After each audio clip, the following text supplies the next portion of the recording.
Hello. What is going on? How are you guys doing today? I hope everything is going well with you. Thank you for coming. Okay. Hmm.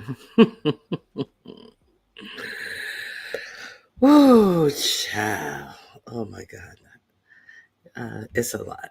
It is a lot. I swear. I swear. Okay. So, thank you guys for being here. We're going to be talking about some politics in the streets, the YouTube streets, and we're going to be kind of gauging where you are on what's going on with your national and local politics as well. This is what we always do. Let's get back on track. Um, let's put our head in the game. Let's understand that, all of this, the importance of all of the details about all of these low lives on YouTube is very unimportant because a lot of the things that are going on in YouTube really don't have much to do with the quality of our lives. This election, this 2024 election, is really going to impact the quality of our lives and how we live it. Uh, I'm glad that some people are getting informed enough to understand that, you know, every election we hear this, oh, this is one of the most consequential elections in our lifetimes.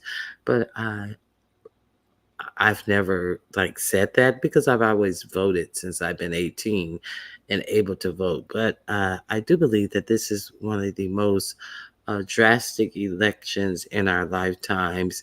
I think that the chips are being put down, and everybody is playing their role to really turn the United States into an authoritarian dictatorship, and it's unfortunate.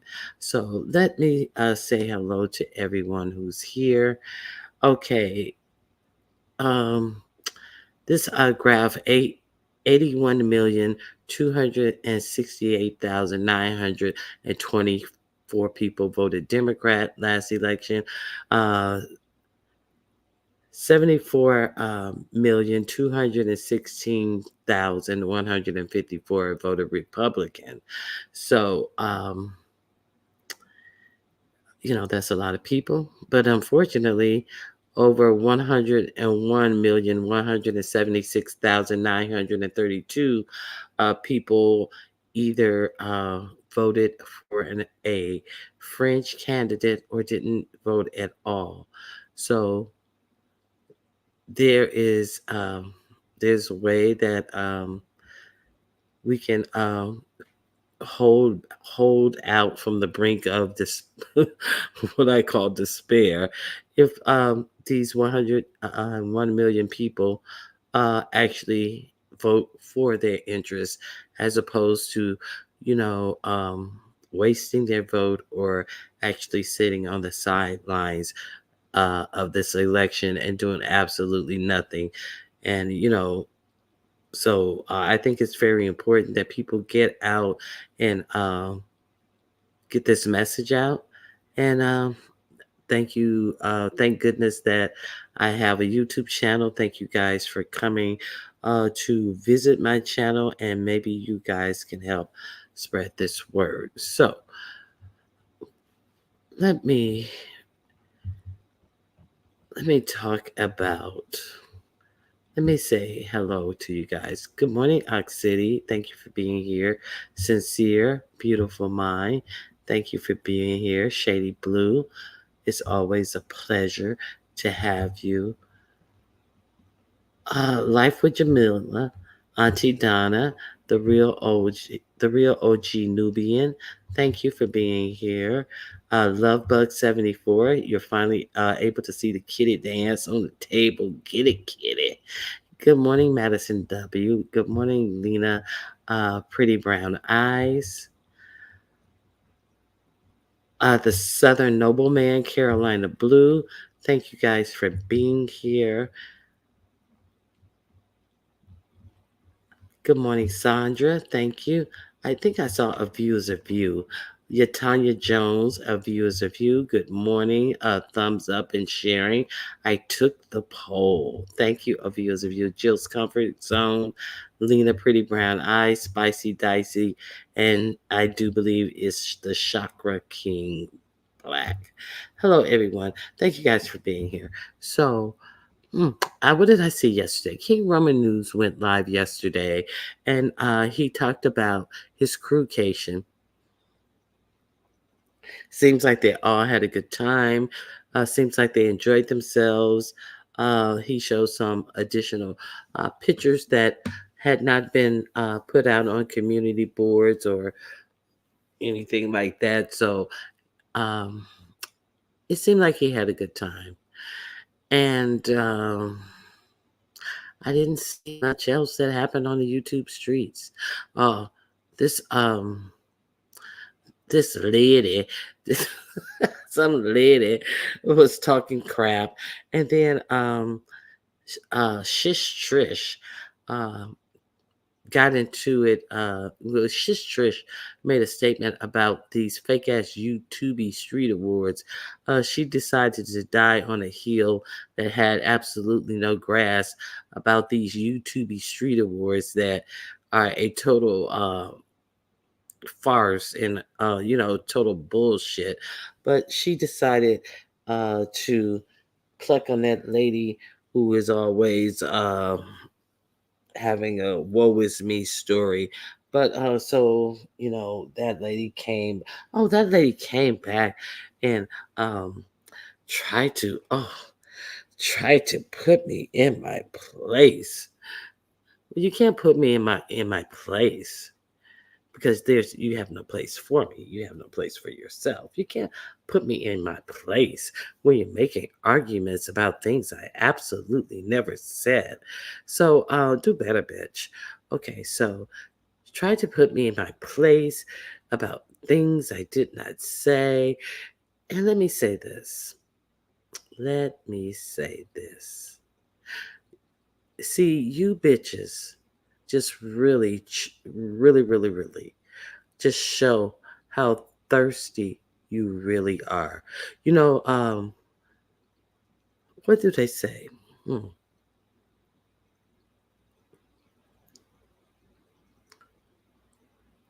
What,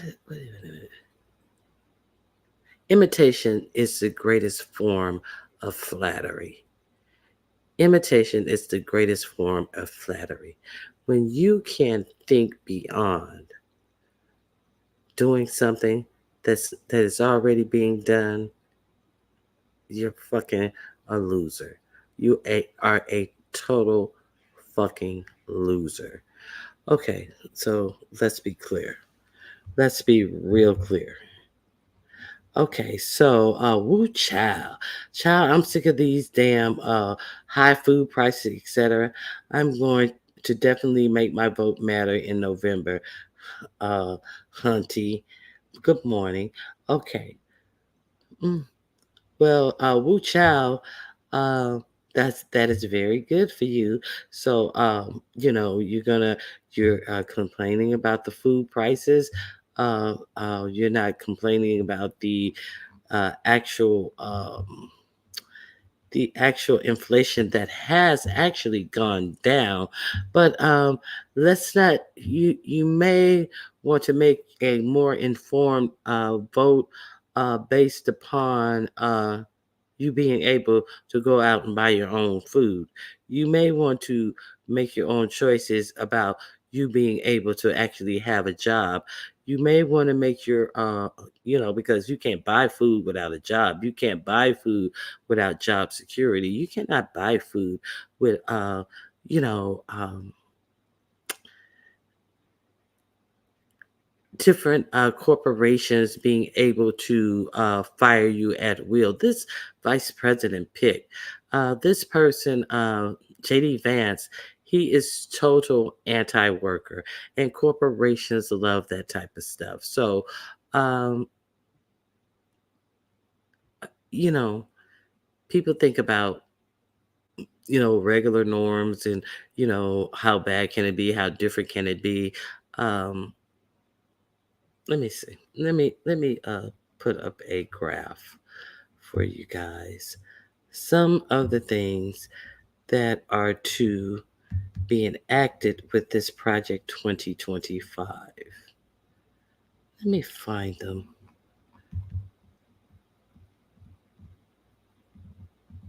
Oh, surely I put that up there. Nope. One second. See, people like to play games as if, oh, well, it's this or that. It's an easy choice. You know, I can talk about one issue and, you know, solve everything. No, this is not a one issue thing. Let me hold up something for you guys.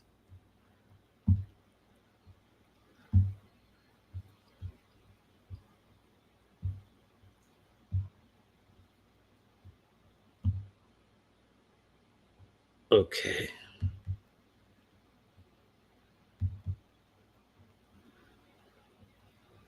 I can't believe I didn't already have this loaded.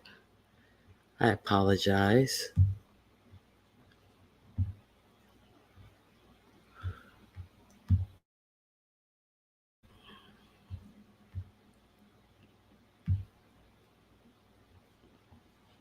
Okay, so let's see this here.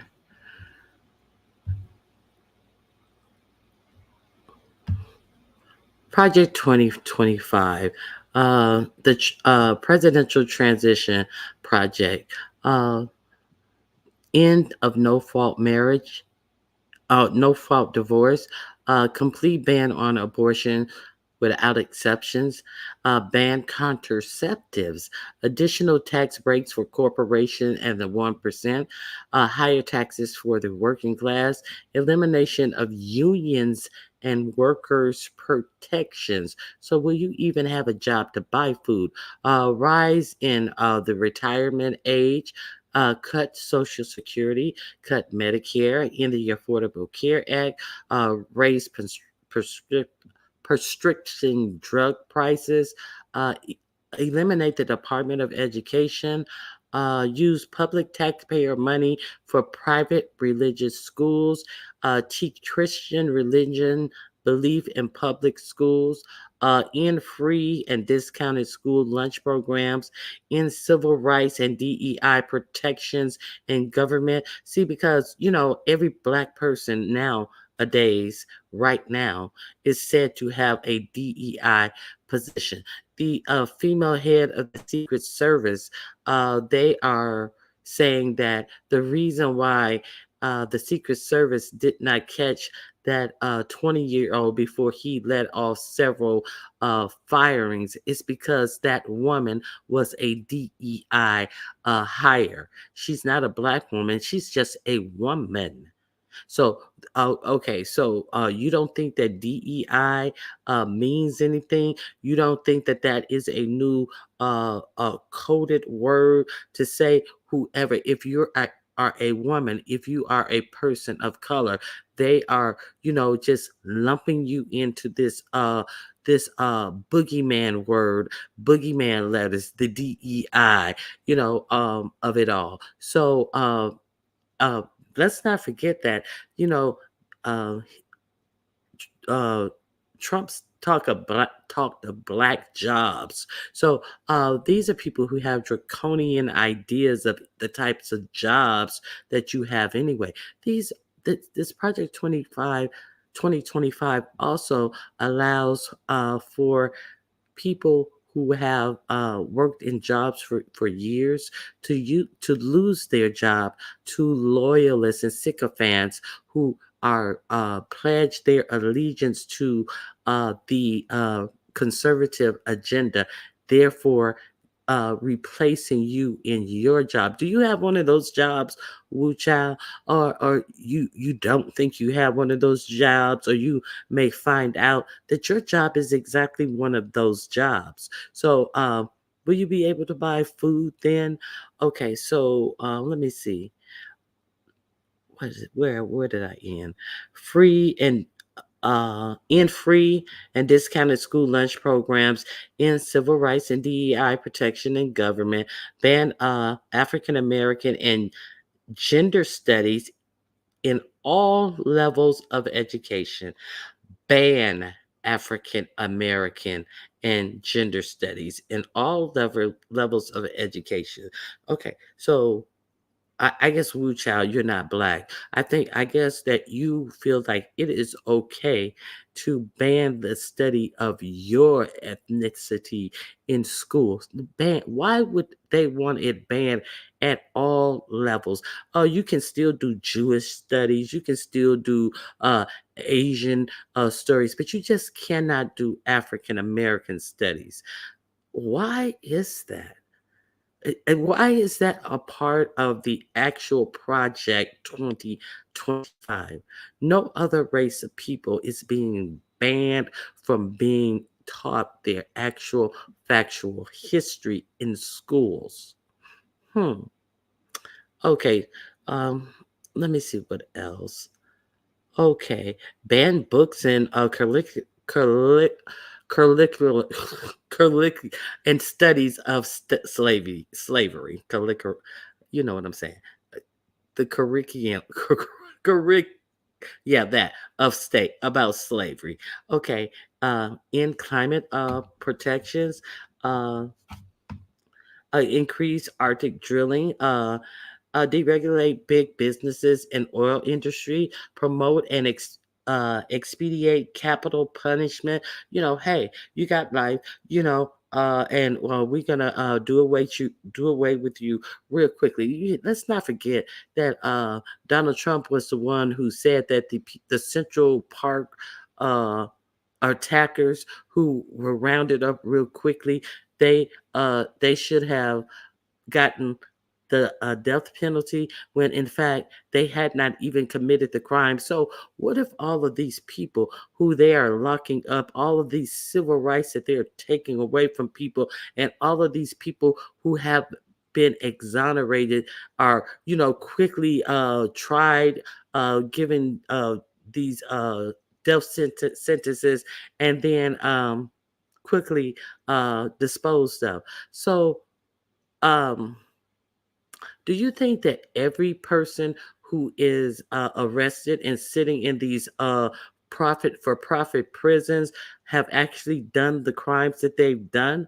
Do you actually think the way that the United States is police, that the real criminals are not out there because they are not being stopped, harassed, brought up on bogus charges, and all of these types of things, like another demographic of people? Let's be clear. Do you think that everybody is being policed equally? So, um, hmm. So is that the could these expedited sentencing of people be the new Auschwitz? Could that be the new way that they are eliminating people? I don't know, because I never thought that I would hear all of these crazy things. I don't know. I'm just running some shit by you guys. What do you guys think? Let me finish. Okay. Um, I could be running off the deep end. Okay, let me see. Increase Arctic drilling, uh, deregulate big businesses and the oil industry. Okay, deregulate big businesses. Um, so Southern California, it can have the old orange skies of the 70s and early 80s, full of smog, because uh, corporations would be able to pump all of this filth into the air. Corporations would be able to let this sludge from the things that they build and leach into freshwater systems, and continue to ruin and contaminate fresh waters. And nobody will do anything about it. Oh, sure, a couple of people will die, have adverse effects from this water, and then they'll come back 20 or 30 years later and really actually tell you that something has been wrong with the water that they've been using or not, so that'd be something that you have to figure out. What else? They also want to get rid of the EPA. Okay, so in marriage equality, promote and expedite capital punishment. I said that. Okay. Um, Condemn single mothers while promoting only traditional families. Uh, Defund the FBI and Homeland Security. Use the military to break up domestic pro- protests. Mass deportation of immigrants and incarceration in camps. So I the immigrant situation. Yeah. I do believe. I am on some of this immigration shit because it's just far too many people just are able to come over to the United States and stay. And how many people are we going to be able to come over here? But incarceration in camps, what is that for? Incarceration camps, the people wouldn't come over here to the United States if they weren't able to get jobs. Are these employers of these undocumented people going to be the ones incarcerated in camps? No, they're not. So do we really want to solve the problem of people coming over here, or no, we just want to give lip service to it and have somebody to demonize, because we need to demonize the people and the corporations who are getting all these tax breaks to hire them, who don't even want to pay their own people a decent and living wage. Okay, so end of birthright citizenship, which means that you cannot be an undocumented person and then have a baby here and automatically your baby is a United States citizen. Eliminate federal agencies like the FDA, the EPA, the NOAA, and more. Continue to pack the Supreme Court and lower courts with white ring judges. So,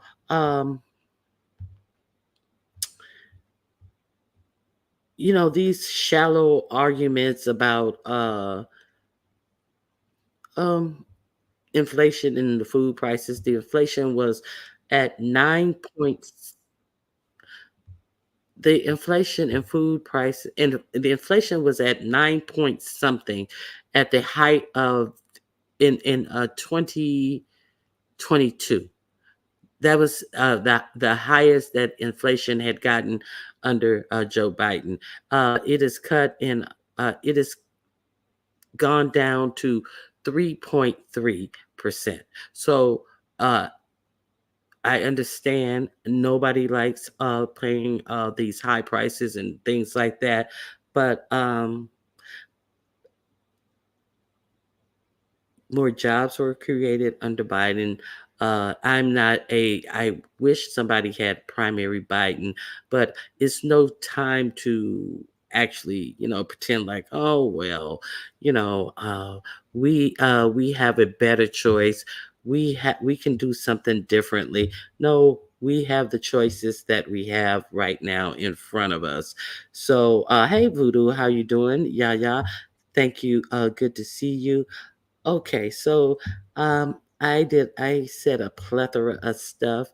I'm gonna invite anybody up, uh, and you may have a difference of opinion. Please voice it. Yeah, we need to have a conversation about what's really going on in the world.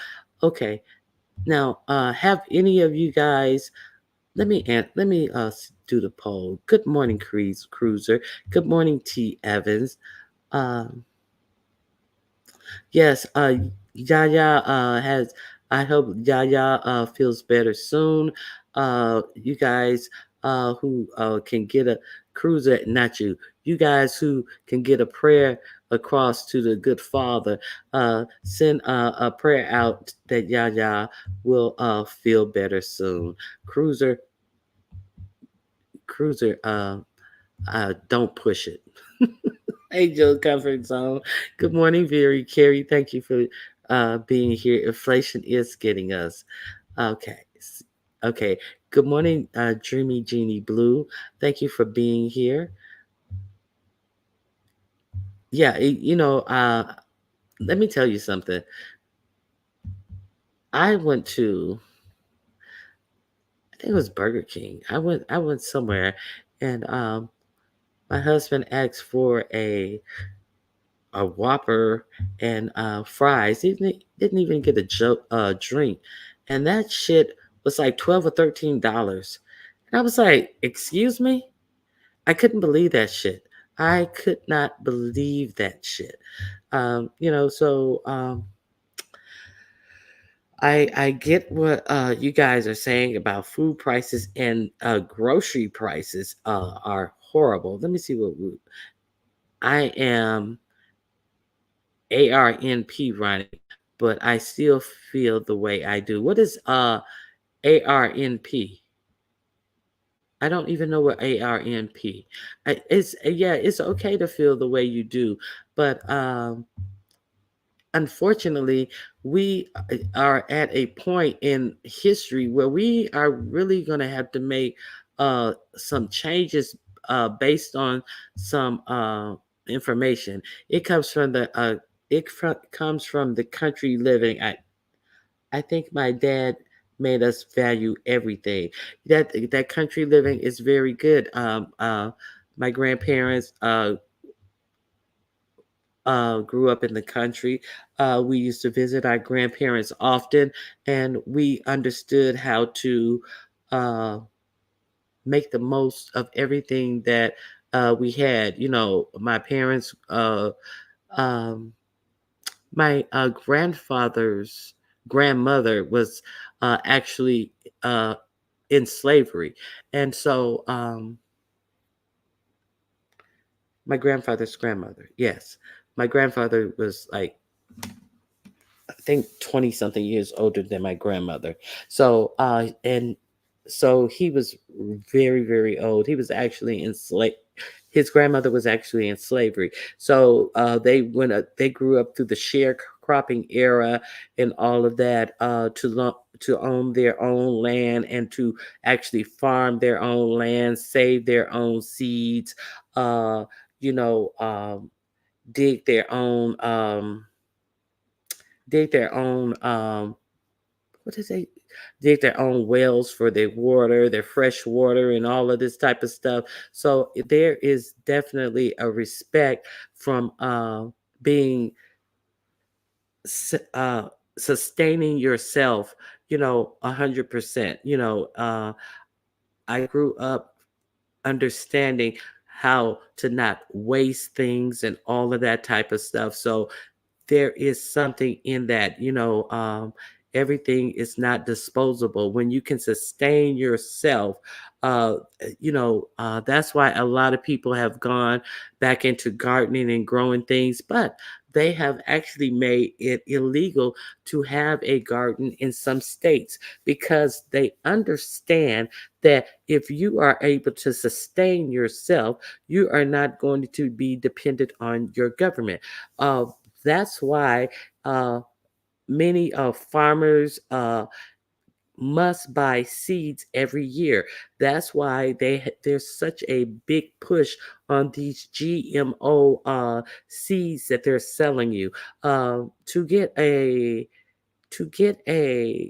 loan from the Department of Agriculture, you must buy these seeds from the Department of Agriculture. You can't just do like the people used to do and harvest your food and get your seeds from the food. They're keeping you dependent upon them. You cannot be self-sufficient. See, that's the gag in it all. And you're buying these foods that I mean these seeds that have who knows what in these seeds. Who knows what is included in these modified seeds that they're selling that you must buy. And now it has just become commonplace, and nobody thinks twice. Why would your government restrict you from growing a garden to sustain, to feed yourself? That sounds backwards within itself. That sounds absolutely crazy, but that is what's happening in many states in the United States. Why is that? So we need to really look at some things that's going on. Hey Nessa A, how are you doing? Red Ring Hockey, thank you for being here. Please like the video. Um, let me see. Let me pin the link. Uh, I don't think anybody want to come up and talk about this, but if you do, you're more than welcome. Let me see.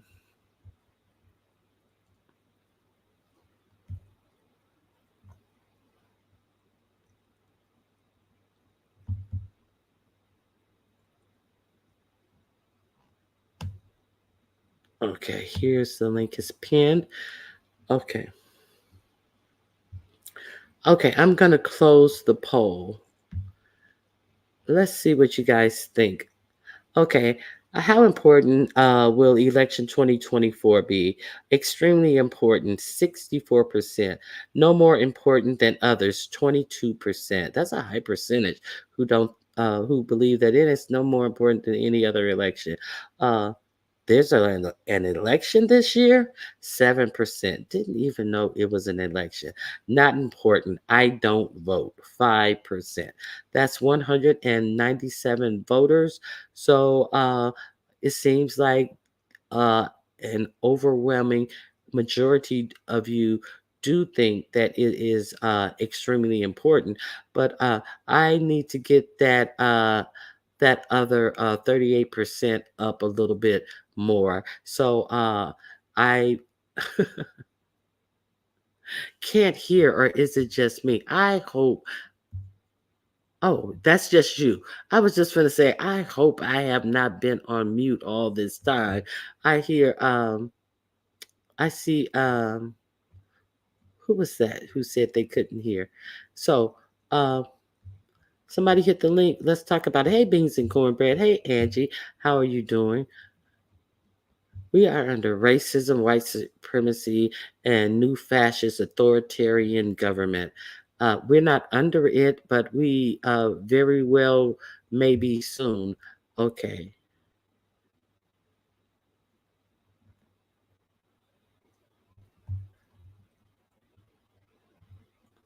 Nobody wants to add to the conversation. Good morning, YouTube cameras. Good morning, 300 Nini Goat. Sincere. Oh, I spoke to Sincere already. Okay, let me see. What else is there? Good morning, Stacey Robinson. Good morning, TH. Thank you for being here. Let me, oh, okay. I got a treat for you guys. I got a treat for you guys. I am working around and I am trying to uh, get an intro done for myself. So, right now, I saw this and I thought that it would be really, really great. So, I'm going to share this with you, and I may use this for my intro. And the person that I have to thank for this would be none other than Ness No Mess. Ness No Mess actually did me a solid and showing me that, hey, um, there, I can. there can be some great music created. And so, without further ado, I am going to let you hear this first.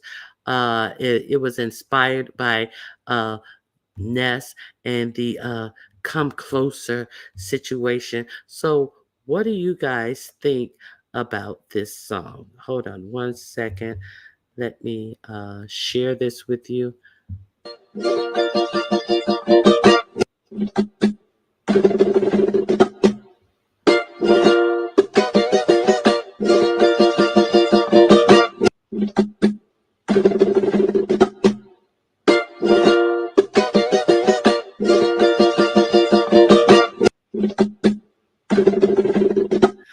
Okay, so maybe it's not as impactful if you just hear it, but I think that this song it kind of reminds me of Ness, and it kind of puts me in the mind of Ness, and when Ness and Flicker, when Flicker was telling Ness, "Come closer, come closer." So, what do you guys think about this song? Now, let me see. Let me show you guys the actual graphics that go along with this song. Gird your loins, please.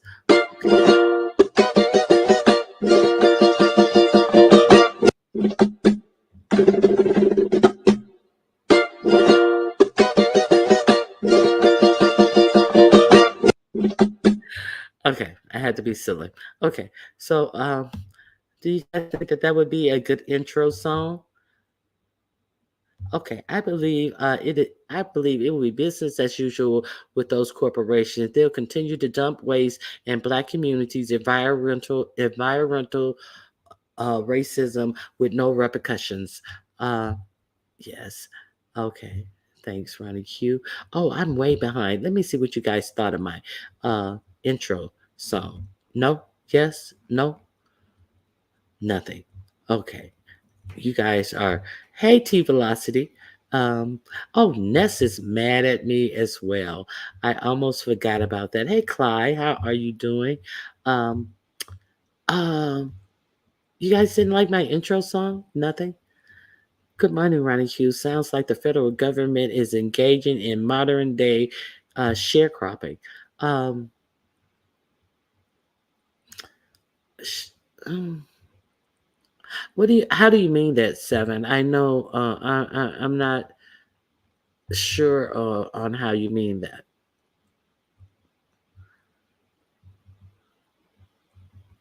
Okay. If elected, Shady, if ever elected, how much backstabbing would be done to mess her up?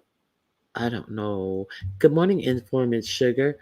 Um, I don't know. I'm way behind, so I can't. I'm trying to join this conversation together.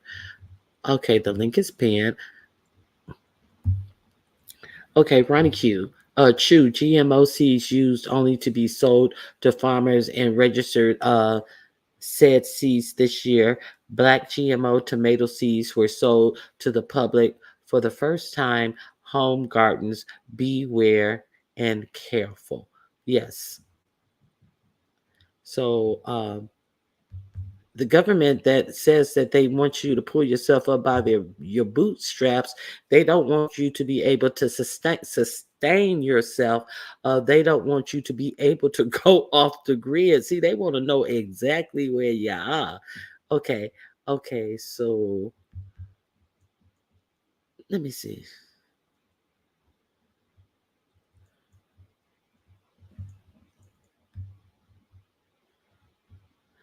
No, okay. So we're going to talk about that. Additionally, okay, the stage is really being set for this. Okay, we look at the vice president pick.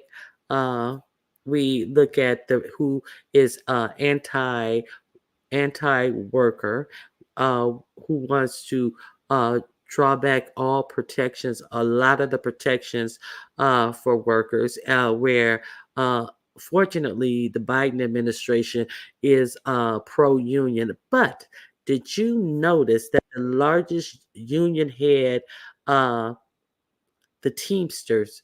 was a speaker at the Republican National Convention.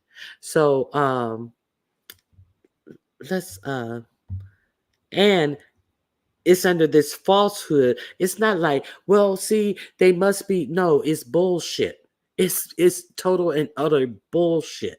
That another lie, like more people died under the Biden administration from the 19 than under the Trump administration. It's bullshit that they don't call out. But hey, Miss Toby, is that you?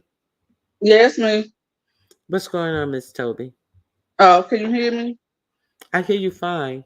Good morning. Good Look, morning. hey, Ronnie Q, did you ever talk about the coon night at the RNC? The Coon Night. No, we never talked about that. The Uh, coon night, you know, the black night that they had at the RNC when they pushed all the coons out. yes, like Amber Rose. Oh my God. What are those two? Of course, Tim Of Scott course, of and course, Tim Scott with his awful ass teeth. yes, looked like somebody was shooting dice with his teeth and stuff. Just you know how you roll the dice and they just cocked ace deuce upside the wall. That's how his teeth look like they thrown in his mouth. But go ahead. But I don't understand Amber Rose, Amber Rose, whatever her name is, whatever the whole name is. But I'm saying that doesn't she have a platform called the Slut Walk, which is women empowerment? The Walk of Shame. Yeah. No, Well, no, the no, slap. Right. it's supposed Yeah. to be for women empowerment, right? So how Right. are you at the RNC talking about women empowerment and their agenda is to take away every opportunity and every rights of women in general? Hey, Papa. Good morning. But okay, so let's drill down on this. Oh, what does Amber Rose do for a living? Do you not think that some one of these billionaires who is supporting him dropped her a check? Okay, that's all that happened. I do believe myself. I think she got dropped a fat hefty check, and so that's it, and that's all. Uh, totally uh they trot these people out to act as if they have support from the black community, but how are these self-hating charlatans representative of anything about the black community? um I have let me um let me play a little bit of this. Now I'm about to be shady. Now, just because of that, I want BET to show the footage of Jocelyn beating the shit out of Amber Rose I never on that s- I College never Hill show. I never even watched that. I heard about that, but I never Oh yeah, they got into it because Jocelyn told her, yeah, you never want to tell people that you're a black woman and you are a black woman and you're ashamed to be black. And they went back and forth and stuff, and allegedly they got into it, and allegedly Jocelyn beat her ass, and then they never showed the footage on BET. Oh, so they never showed the footage. That's why I didn't see the footage. Yeah, I No, heard so it, I but was I never hoping because of saw it. what happened, and they should be petty and show the footage. Well, they BET is no longer owned by black people, so they may not do it. Unfortunately. Hey, M Renee, I want to show you this. If you guys don't understand politics and political things, and you would like to get an understanding of some things broken down to you, so let's look at, okay, there was a Brian Donaldson. I showed you a clip of him who was at a barbershop event set up in Philly, and he was talking about um how black people used to vote conservative.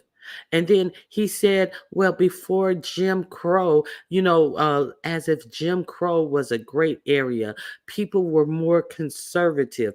People stayed married longer.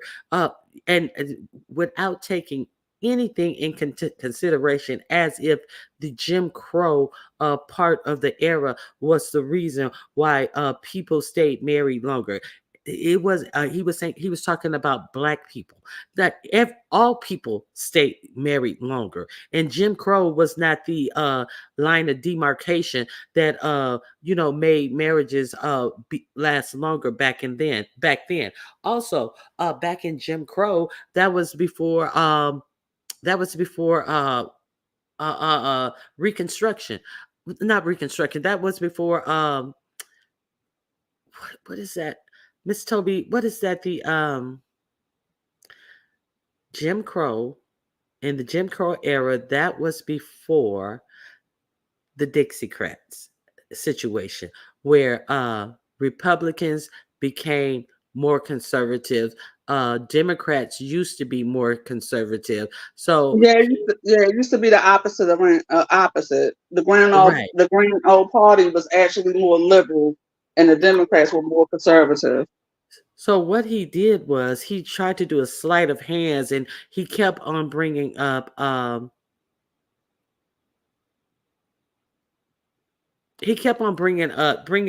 as if it was a far gone era where everything was a lot nicer during Jim Crow era. So that was Brian Donaldson, and there was another dude, I forget his name.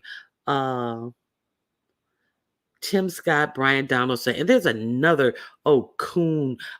So he and Brian Donaldson went to Philly, and they sat in a barber shop. And then he's sitting up there with this suit on and these big old alligator boots on, with his feet, with his legs crossed in an effeminate way and his toe pointed, talking about, well, when I went to college, I stayed at I forget, his dorm was named after one of the greatest Confederate soldiers, and he said, and if I hadn't have stayed there, I wouldn't have had this mindset. And it was so insulting to one of the patrons that he was like, dude, are you serious? Are you coming to us with this stuff? He said, I didn't grow up there, I grew up in the hood.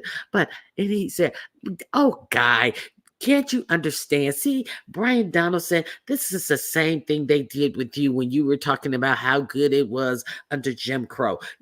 I'm trying to have a nuanced conversation here. And Why so you sound yeah, like this, Pete? like, because I mean, it's just like that's how he sounds. Talking about Oh he's my trying to have God. trying to have a nuanced conversation. Okay, let me play the clip for you. This shit was, and I want you to notice the dude in the audience who starts bucking up. He starts talking to him, not bucking up. He's like challenging him verbally to about this bullshit you trying to tell us. He's in a they these people are in a black spaces, and then what do you see? You see this fat Asian dude bucking up to him, trying to quiet him down. Like, dude, no, no, be quiet. No, like, hey, don't say anything.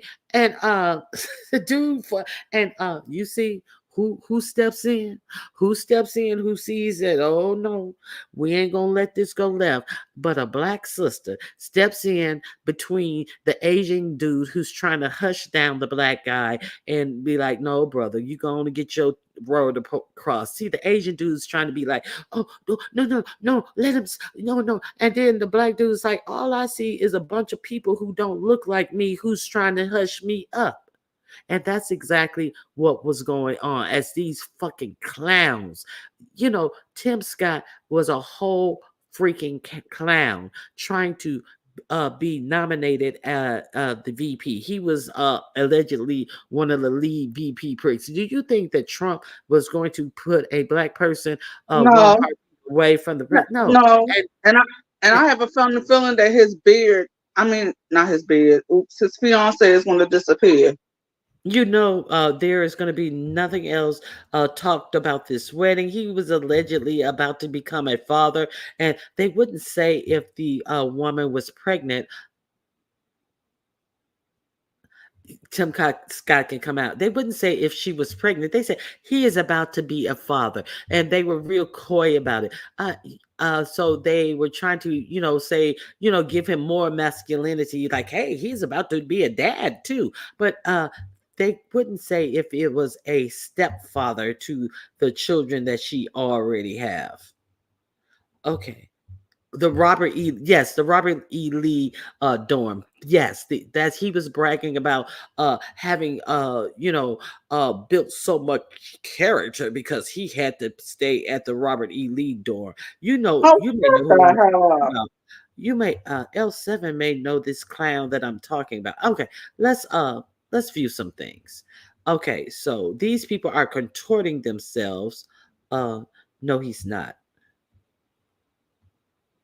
He and Lindsey Graham need to get together. Yes, they neither of them in their good old ripe age they just haven't found the right woman to settle down with. Okay. He would be a father because Mindy Nice has kids. Yeah. So they were trying to and he'll soon be a father. And they're like, oh, is she expecting? Did he actually pump? He probably would have pumped one in somebody just for the opportunity. He probably would have gritted his teeth and actually done the dastardly deed for that. But it seems like he won't have to. He is such a cotton ball. Okay, so Miss Toby, you down to see some things? I'm going to be dropping some links. If you guys are not up on, who was this? Uh, Wait a minute. I can't see it. Hold on. Let me share my screen. Okay.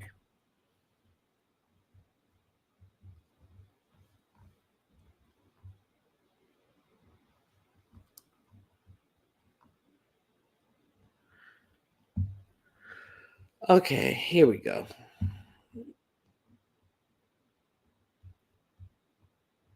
I got to get through the commercial. And then if you guys not are up on Reese Waters, uh, have you heard of Reese Waters? 100% I do. And so, Miss Toby? No, who's that?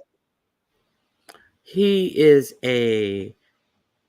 like a pundit, and he's kind of like a comedian as well. So he Let me see if I recognize him by his face and not his name. I'm pretty sure somebody in the chat is familiar with Reese Waters. I am going to drop the link to this video here because I am not going to play the video in its entirety. Let me put it here for you guys.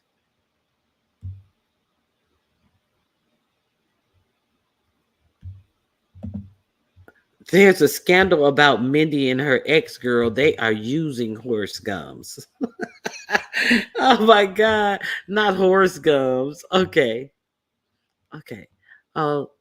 So they have torn down Robert E. Lee statues, and he is bragging about a dorm named after him. So asinine. Okay, so let's go through this. If here's the link to the video I am playing. I really enjoy this commentator Reese Waters. If you are unclear about some things in politics, he can kind of put it together. So Trump sent Brian Donalds and Tim Scott home with no what? With no biscuits. That is the name of this video. Okay, so let's take a look. You ready, Miss Toby? Yeah, I'm ready. Okay. Can you hear my fan? Because if you can hear my fan, I'll turn it off. No, I don't hear your fan. Okay, Okay. so let me make sure I do not have this sped up. Okay, it's not sped up. Here we go. This is Brian Donaldson. This is the one who waxed poetically about Jim Crow. Do I believe in myself? 100% I do. And so, we'll see what President Trump decides. I'm going to support whatever he does. It's a shame. It's a shame. Uh-oh. I just love you. Don Jr. asked, what was it about J.D. Vance? The first thing he said was he liked the way J.D. Vance was on TV.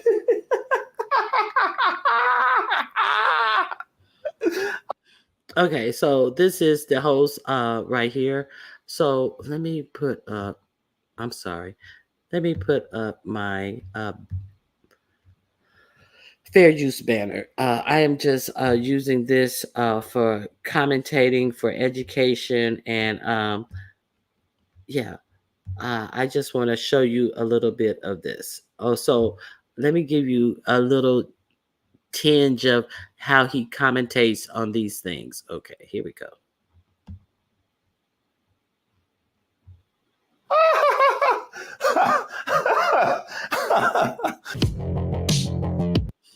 Okay,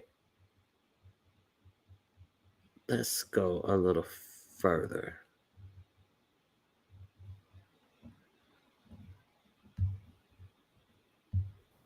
Tim Scott?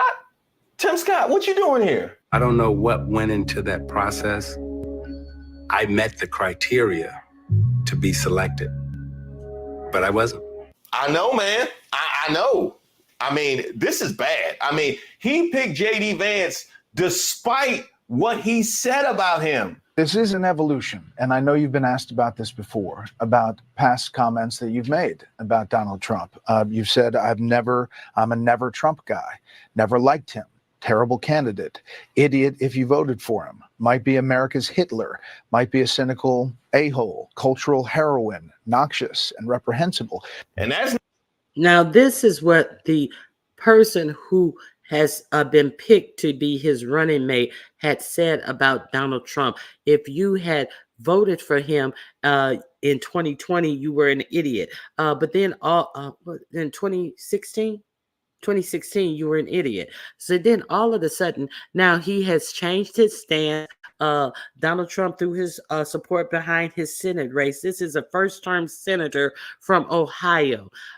He also has a story about his family moving back to Kentucky, and he has the viewpoint of, if you're poor in Kentucky and you can't make your way out of it, it's because you are doing something wrong. You're selling your food stamps for meth and all this type of stuff. See, all of anything about your poverty has to do with you. He also was able to go to Yale. I think he went to Yale Law School or something like that, and get out of his poverty. And they went back and they did a movie that's on Netflix about his life. I didn't even know that. And that's how he reinvented himself as a politician. But they say a lot of his viewpoints are, really meant to soothe the masses, but everything about his voting record is anti-worker. So let's know this about JD Vance. This is who this JD Vance character is. Okay, so not to mention his whole idea of family. And this is one of the great tricks that I think the sexual revolution pulled on the American populace, which is this idea that, like, well, okay, these marriages were fundamentally, they were maybe even violent, but certainly they were unhappy. And so getting rid of them and making it easier for people to shift spouses like they change their underwear, that's going to make people happier in the long term. So what he's saying is that it was a myth that these marriages were violent and all of this. So they just made it easier for people to get divorces and shift them. You made it harder for people who were actually in violent marriages. He wants to make it harder for people who are actually in violent marriages to get married. Thus, it's also in the Project 2025 thing that the at-will divorces are going to be a thing of the past. You're going to have to, actually stay married to somebody who may be violent. See, they're trying to act like some Orwellian type of thought of life and family. Okay, just keep that behind doors. We're promoting marriage here at any cost. Miss Toby, you have anything to add?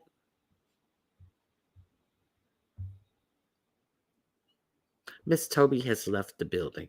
I thought Miss Toby was still up here. I guess Miss Toby has nothing to add. So let's play a little more. Miss Toby, you may have gotten a phone call. I don't know. I'm sitting up here thinking I'm having a conversation. And maybe it worked out for the moms and dads, though I'm skeptical. But it really didn't work out for the kids. You've been buck dancing for months, and he just up and picks JD Vance despite all of that. I mean, this is bad. Even Nikki Haley and them got jokes. I remember the days. Okay, got a commercial.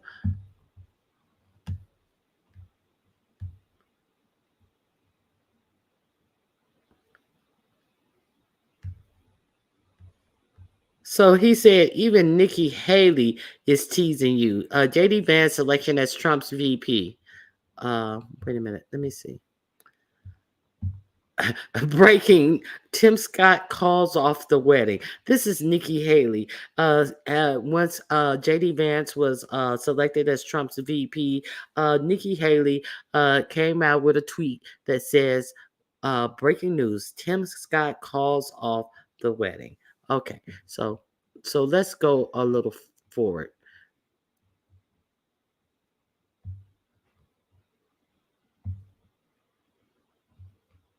But he says things like they're headed to the showdown in South Carolina. But he says things like she may not be eligible to run, suggesting she wasn't born in the U.S., which she was. He calls her bird brain. He made comments about her husband being on military deployment as if he was trying to get away from her. Wall Street Journal says this: he seems to have forgotten, if he ever cared, that he will need some of her admirers to vote for him in November, talking about centrist Republicans, independents, even Democrats who voted for her. Is President Trump writing them off? Where does he think her supporters will go if he continues to attack her like that? Well, there's no doubt that the race has gotten kind of challenging without any question. Listen, the rhetoric coming out of the Haley camp, talking about people's age. We see the Haley camp in the family referring to me as Judas Iscariot. We're hearing a lot of chatter out of the Haley camp, not only just matching the rhetoric from the Trump side, but actually going further. Why? Because now, see, he's such a coon that Donald Trump insinuated that Nikki Haley's husband, who was actually deployed in the service, didn't want to be around her. Where is he? He don't want to be around her. Trying to insinuate that she and her husband weren't together. But nobody has seen Melania Trump since they left the White House with him at all. And this clucker right here is talking about, well, what she has said. She has done this. She has done that. But I did hear that Nikki Haley was screwing many different men in her her government vehicle. So there may be some truth to her being a little thoughtish, I'll put it that way. So let's get back to the bootlicking here. Okay, so we know who Tim Scott is. So let me bring this a little further. Let's look at this. Tim Scott is, can you imagine this actually being the president? Now, this is what he had to say about racism in America. Okay, let's go. You would be the first Black Republican VP on the ticket. How do you feel? I think it's exciting, no matter the outcome. It's the evolution of the Southern heart that we see on display. And we Southerners get so little credit for the progress we've made. The whole notion of judging a person on the content of their character, not the color of their skin, has happened. It's not going to happen. It's not around the corner. It's in the rearview mirror. We are living Reverend Dr. Martin Luther King Jr.'s dream. You didn't even acknowledge the whole Black Jobs comment.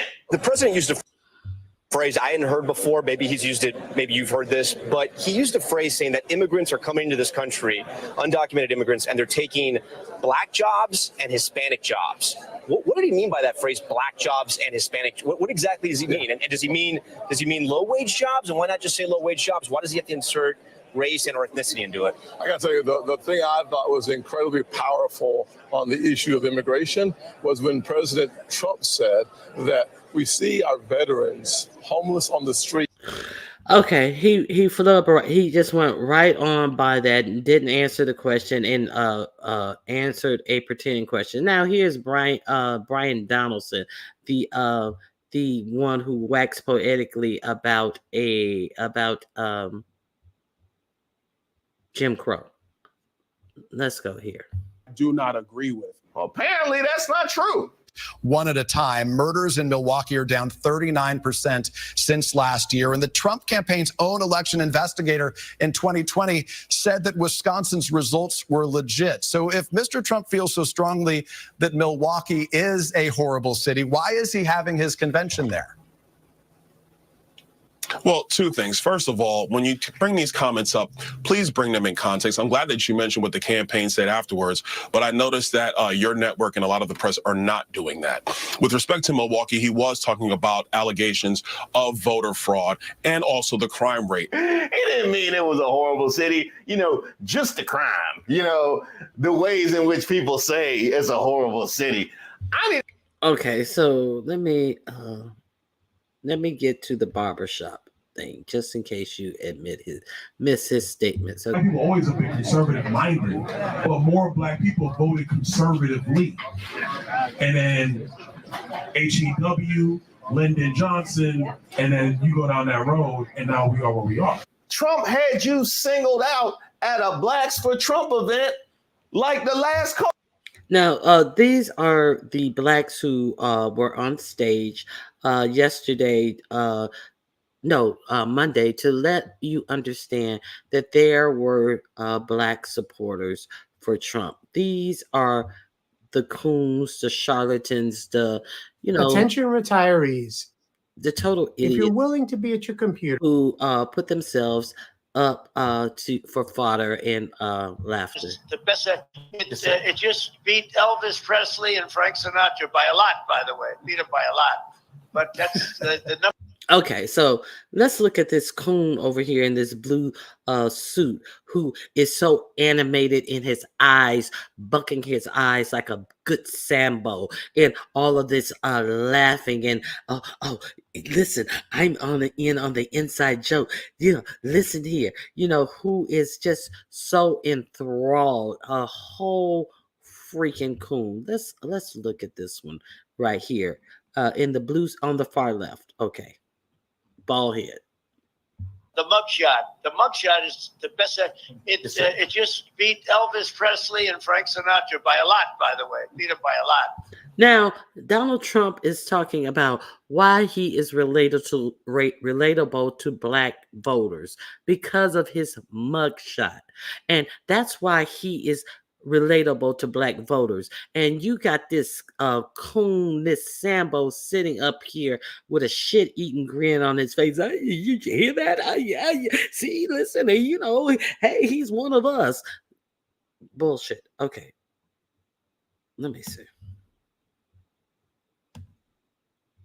I got to let you understand what's going on.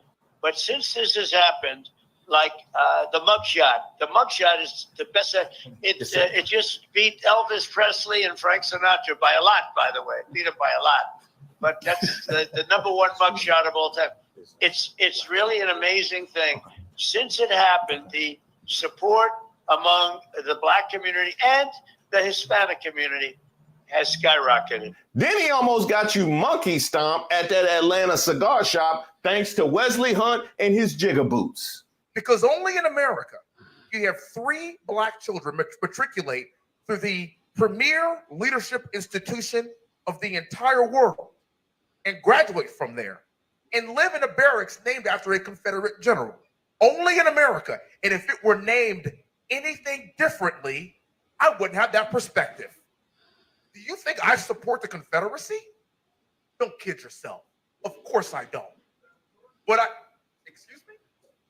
Wow. Of course I don't. See, this is what happened to you last time. This is what happened to you last time. I'm trying to have a nuanced conversation. You don't forget about where you from. Don't paint the picture. Don't tell us that we can't educate our kids on the opportunity. We're talking about vouchers. You're talking about things that still going to cost more money. So the point I'm making is that I actually do understand. You don't. You don't I totally understand. It's recognize obvious. the value of It's that. obvious. And what I want to say is, at no point in time will I ever be a victim. That's why I'm Everybody sitting has a here right story, now. is my And point. I don't care what the name What of are the you going statue to was. do? And I don't care what the name of the building is. What are you going to do? I don't care what the name of the building is because I'm a black I man. This is a am conversation not. for black men, and all I hear is people that are non-black trying to hush me. Now I'll be honest with you, Tim, Byron. Okay, so the that is the little clip that I was sharing with you guys. You see all the talking at people. I would have been a better. I couldn't have been a better person. It made me the man that I am today, sitting up here with my boots on and with my toes pointed, and talking at you people. Oh my God, I was just so done with that. Okay. Good morning, Angela T. White. Good morning, Babs. Good to see you, Tim Scott, and those. No, that's not Tim Scott. I forget that. That's not Byron. That was Byron Donaldson, and I forgot the guy's name, but that wasn't Tim Scott. Okay, I can imagine how frustrating it was to be a slave trying to escape and had to hide from other slaves like this. Exactly. So these are the people who were trotted out in front of the Republican Party for fodder. Let's see what else. This is embarrassing. All these black people just smiling. Okay, so child. Okay. Why did Ronald Reagan start his campaign in Philadelphia, Mississippi, where the I don't know. I have no idea. Okay.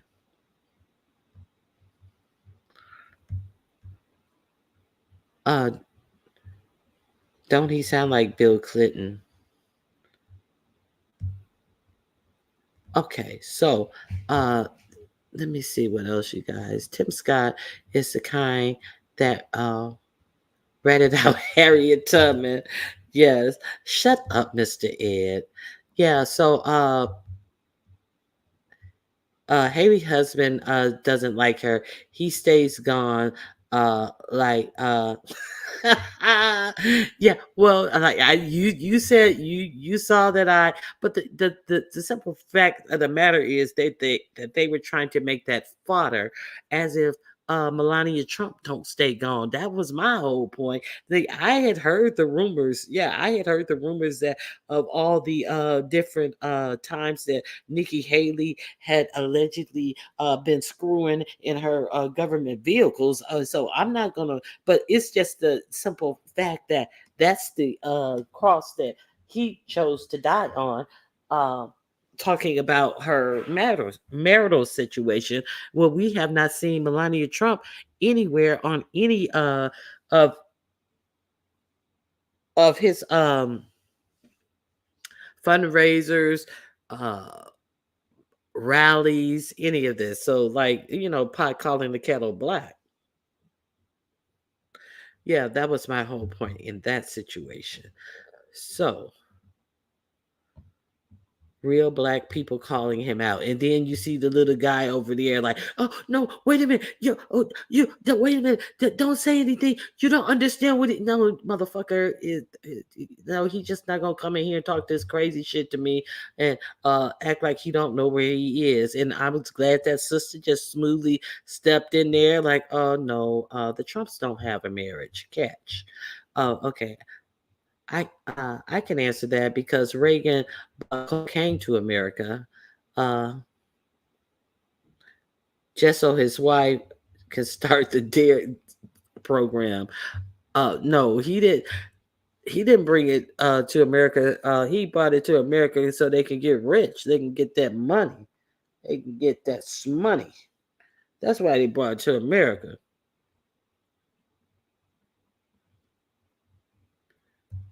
Melania would rather spend her time on her son and spending money.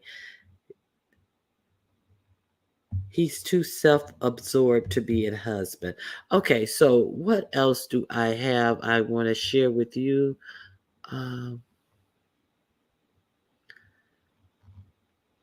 Anybody can hit the link if you want to add to the conversation. Oh, now I talked to you guys about BlackRock. Okay, somebody's in the back. It's Babs. Hold on, Babs.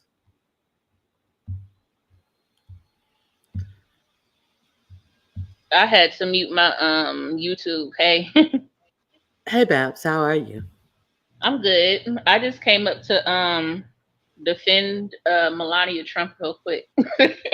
Let me try to keep a straight face. She you know, she really, really cares dearly about her husband, because didn't you see that very impassioned letter that she wrote with her own hands after he had the ear incident?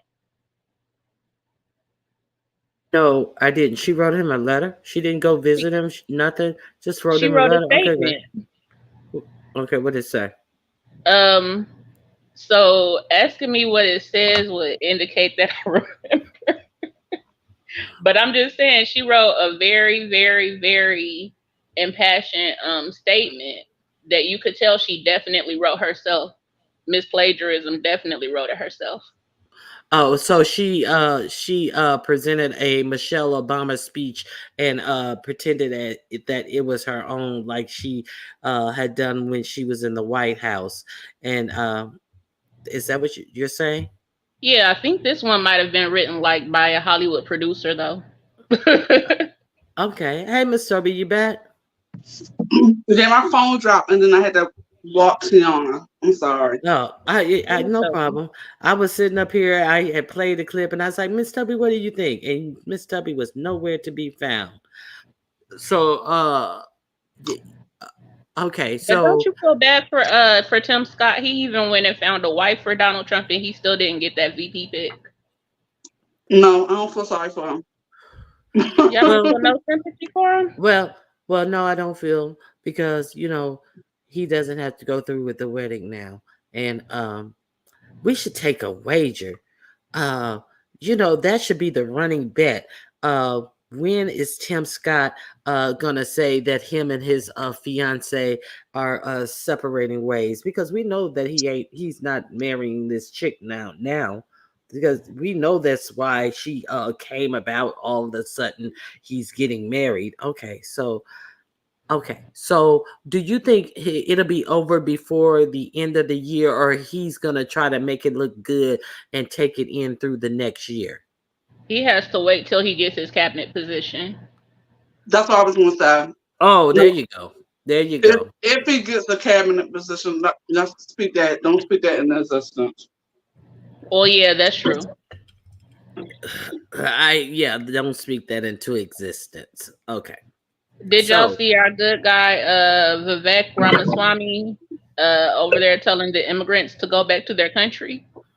Oh, isn't that grand? Isn't that rich?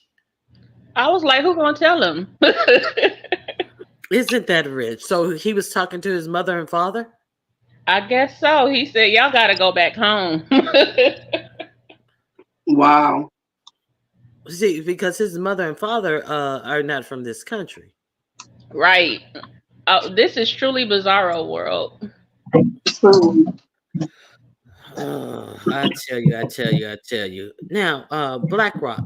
So you guys have told me, heard me talk about BlackRock, which is this hedge fund company, right? Who is buying up all the houses in one of the big hedge fund companies that is buying up all of the single family homes in the United States, right? I think I heard you speak about it. Sorry, I was muted. No, I hadn't heard about them. What's going on with them?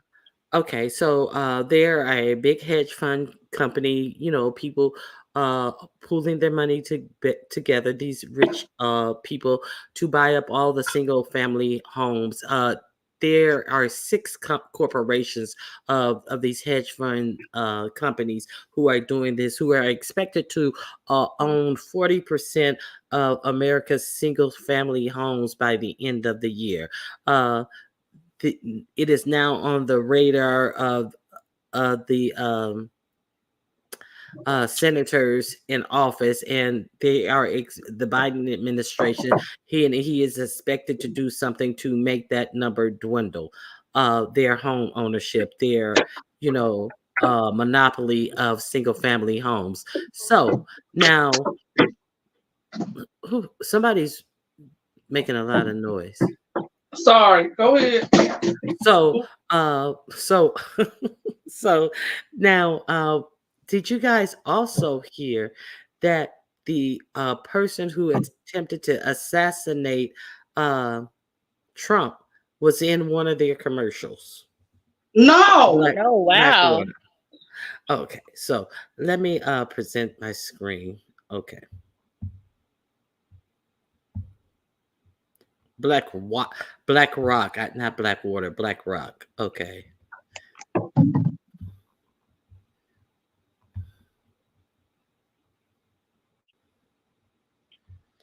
I'm gonna be back with you with that answer, Beans and Cornbread. Okay, so here is the video. It appears that BlackRock ad featuring Trump shooter Thomas Matthew Cook is being scrubbed from the internet. So here it is. Let me see if I can make this big. My name is Brian DeLallo. I teach AP and Honors Economics in Pittsburgh, Pennsylvania. Financial well-being to me is knowing that I can be free to do the things that I love to do.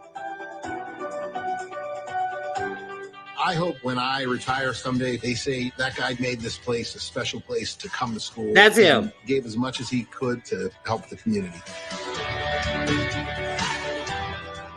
Let me show you him. He could to help the community. Hold on. Let me get to him. There he is right there. Wow. And he was in there earlier too.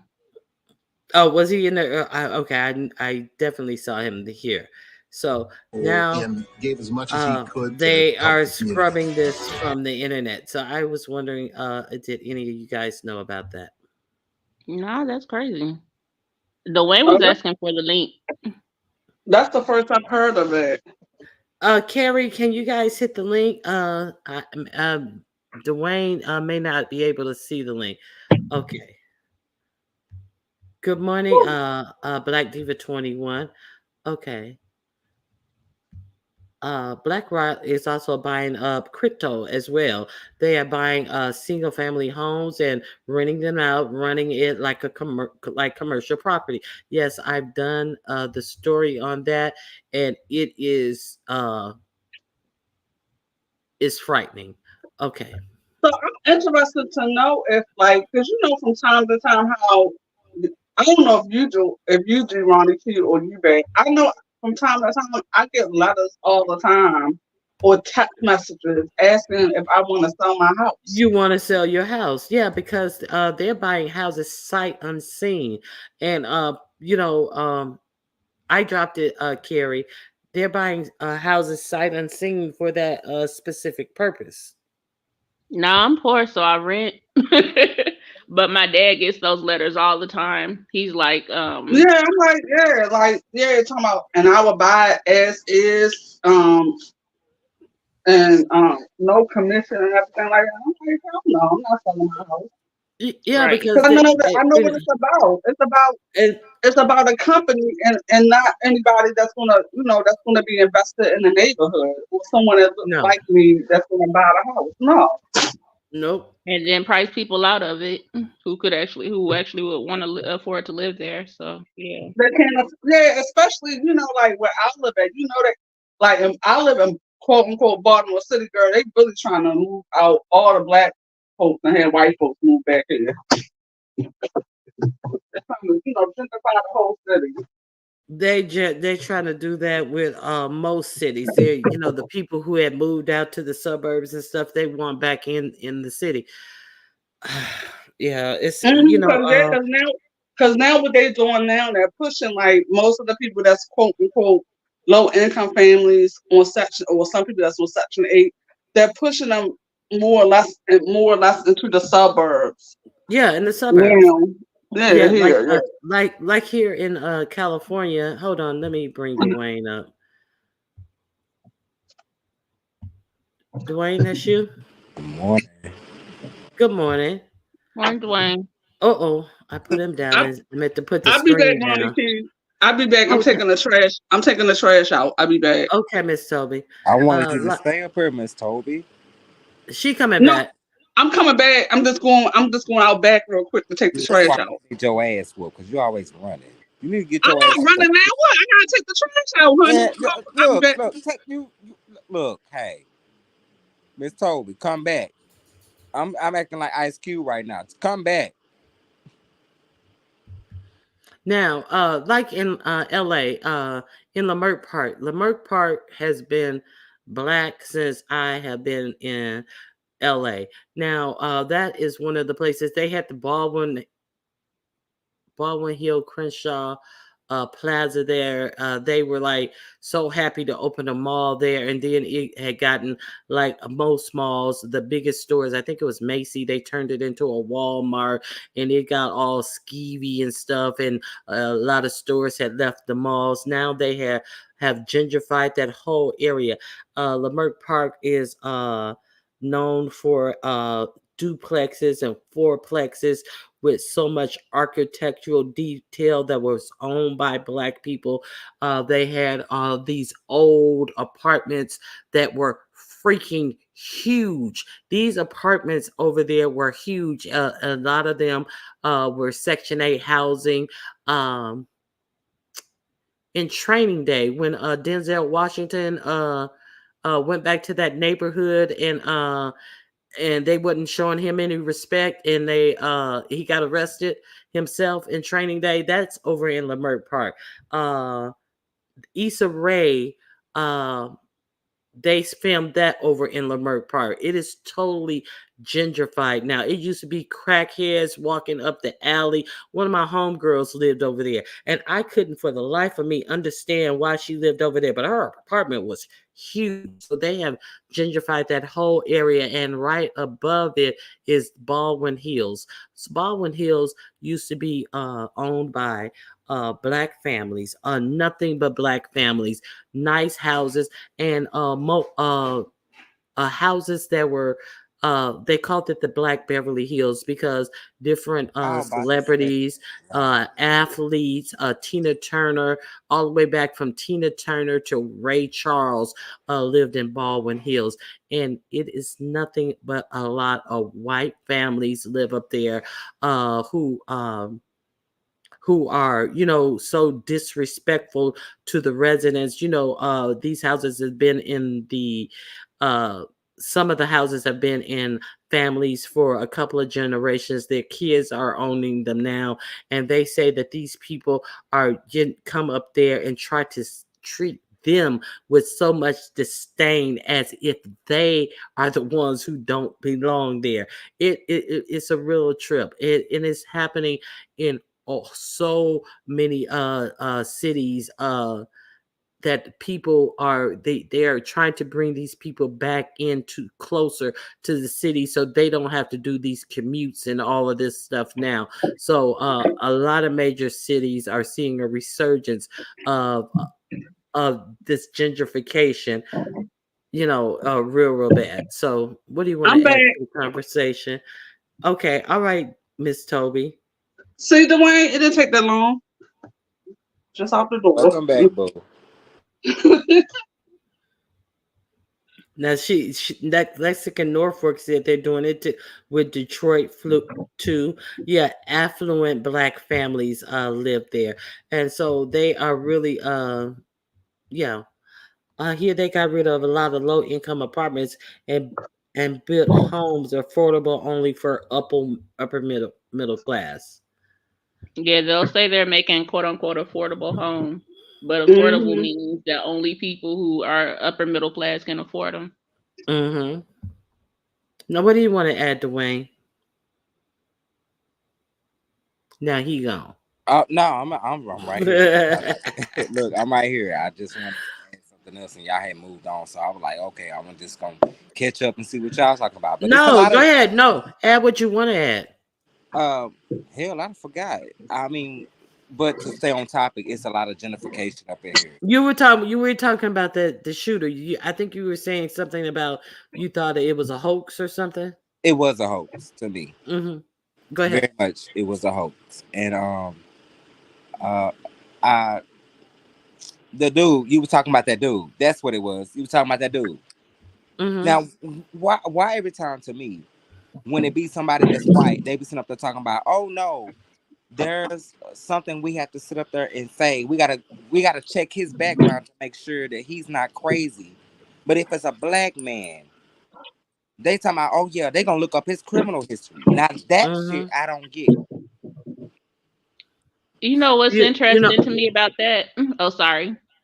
You know why they have to look up his blacks the first thing they go to? Because they make sure the blacks get a criminal history early on. All of this walking up to you when you standing up and you walking home from school, or you doing something that they shouldn't be pulling you over for, they're giving you criminal records. See, that's the whole is built into the soup.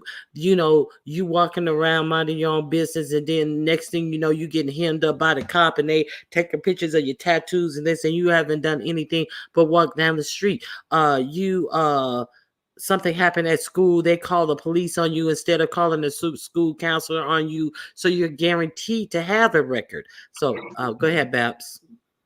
Oh yeah, I was just gonna say, that guy who did the who drove into the people at the parade in was it Wisconsin? The black guy, I forgot his name now. He went and defended himself in court and represented himself as his own lawyer. And to me, he was clearly mentally ill, like to the point where I didn't feel like he was even competent to stand trial.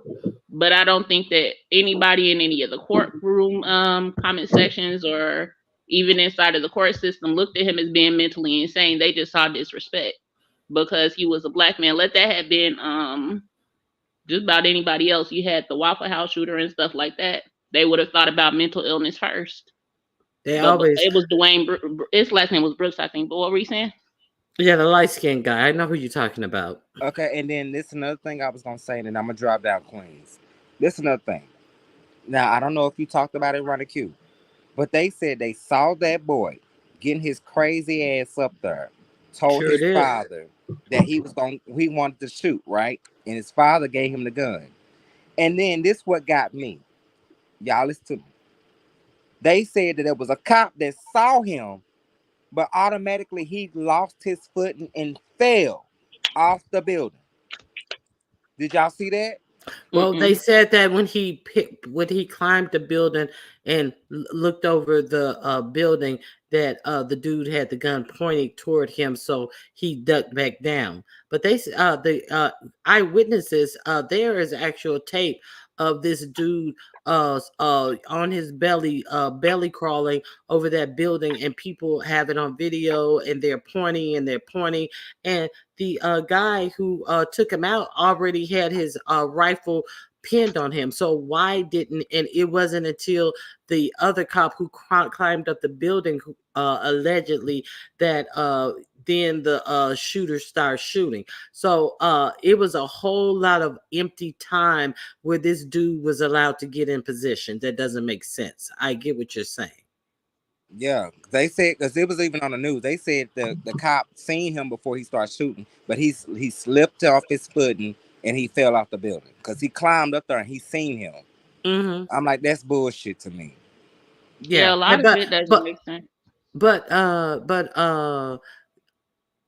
he had, and you have to make sure you're gonna, what you're dealing with. You don't never make sure when you dealing with us, how many people have been unalive I thought they had a gun. It was just a cell phone. You don't never take none of them precautions when it's one of us. You shoot first and then ask questions later when it's us. And this child, well, I say child because I'm old now, but this boy had a dang AR-15, and y'all are like, we have to be cautious. I'm not So calling him no. cautious is I'm not calling him no child. That was a grown man. They don't call ours no child. They don't call our children children. You're right. But yeah, this dude had a dang AR-15, and y'all had to be cautious. And said his daddy gave him the gun. But see, that's all I got to say, y'all. Now is the daddy gonna be? I had one video. Oh no, I'm good. I'm right here. I had this one video where all of these. What are they saying about gun control now? Are they still standing behind? I had this one video where all of these people who were running for office had these guns in their political ads. 2 of them were giving guns away, and you had to be at least 17 years old or older. They're taking I'm gonna see how badly I can how badly I can tear up the Affordable Care Act. Took all the pages and shot different types of guns into it, and we're gonna have to do better. So vote me into Congress and all this type of stuff. And all these different Marjorie Taylor Greene were shooting Joni Ernst shooting guns. All of these people with guns in their actual political ads. Republicans with guns in their political ads. So what are they thinking now? See, this was a registered Republican. So what do they have to say about all of their rhetoric now? Absolutely nothing. Nobody wants to talk about the obvious topic that should be talked about. Yeah, they're gonna wait until the conversation dies down some, and then they'll be promoting gun violence. Well, guns again. I really think they have to shoot a government official. Then they're gonna be talking about gun violence. Monica, did you see when he came out to 50 Cent song? Girl, he had the actual audacity. All right, Queen, I'm dropping down. Thank you, Dwayne. You're welcome. And then he had the nerve I'll talk y'all in chat. All right, bye-bye. By the way, love you. So then and then he had the nerve to come out with 50 Cent song, and then he's showing his ear bandage and shit like that. I was like, bitch, you didn't even need that bandage. It probably that scratch on his ear, and he had that whole ear. You could see he had that big old bandage on his ear, and you could see that all the way from wherever you were sitting. Nothing but a prop. Hey, Olivia, is that you? Nothing but a whole prop sitting up there. Mike Tyson did more damage to what's his name ear. Evander Holyfield ear. Evander, yes, exactly. Miss Olivia, what do you want to add to the conversation? Oh, I just hadn't seen that commercial that you played with that guy, the shooter, on it before. I hadn't seen that, but that further I agree that it was all staged, but I think that guy was radicalized, and he radicalized into doing whatever it is that he did to further. And then, don't you find it interesting that this happened right before the Republican National Convention? Yes. And I heard y'all talking about that big vent. He didn't even get grazed by the bullet. His ear got nicked on some glass. Well, they said that story has been debunked. I don't see how it's been debunked, but they say they've debunked that it was actually a bullet. It seems more like it was glass from the teleprompter to me as well, but I don't know. Yeah, it ain't no way that bullet grazed him. And that little bit of, because it would have grazed his neck so fat, and he's so fat in general. And the way that did you see the part where they showed how the bullet, if he would have moved his head just a little bit, the bullet would have shot him, and all of this and all of that. If you know about anything about shooting, there is no way that bullet could have grazed that little bit of nick that he got on his ear. Okay, it would have been more than that. It would have been some damage for real, and it would have not only grazed his ear, it would have grazed part of his fat ass neck and part of his head right there, going towards the place that was nicked. So I believe that he got a hold of some glass. The glass got a hold to him. That, and then also, if you have sharpshooters on the roof already, how is it that the sharpshooters didn't see him climbing on the roof? The sharpshooters already had their guns pointed on him, and they got video of it. Them up right above him with the guns pointed in that direction, and they do not shoot until the other guy shoots first. Right, and then the Where people, they do that?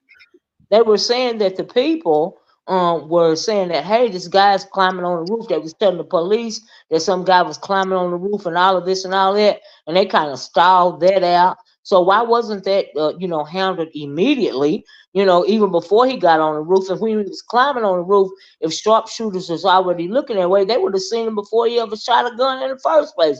They would have shot him down. But like I said, I think the cops running around on the ground like Keystone cops, like where is he? Where is he? Ain't never looking up. You got people pointing to the roof. He's up there. He's up there, and they never looking up. They running that round on the ground doing everything but looking up. My question is, how was he able to either get to the roof to climb the roof? They didn't have they didn't guard off that area. Wasn't it? How close was it to the stage? It was outside of the perimeter of what they were guarding, but it should have been in the perimeter because somebody could do that from the roof. So why wasn't it included? And I also have another question. Did the gunshot that killed the man, because it was one man that died, right? If I'm not mistaken, right? Yeah. Okay, so was it the shooter's gunshot, or was it the people that were shooting at the shooter? They said it was the shooter's gunshot, which will make even more sense if he did shoot, because that. Have you ever heard that saying that when it comes to a greater good, that sometimes you have to sacrifice the few to save the many. So he was that guy that got killed. He was nothing more than collateral damage, in my opinion. You know what I mean? That's what I chalked it up to. And the fact that his daddy said that he bought 50 rounds of ammo. Why is it that only one person got killed? And then why is it that the people that were directly behind Trump, they really didn't scramble like that? They were looking at the president, but they really didn't scramble. You know what I mean? All of that was just very suspect to me. And the whole, I think that they radicalized that boy, the 20-year-old, they radicalized him like they radicalized those people across the water that strap dynamite to their vest, and promise them, that they gonna be in heaven with 20 virgins and shit like that. It's just homegrown terror. He got radicalized. Right. Let me say this. Why is it that the FBI has said that white extremists should be on the terrorist watch list over 5 years ago, and they have never been put on there? And every time this type of stuff happens, is some type of white child who has been radicalized and writing manifestos and all of this type of stuff, but they have never been put on the terror watch list, which the FBI has recommended. It never happens. Another thing, the firefighter, he was a volunteer firefighter or something who lost his life in this. His wife refused to talk to Joe Biden when Joe Biden called to give his condolences. She wouldn't take the call. She said because she's still supporting Trump, because she's not really into politics, but her husband was really into politics, and so she's respecting him. However, Trump didn't call you. Trump ain't never reached out to her and called her at all, but she wouldn't even accept a call of condolences from Joe Biden. Do you understand how fucked up people are in the head? Yeah, they work against the president of the United States interests, especially against their own interests. He ain't, and you still gonna give him your vote. He ain't even thought enough of you to reach out to you and care about you, and you gonna turn down the person who is trying to care for you. See, this is what we are up against, this type of thinking. They're sitting there walking around the RNC with oh, sorry. What happened? I'm just gonna say, and part of the reason the Democrats are so far behind is because Trump is he playing dirty politics, and the Democrats are trying to, rise above. Like the Michelle Obama, when they go low, we go higher. Honey, no, you need to get as low as they go. No, you need to go exactly. You need to go as low as they do, and sometimes you got to play a motherfucking dirty game. That's the only thing I hate about the Democrats. Y'all have to play just as dirty as he is. He's a dirty motherfucker. If y'all don't, what's going to end up happening? This man may end up being back in office, and I am terrified and I am scared. Let me tell you something. Yesterday, I was watching Lady Nika, and Righteous Soul was on the panel, and she basically was acting like she wasn't going to vote for Biden because he's old. Let me tell you something. I don't give a fuck if Biden is in hospice in November. I don't give a fuck if he's on fucking life support. I'm voting for that motherfucker. I don't care. Because this is a do or die situation. And people don't realize it. And she said that, and she said, she actually, the way she was talking was like she was thinking about voting for the independent. You voting for the independent, you're wasting Trump. Your vote. Voting for Trump and you're wasting a vote.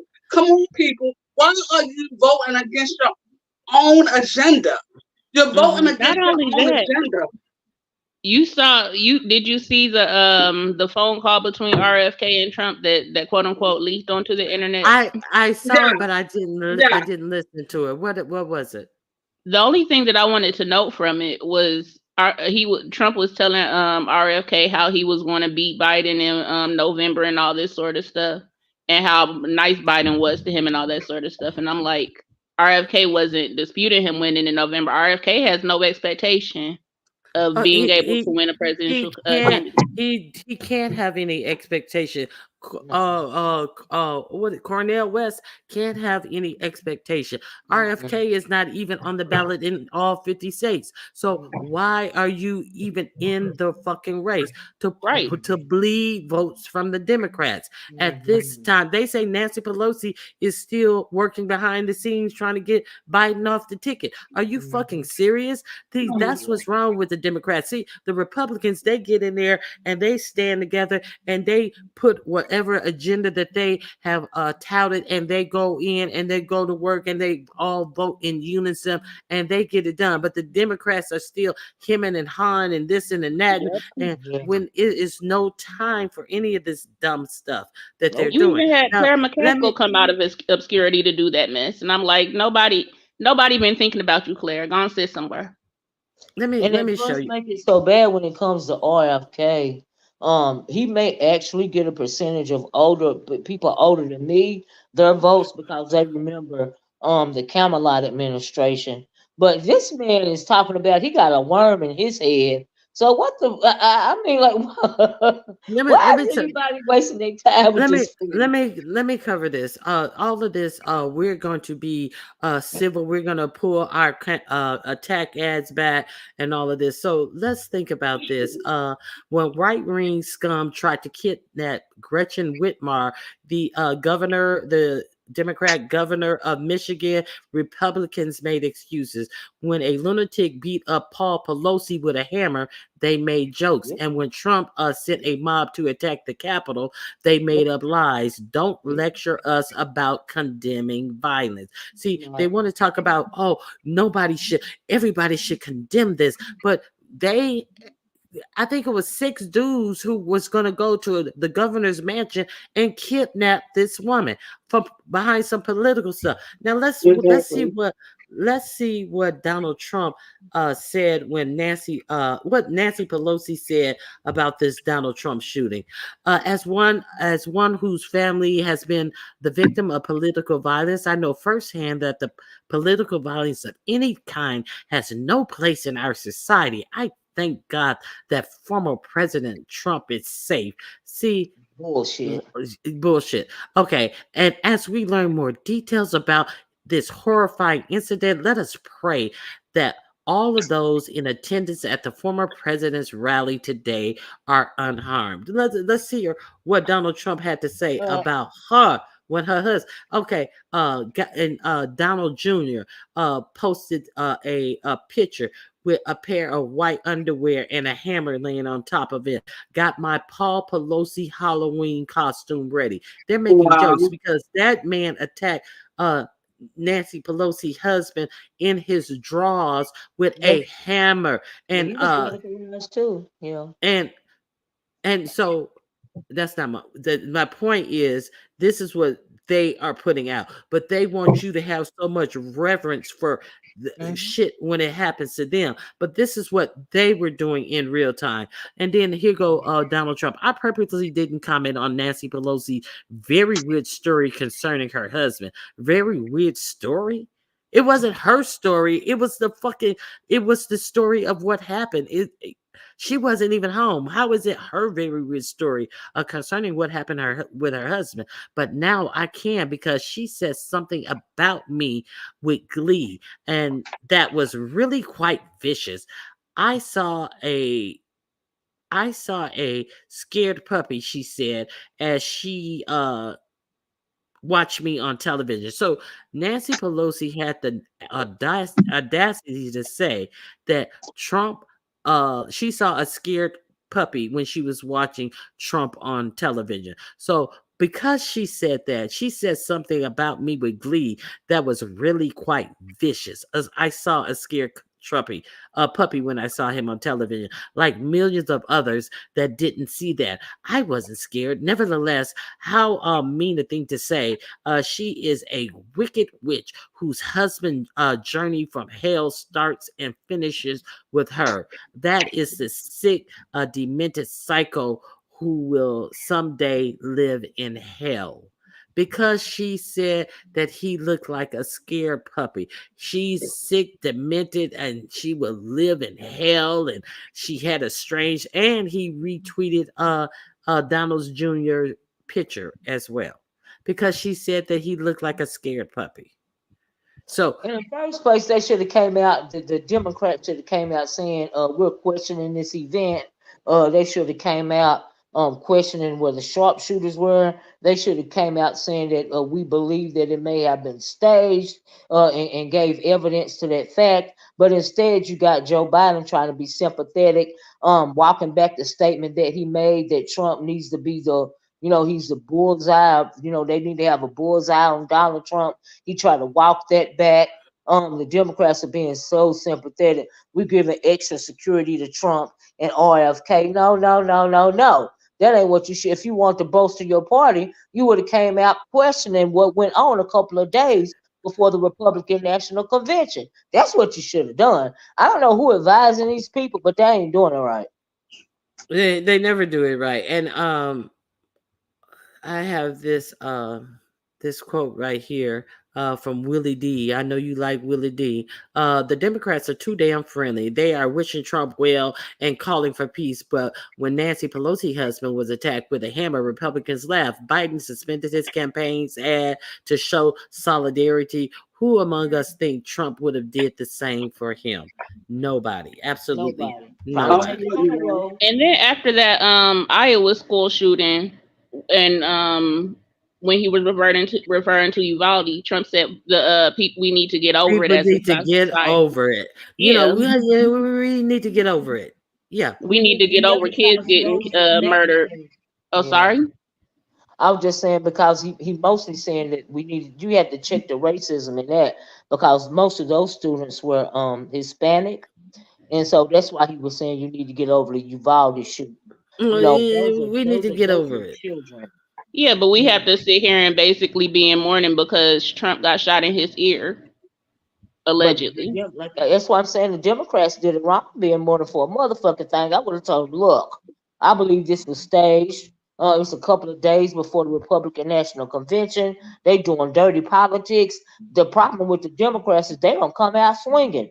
Okay, just like Trump can say anything he want to say and it's accepted. He gonna pull this motherfucking stunt, and they ain't gonna call him on it. You're the president of the United States. In the first place, Joe Biden should have put Trump's ass in jail after January 6th, and we wouldn't have been going through this right now, because he had the administrative power to put Trump in jail. He did not do that because they were afraid of all these white Americans that was standing behind Trump during January 6th. See, that's the damn problem. That's where they effed up at, in my opinion, because I would have threw his ass in jail.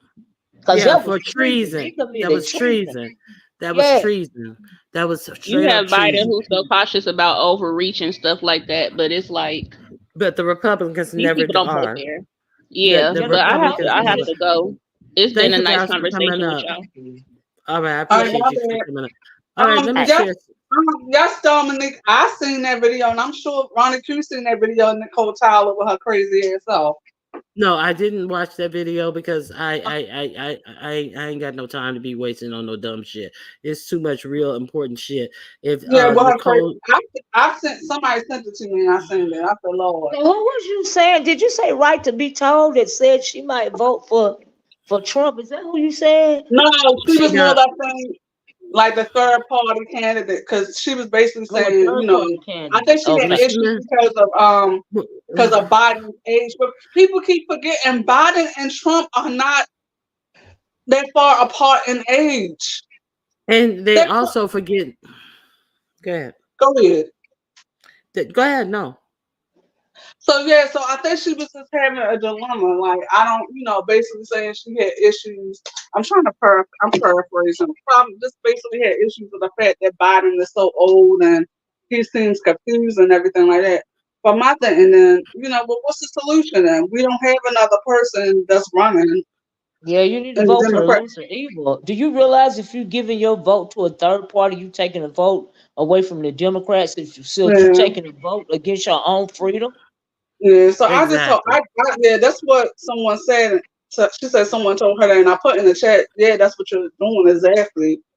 Exactly. Yeah, and you may as well. It's just like sitting at home. It's not going to count towards anything, but not counting for the person who's going to win. So do you want to count for the person? Do you understand? These people act like they don't understand. See, everybody want to be the important Negro, the evolved, the unique Negro. You are finna be in for a world of hurt, because a lot of this stuff in this Project 2025 is directly affecting how you are going to be able to be discriminated against as a black person. Don't even want you to learn. They don't want you to be able to learn your history in any level of education. Why is that? Because obviously they see that it benefits them to have dumb Negroes. Why? Because you Negroes out here talking about not voting, that benefits them. You know, it benefits them to have you evolved Negroes talking about you're voting for Trump. That benefits them. Why do you think they want you to be stupid? The same reason why they wouldn't let Africans speak their native language when they came over here. Couldn't communicate.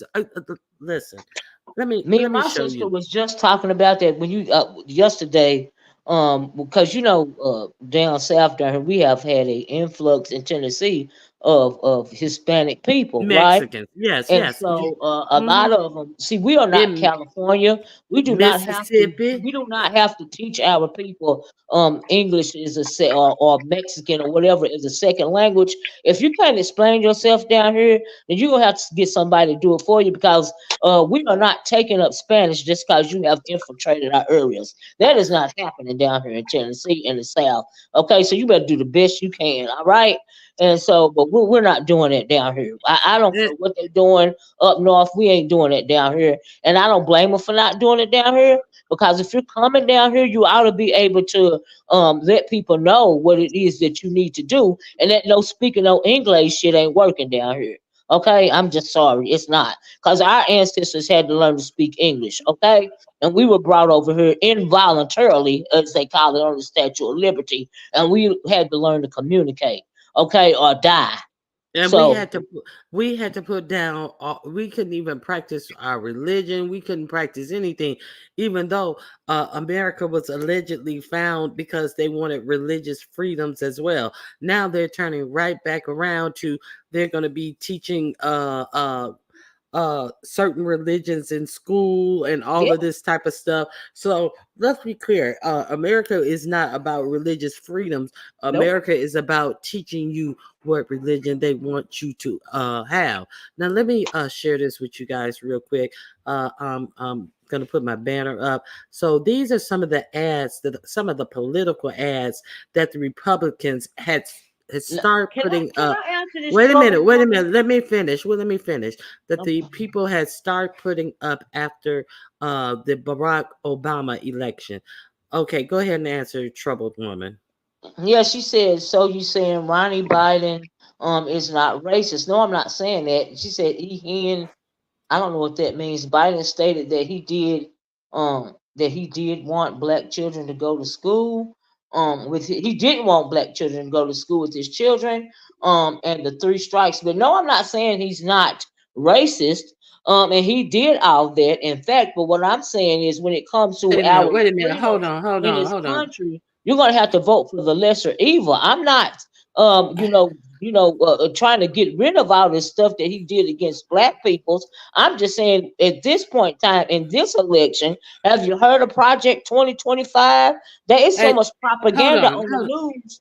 I'm sorry. First of all, what was the I don't see her question. I don't see her quote. What did she exactly? Trouble woman down there. Ronnie,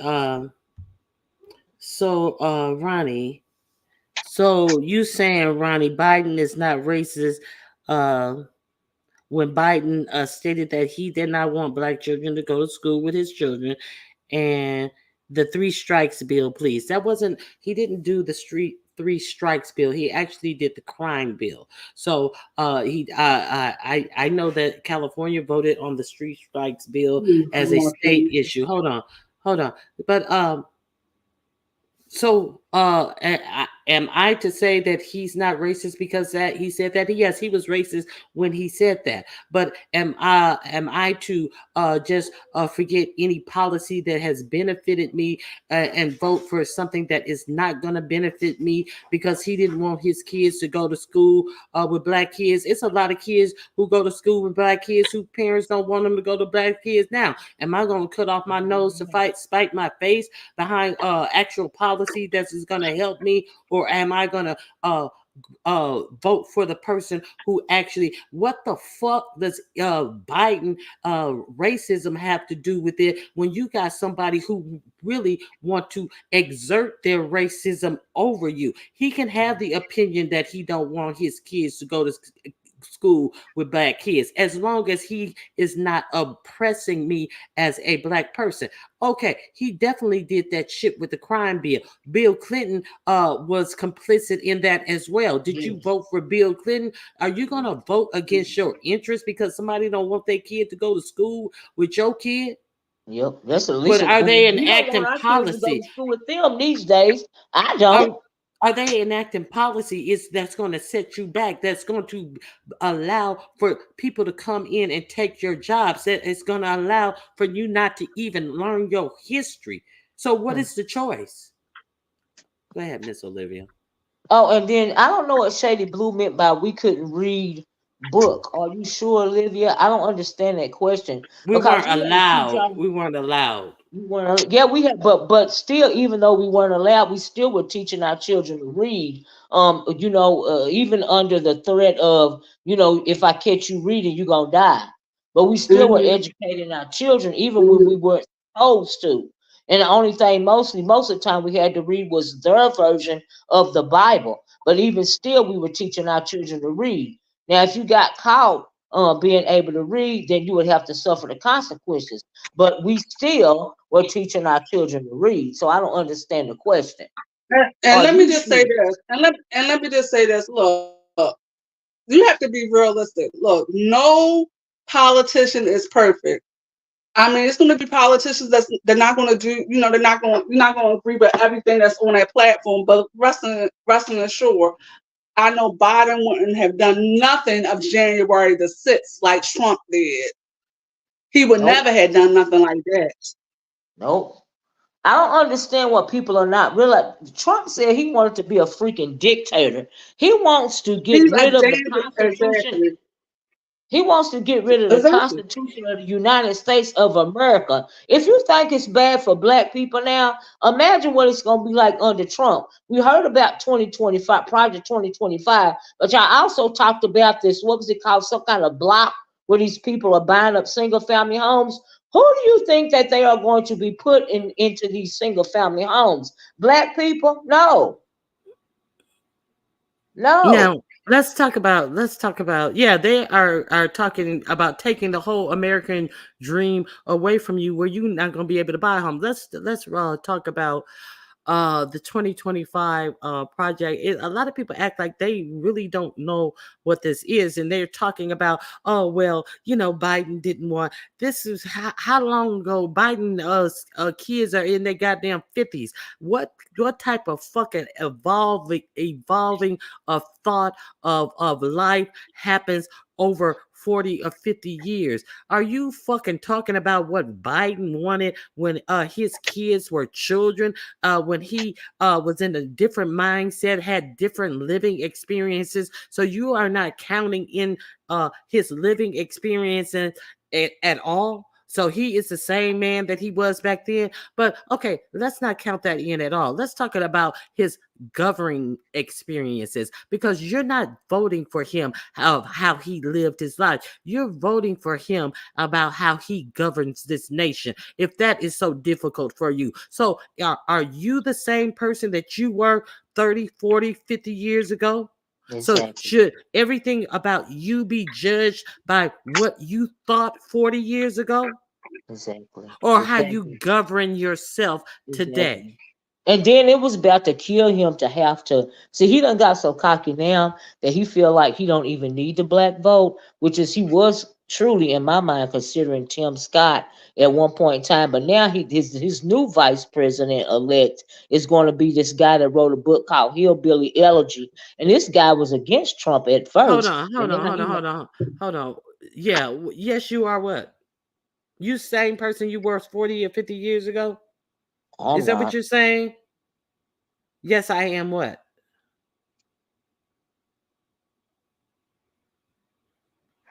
I'm not clear. Yes, you are what? Okay, well, you be the person you were 40 or 50 years ago. I'm not trying to convince you to vote for anybody. So if you are stunted in your growth, stay stunted in your growth. Okay, so you do whatever works for you. Good morning, Mike Lewis. How are you? Go ahead. About you were talking about the JD Vance and the hillbilly. I talked about the hillbilly study. Go ahead, Miss Olivia. Yeah, it's just that he was against Trump at first. Now he is the author of a book called Hillbilly Elegy. You know what I mean? And but he was against Trump. He did an interview. I forget who it was with, when he was saying that Donald Trump was destroying his country, A, B, C, and D. But now he's done made a miraculous turnaround. Do you see what I'm saying? But it was still in Donald Trump. Mrs. I hope throughout the campaign that the Democrats will play the sound bites of him talking about Trump. But they're not, because they weak as fuck. Oh my God! I hope they do. Why wouldn't you do that? Hold on one second. Okay, Woo Child, but Ronnie Q, did Biden really reverse the 3 strikes law? No, he didn't. What 3 strikes law are you talking about? So did Biden even implement a 3 strikes law? No, he didn't. States implemented their own 3 strikes law. You know who got rid of the 3 strike laws in California? The California voters got rid of the 3 strikes law. So, and you know who implemented the 3 strike law? The California legislator instituted the 3 strike laws, and it was allowed to flourish until it wasn't, because the state voters took it away. So what 3 strike law, which is a federal law, do you even speak of? Let's be clear. These are state laws. Okay, go ahead. That had nothing to do with, but I think people getting mixed up with the crime bill. The crime bill did not have no 3 strikes in it. So why let's clarify what you're saying. There was no federal 3 strikes law. These were state laws. So how is Biden going to get rid of them? And that's why we always emphasize that local elections are the most important elections anyway. So please vote in your local elections also, people.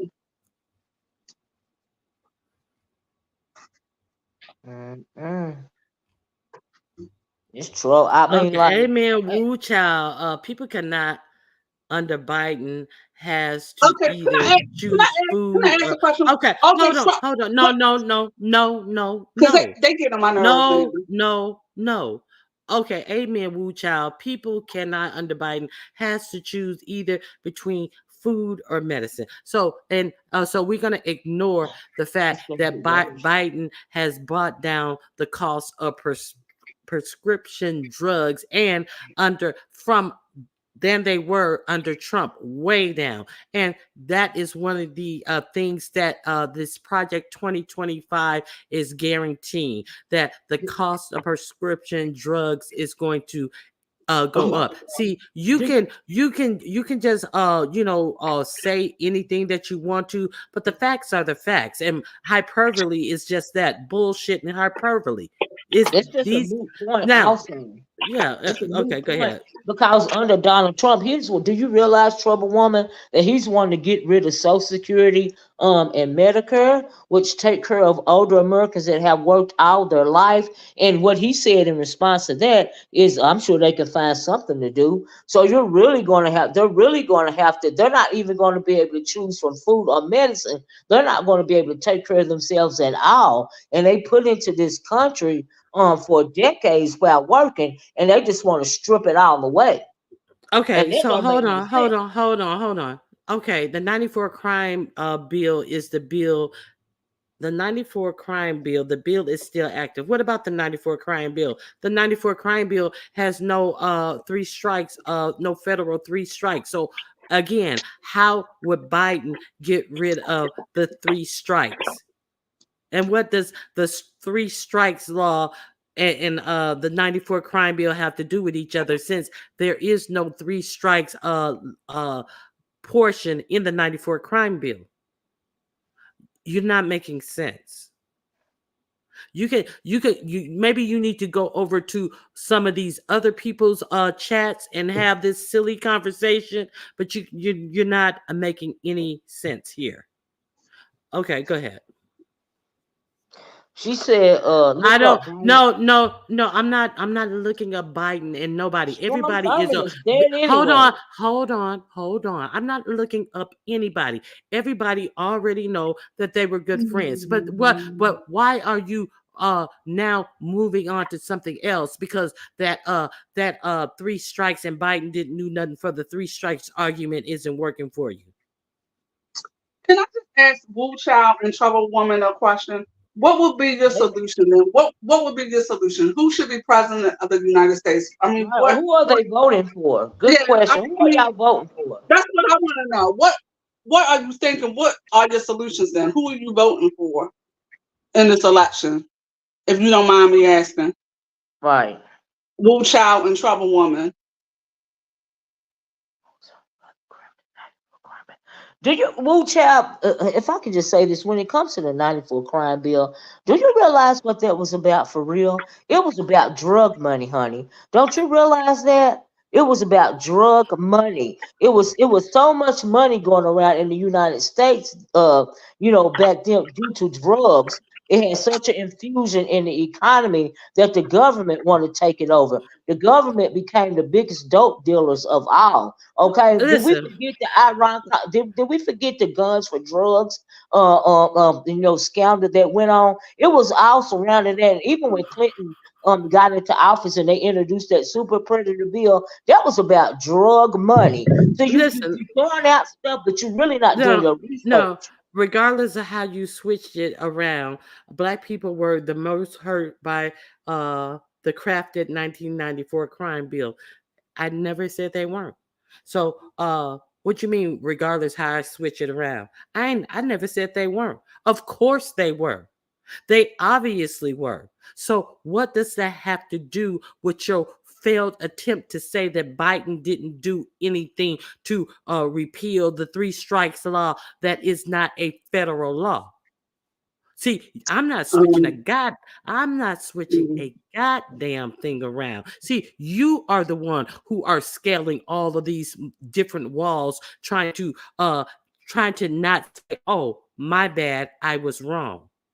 See, that's what's wrong with you motherfuckers. You can't understand when you wrong about something and admit you wrong, trying to say, I changed it, I'm changing shit around, and I don't acknowledge that the 94 crime bill, it was disastrous to Black people. I can definitely say that.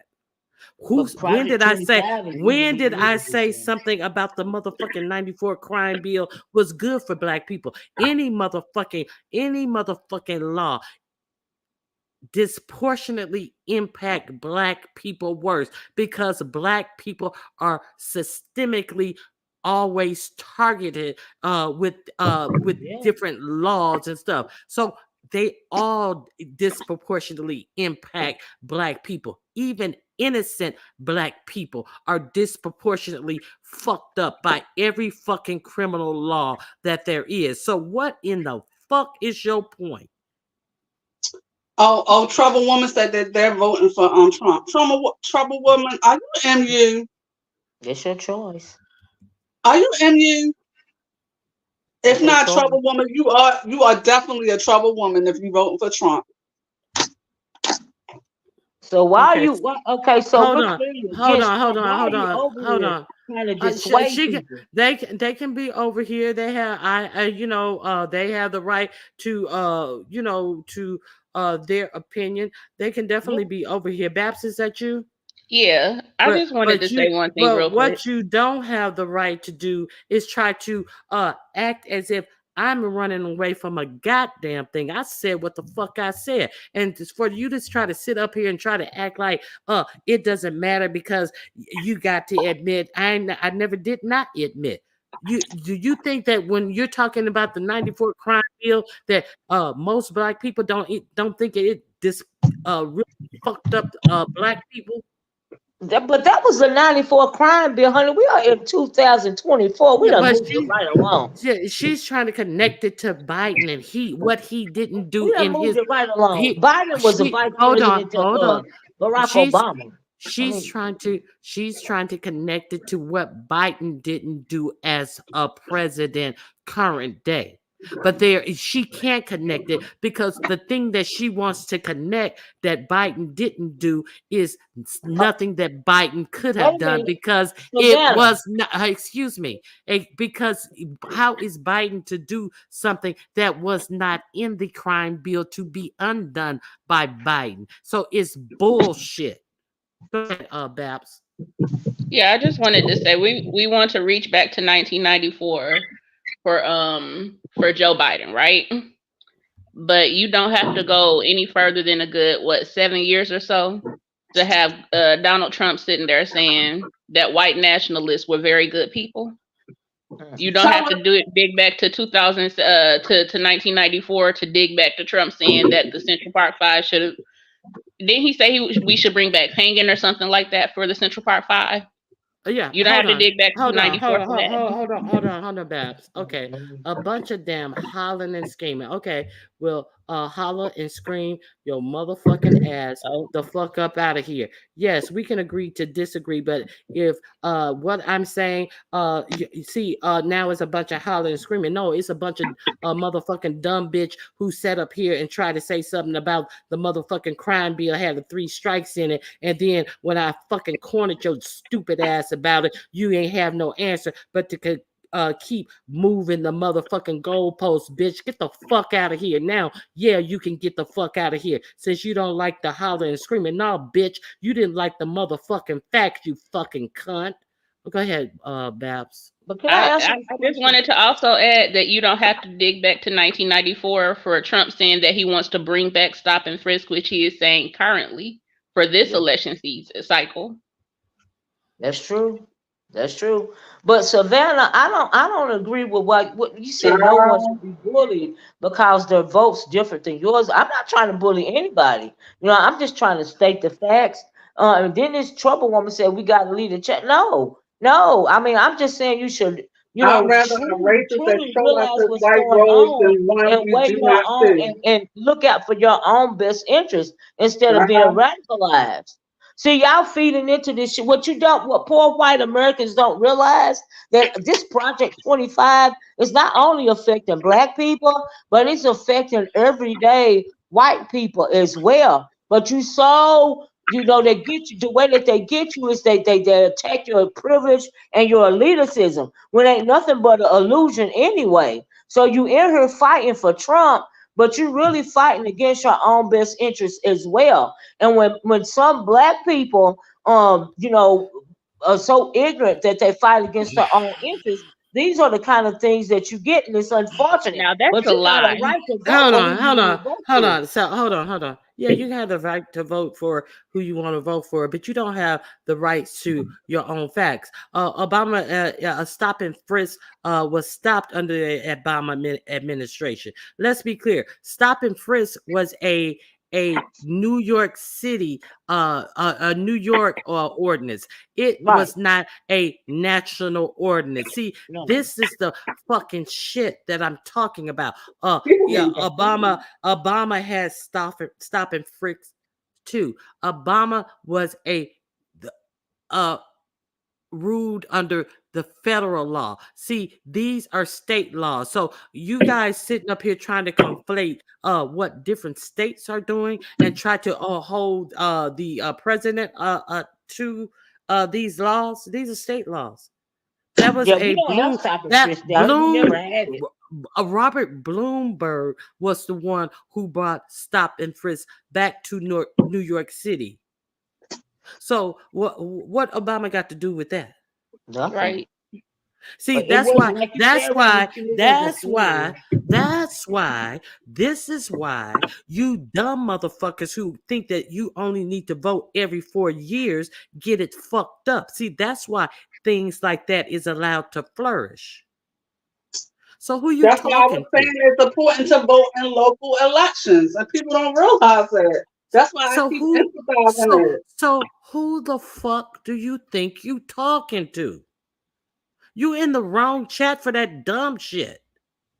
And it ain't about bullying nobody for their beliefs, but why say something that's like provably not true? It's factually inaccurate. Now you're bullied? No, you're told the truth. So now you're bullied because people are sitting up here dismantling the bullshit that you're trying to put out here against people that does not factually make sense. Now you're bullied. If you're bullied, you're welcome to leave. Nobody is forcing you to be here. But what is going on right now is you're being spoken to firmly. And I'm not buying your bullshit. See, you are not held hostage here. Have a good day. Okay, go ahead, Babs. That's all I was saying. Just people, y'all were talking earlier when I dropped down about how people wanted this, especially Democrats, they want a perfect candidate or whatever. And I'm like, they get held to this standard that is unrealistic. These people all have some horrible past. Well, not all of them, but a lot of the older Caucasian ones do. And so it's like, none of them are perfect. You don't have a savior in any of them, but you do need to vote for who is going to benefit you the most. Exactly. And I'm going to hop back down.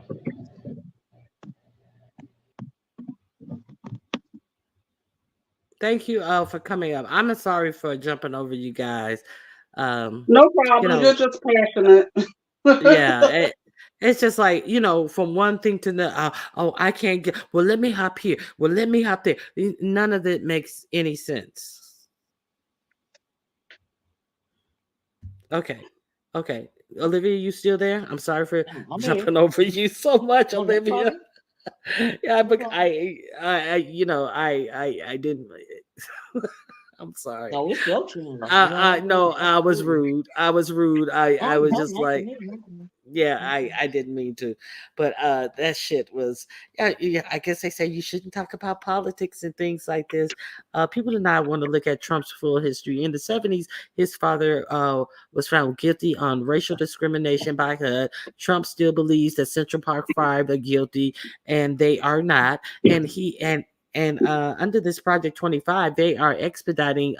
They want to expedite people who have been sentenced to death to these deaths, and that is what Trump said that the Central Park 5 deserved. They deserved the death sentence for somebody who was not even killed, no less. And they didn't even do it, and they didn't do it. Yeah, Exactly.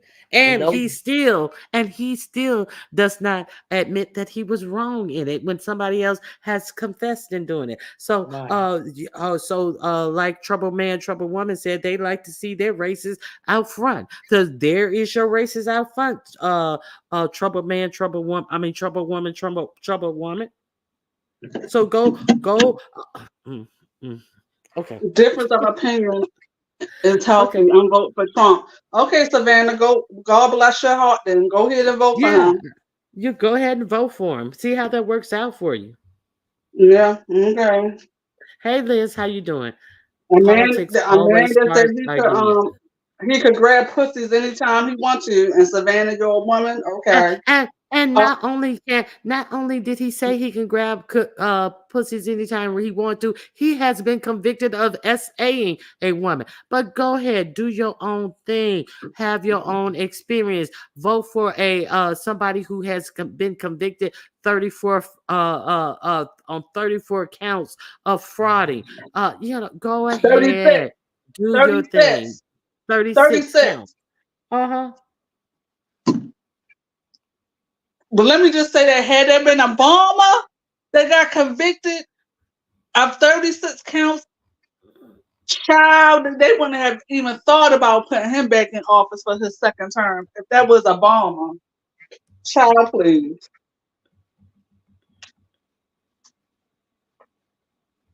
No, we can't get another candidate. It's too late. Oh, okay. Trouble Mom. No, you cursing at us. And Babs, I can do what I want to do. Yeah, I curse.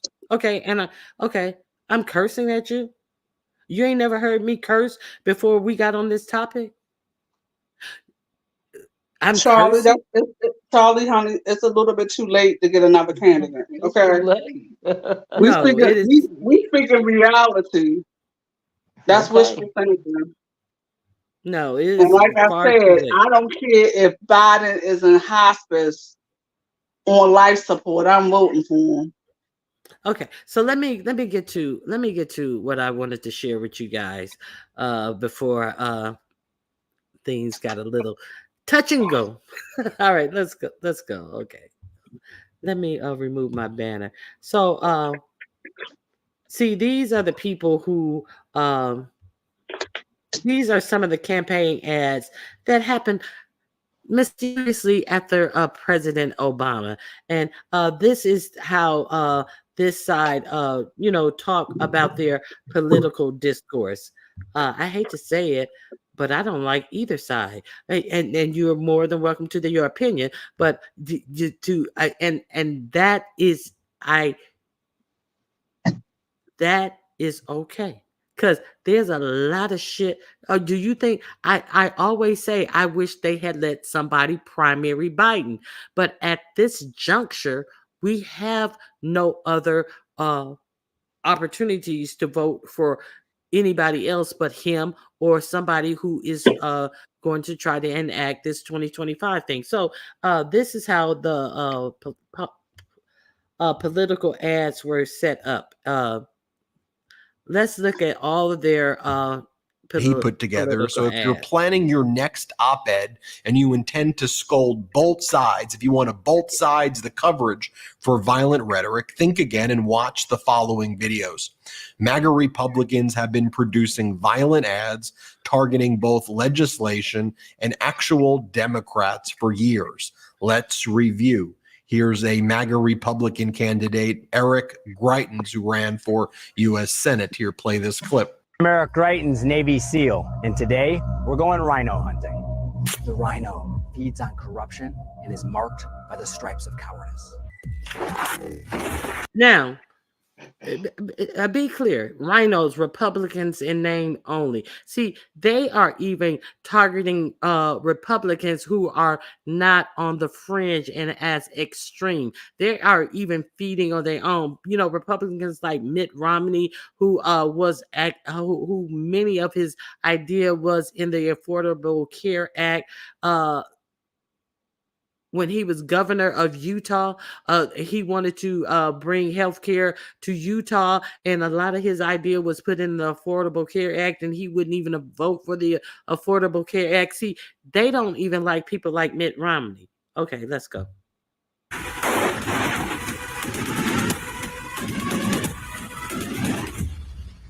Join the MAGA crew. Get a rhino hunting permit. There's no bagging limit, no tagging limit, and it doesn't expire until we save our country. No bagging limit, no tagging limit. But when he gets shot in the ear, allegedly, there is all of this outcry. Let's see a couple of more ads. Here's another ad of Greitens. Play this clip. We're back. And everybody remembers when we first rolled on the scene. Well, I'm no career politician. I'm a Navy SEAL, and I'll take dead aim at politics as usual. Everyone also remembers that because I fought for you, they came after me.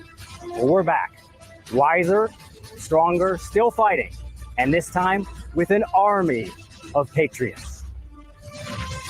With an army of patriots. So that's so now they have built their militia up even stronger. Do you hear what these people are saying? With an army of patriots, he comes out with this AR-15, shooting up something that mysteriously blows up. You know, extra violence on top of it. You know, let's continue. Anybody, you guys want to add anything?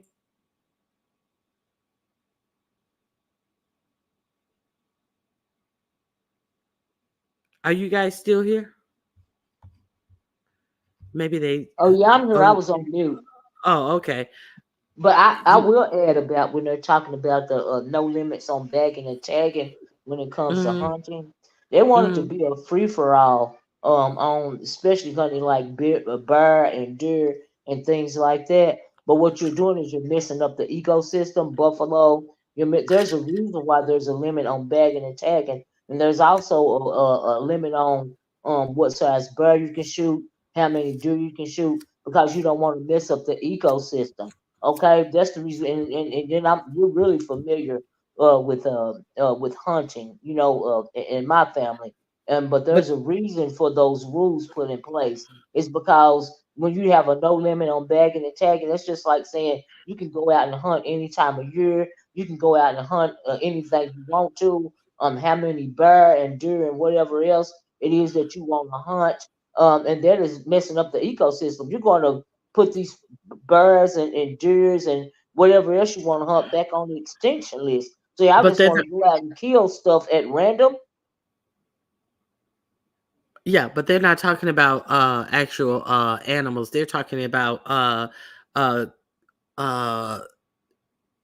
Republicans who are not far enough right leaning. So they took that antidote and applied it to actual human beings, and they're talking about they have armies to do it. And let's be clear, this Project 2025 is supposed to be enacted in the first 180 days of the next presidency. And one of the things that is in this Project 2025 is that the president will be allowed to bring forth the army to squash any protest, not the National Guard, the actual army. I mean, the actual armed services to squash any protest. See, how you are allowed to petition your government. You're not going to be allowed to do that because you're going to have that whole National Guard, the Army, Navy, Marines, and what is that other new force, Space Force or whatever, are going to be allowed to be unleashed on you. And, you know, this guy is telling you we have an army, any militias and all of these types of things. So this is violence. You even heard I played the clip of the president of the Heritage Foundation who said that they asked him, will he accept the election? And he said, well, basically, he said he'll only accept the election if it's for Trump. And if he said, and if the left don't yield, it's going to be bloody.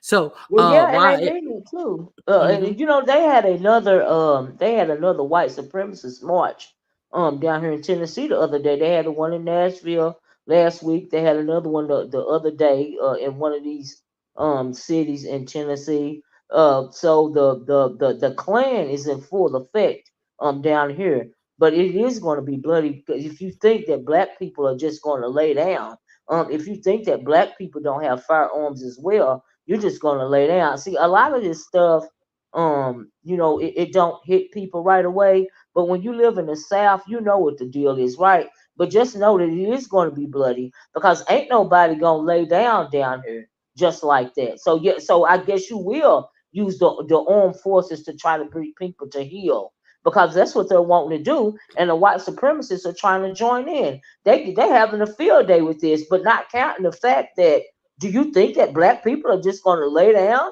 and let you treat them any kind of way you want to treat them?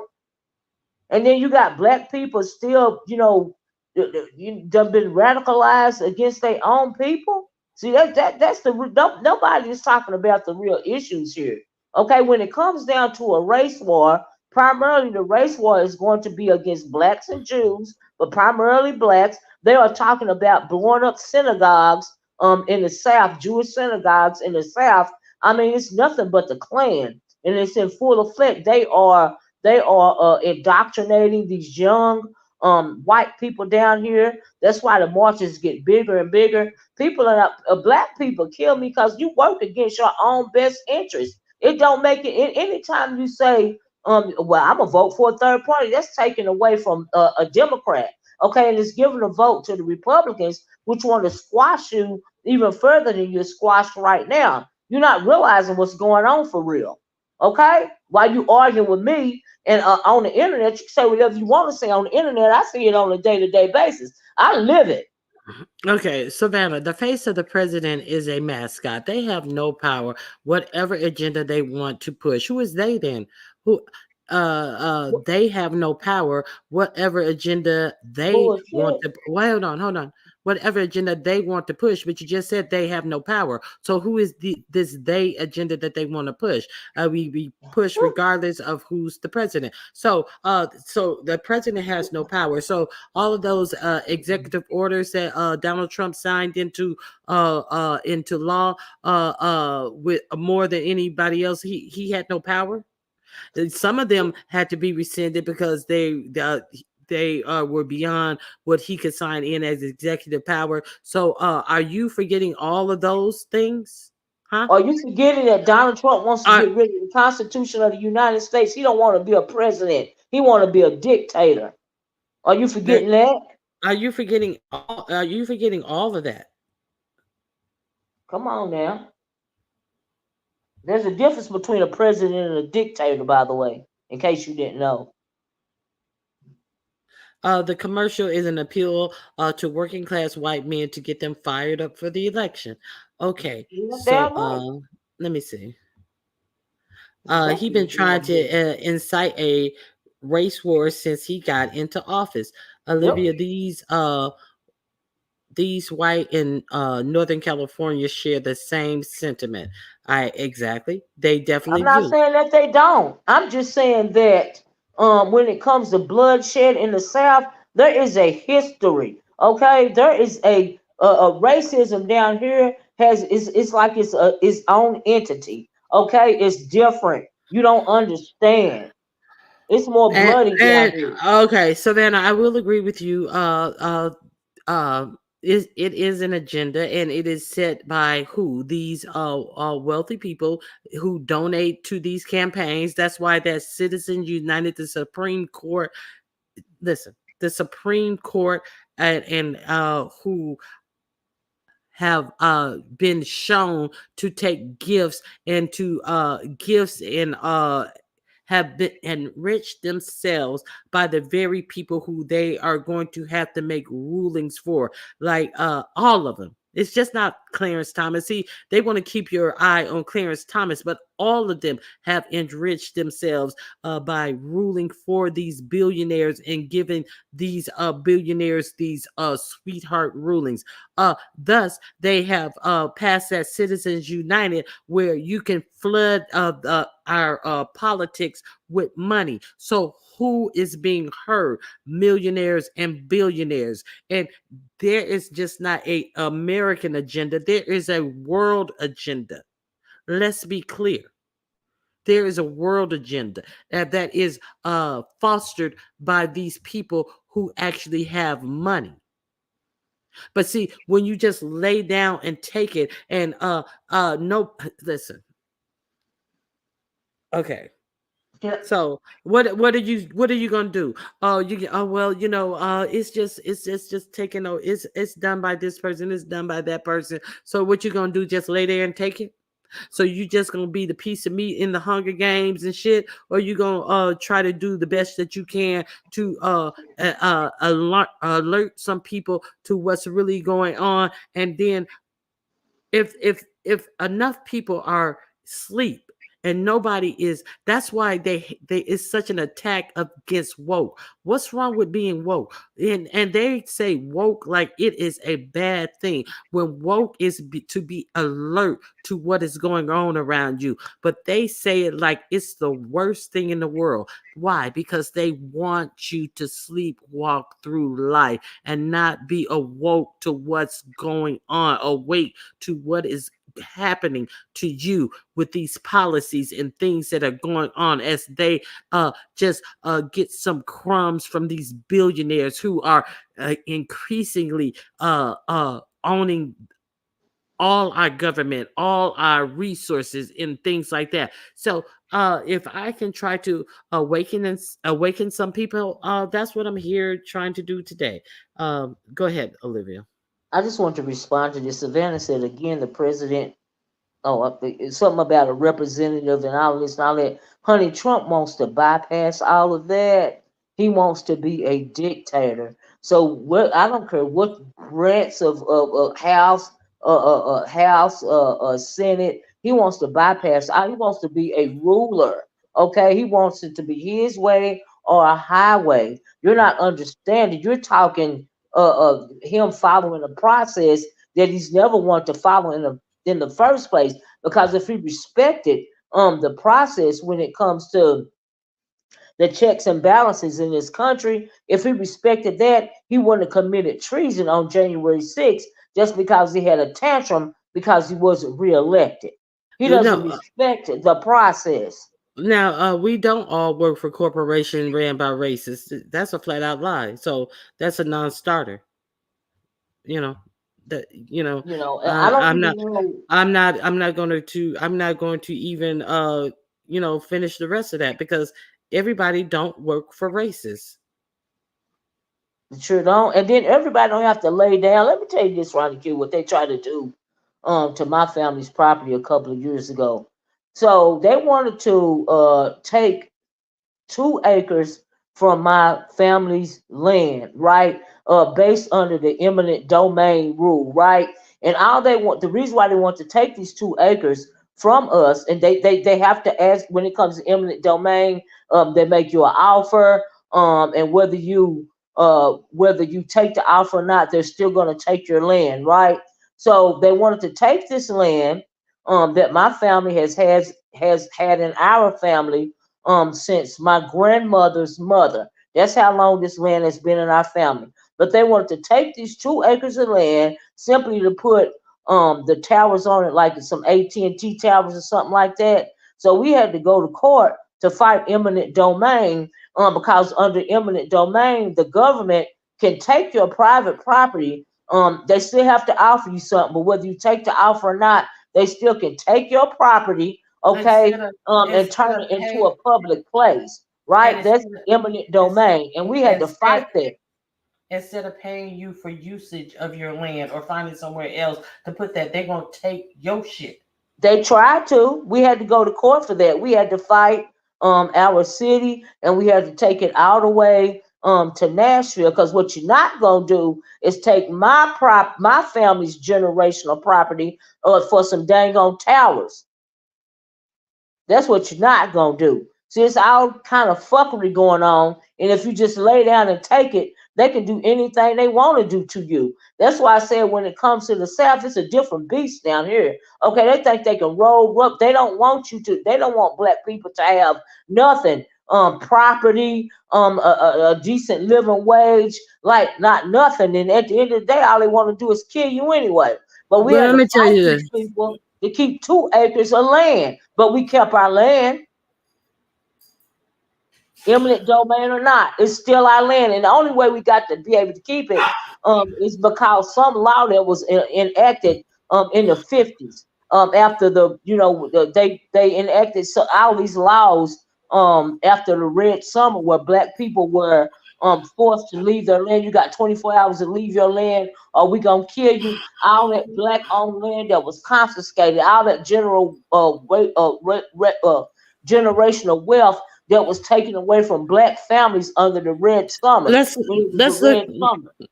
look at that lady from Hinton Head, who some big developer said that her porch encroached on their land, and that they were going to try to take her house because they were building some big resort living or condos or something, and this land had been in this woman's family for generations, for decades. She was 91 years old. She died with this case still hanging over her, unsettled.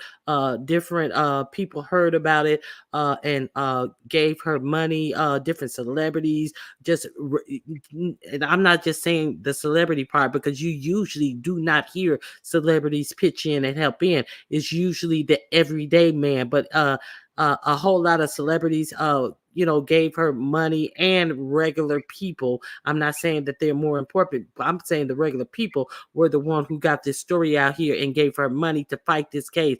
It was still hanging over her head until after her death. She passed away, and her family were able to keep their land. See, if you just lay down and take everything like, oh, well, they got more than me, what am I going to do? You're going to lay down and you're going to take it.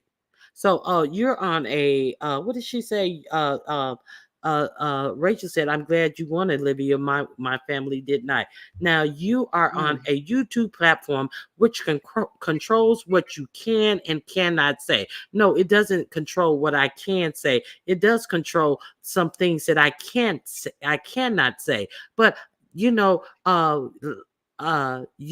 get around and you say things in a different manner, and if it gets struck, it gets struck. So the things that you cannot say, if you can't say a certain word, then you say, if you can't say KILLED, you say unalive. So what can't you say?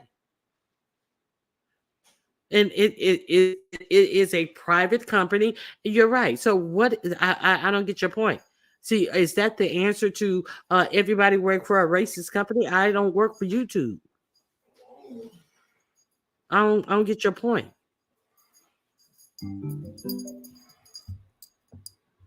Blaming County on the president is huge disconnect. Economy performance is often tied to a boom and bust in cycles. It's also tied to interest rates as well. I agree with you, Olivia. Control what's within your control. The presidency is not. Yes, it is within your control. The presidency is definitely in your control. If it wasn't in your control, why would you? If the presidency was not in your control, why do you think they would be making so many laws to make it more difficult for you to vote? For you to vote. Yep. If it wasn't in your control. That's right. Why would they be making it so difficult? Yep. Which is why Donald Trump, if he gets in office, he wants to be a dictator. There will be no more elections. He wants to run it like Putin. Now Putin, when those people go to vote for Putin against whoever, we know that the opponent is going to be killed. We know that people are going to be afraid to vote for anybody other than Putin. You know, that's what he wants to be. He wants to follow that plan. He wants to be a dictator. And people are not understanding that. When you don't have a constitution of the United States of America, when you have a person that's wanting to run everything, he don't want to abide by the SCOTUS, the House, the Senate, nothing. He wants to be the only one making decisions. And you're going to put that kind of power in the hands of somebody like Donald Trump? Are you kidding me?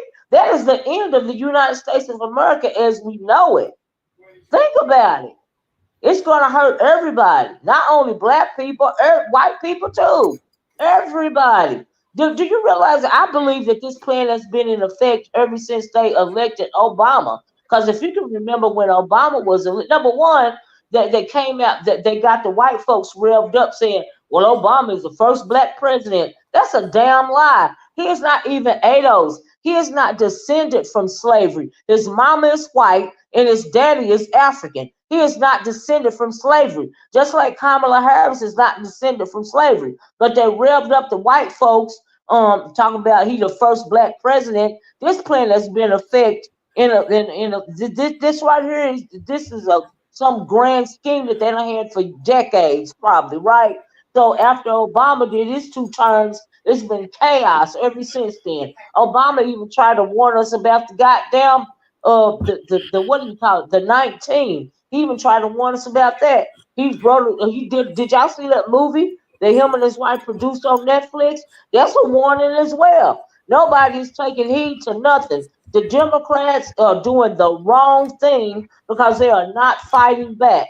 They are not playing dirty, just like the Republicans are playing dirty. Now, around that, in the old days, the Democrats used to play just as dirty as the Republicans. But for some reason these days they want to seem better than the opponent. Honey, being better is going to make you lose.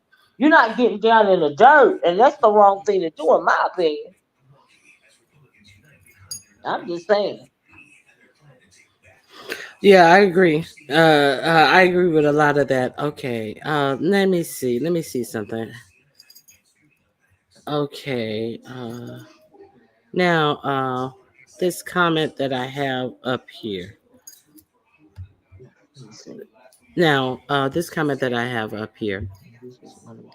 Okay, and this was under Joe Biden administration that they wanted to take this woman's land. And this is under Joe Biden's administration that they were not able to take this woman's land as well. Do you think that under Joe Biden's administration, that is the only time that people wanted to encroach upon people's land because of eminent domain? No. Is that no? I'm talking to this person, troubled man, troubled woman. So are you saying that only under Joe Biden's administration that somebody wanted to try to do a land grab? See, this has been going on for decades in Hilton Head, but Joe Biden administration was not in control of the government during all of these years that they have been stealing the land of these people because it's great waterfront property for the rich. So what's your point? What is your point? Then make it so bad. You talk about under Joe Biden. That happened to my family under Joe Biden, but it's not only my family's property. Can I just say that they wanted to take the people the next plot of land, they were owned by white people, and they wanted to impose eminent domain on those people as well. Because Tennessee is growing so much that they don't have a lot of people own land, and they want to take people's land because the population is booming. They want to put apartments on it. They want to build these other, like suburb type communities. They need places for infrastructure, so they want to take people's land, and so you're literally having a fight to keep your land from taking, for the government taking away. It's just not black people. It's not just, it don't have nothing to do with Trump when it comes, I mean, Biden when it comes to Tennessee. It's just that they're wanting to take your land and turn it into public use so they can make some more money down here. Yeah, so you're okay. So now, trouble. You're monetized. Okay, well, what that mean? What that? What does that mean? What does that mean? Do you think YouTube helped me keep my land? I'm not. I'm monetized. I'm not an employee of Google. I'm an independent contractor. Google is not. I cannot write Google down as my employer. So, what is your point? Okay, there's a radical agenda that has been tested already by one of the largest YouTubers named Mark. He has said and done worse and was never taken down or censored. The definition of work activity involving mental and physical efforts. You are working, Ronnie. I am not working for Google. I'm working for Ronnie Q. What is your point? The hell? Okay, I don't work for Google. Where are my benefits? Where's my benefits package? Go sit down somewhere. Just trying to be right. Okay. How do you guys even know if your votes count? Because how I know my votes count? Because Donald Trump made a phone call to the Georgia legislator. Well, who was he? The Georgia, I forget what his position was, and said, I need 1,900 and something votes. That's how I know my vote counts. That's right. That's How right. do you know? How do you know? How do you figure your vote don't count? Is the question. Yep. Do you know that they had to invalidate Stacey Abrams? Yeah. I know my vote count because he only needed what's it 11,000 votes. That's how I know my vote count. Because they try to restrict my votes. That's how I know my vote count. Yeah, because they didn't want to give me a vote. That's how I know my vote count. Mm-hmm. Yep. They successfully redistricted a lot of predominantly black communities throughout the state when it comes to Tennessee, so that more votes will go to the Republicans. They redistricted, a lot of the communities around here. And not only that, oh Lord, I forgot what I was going to say. Okay, I would love to click the link because this is a healthy debate. Unfortunately, I can't. So you must work for somebody who's more restricted than Google you claim that I work for. Unfortunately, you can't even click the link. Well, they can't click the link because it's somebody white, and it's really just a troll, whoever this Savannah person is. That's all. Okay, so you can't click the link, but you think that I'm restricted in what I can say. Yes, this is not my platform. If I wanted to say everything I wanted to say, what would I do? I would create me a website to say exactly what I want. But I'm on YouTube. I work within YouTube guidelines. I do not work for YouTube, but I use their platform and work within their guidelines. You're right. There is a lot of silly shit that you can't say, you can't get away with, but you get around with it and you make your point the best you can on a borrowed platform that you don't have to pay to use. Or what do? You create your own podcast, you create your own website, and you do your own thing. I don't work for Google.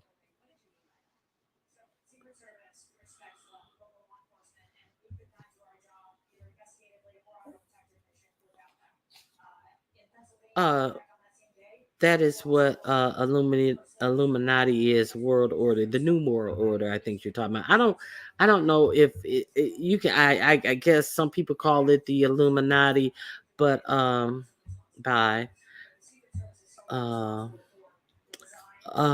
people call it the Illuminati, but I don't call it the Illuminati. Okay, let me see what she said. Obama was first African American president. Oh, so that's what you were agreeing with. Okay. Ronnie Q, I told you in the chat about Leave the World Behind by the Obamas. Yes, I talked about Leave the World Behind. That was a great movie. It really forewarned about a lot of different things. So I talked about the underground bunkers that the rich are building because they have more information about the things and the designs of how things are going to be. I think that, and it was very interesting that they were able to basically start a war in the U.S. without shooting a bomb, without having any type of attacks. We actually attacked ourselves from within, just taking away things that make us comfortable, and we not being able to take care of ourselves. So because we're so reliant upon technology and things like that, it was an easy strike. People think that, the war is going to be something that, is something like over at the Ukraine or something like that. And speaking of that, new Vice President J.D. Vance, he said, we're gonna have to, we put money into too many wars as it is. Don't think that I am a warmonger or anything. But so he is against them putting all this money in Ukraine, and he said Ukraine is gonna have to suck it up and face the music, and they are going to have to comply with Russia. And he has a different worldview than most, and he thinks that Putin should have his way. So this is in following with Trump's assertion that Putin should be able to do what he want to do over in Europe. So it's a lot of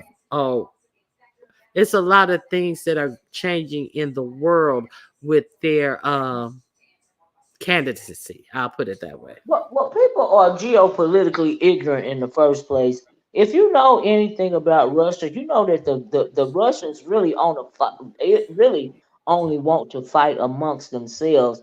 Even when it was a transatlantic slave trade, the reason why Russia didn't get involved in that is because they were too busy trying to enslave their own people. See, that is the type of dictator Donald Trump wants to be. He is only focused on America. He wants to close all the borders. He wants to get us away from NATO, and he wants to be the dictator over the United, like Kim Jong Un, right? He wants to be a Kim Jong Un, right? He wants to be really beyond a Putin. He only wants us to be cut out from the rest of the world so that he can dictate the U.S. as he pleases. And people are not realizing that. But when you get a dictator, when you get somebody in that wants to be a Kim Jong-un, that is not only hurting black people of color, black people, anything that isn't white, even poor white people are going to be affected by this. So I don't know what Savannah is talking about when you say, so when there's no argument to be made, Olivia, results to calling you, well, you are an Anglo troll. Because if you wasn't, you're so indoctrinated into this elitist mentality, you wouldn't be having this argument, because you would know that it is also working against you. But because you have this illusion of white power, you think you're gonna get something that you're not gonna get. Okay, I did call you white because you are a white troll, and if you're not, you're a black troll that's under the belief that Trump is going to help you out some kind of way. Now, I don't know why you trolling or why you acting ignorant, but I haven't argued with you because I don't have to argue, because I know my politics. It's not just hurting my people; it's hurting your people too. So do you? Okay, so now we need more content like this, seriously. But I I thought that my content was restricted and I was working for Google. So if I'm working for Google, wouldn't the content be the same old beef sector content of, you know, putting importance on some bullshit that does not matter, that does not affect you and how you live your life, that isn't thought provoking? If I work for Google, wouldn't I be having all this not mind numbing conversation all day, every day, not trying to bring up different points? Do we really need this more content like this? Seriously? Which one is it? Or I'm restricted because I work for Google. I don't understand it. Do you understand it, Olivia? No, I don't understand what Google has anything to do with this conversation in the first place. That's just a deflection. That's all. That's why I'm not even commenting on that nonsense that whoever's talking about. Do you work for Google or do you or whatever? That's not what we're talking about. Okay, we're talking about literally something that is going to change the face of this country. All Yes, right, that's what the we're elections talking can. about. Yeah, we're not talking about a business as usual. Okay, No. so that's all I'm trying to say. Look at Project 2025 and understand what they have in store for you. See, because they have pushed the agenda along slowly, long enough. Now, they have plans to make broad, bold sweeps of taking your constitutional rights away from you and turning Yes. the United States into a dictatorship. That's what I'm Yeah. saying. That's the Yes. reason I'm saying election 2024. I had a poll question of how important you thought that the 2024 election it was going to be. That is my whole point. We hear this every election cycle, but we have never seen a manifesto set up by the Heritage Foundation, who also set up Reaganomics, and Exactly. 60% of the Reaganomics, trickle down economic theory Yeah. was implemented under Ronald Reagan. And Yeah. what did they say? What did they say? They said because that they saw the success in having the whole manifesto already set up and ready to go, that they were able to implement most of it during Reagan, that they knew that this project 2025 would be successful. See, this is not their first time at the rodeo. See, they did this, the Heritage Foundation did this with Reaganomics, that if you reward the rich, they would pay their workers more. No, if you rewarded the rich, they would take more of their money offshore. They would buy more homes, more yachts, more mansions. It would not trickle down into the American economy. And thus there went the disappearance of the middle class. So let's be clear. The Heritage Foundation, and now, if your vote, it didn't matter. Once the buzz started coming out the past 2 or 3 weeks about this Project 2025, which over 140 Donald Trump former aides, appointees have worked with the Heritage Foundation to create. Why is Donald Trump trying to act as if he knows nothing about it? Oh, I don't know anything about this 2025. I don't even know what's in it. You definitely know what's in it. You were at a Heritage Foundation event saying that you like the policy that they had put in front of your desk. You like the things that they do and the policy that they have presented to you when you were actually president. So if your vote didn't matter, why is he worried that if he connects himself to this Project 2025, that it will hinder him getting elected? So therefore he's trying to act as if he don't even know what's in Project 2025. Exactly. If your vote didn't matter. And if your vote didn't matter, why is it that they're jockeying so hard for it? If it didn't matter, why are they trying to make it harder for us to vote if it didn't matter? Our vote has always counted. Even back in the days of the suffrage movement, our vote has counted when they used to put marbles in a jar and you had to guess the amount of marbles in a jar to cast your vote as a black person. They do all this and all that type of trickery because your vote doesn't count. I disagree. Your vote does count. Now, somebody said something earlier about the electoral college, right? So let me try to find this because I really want to speak on this.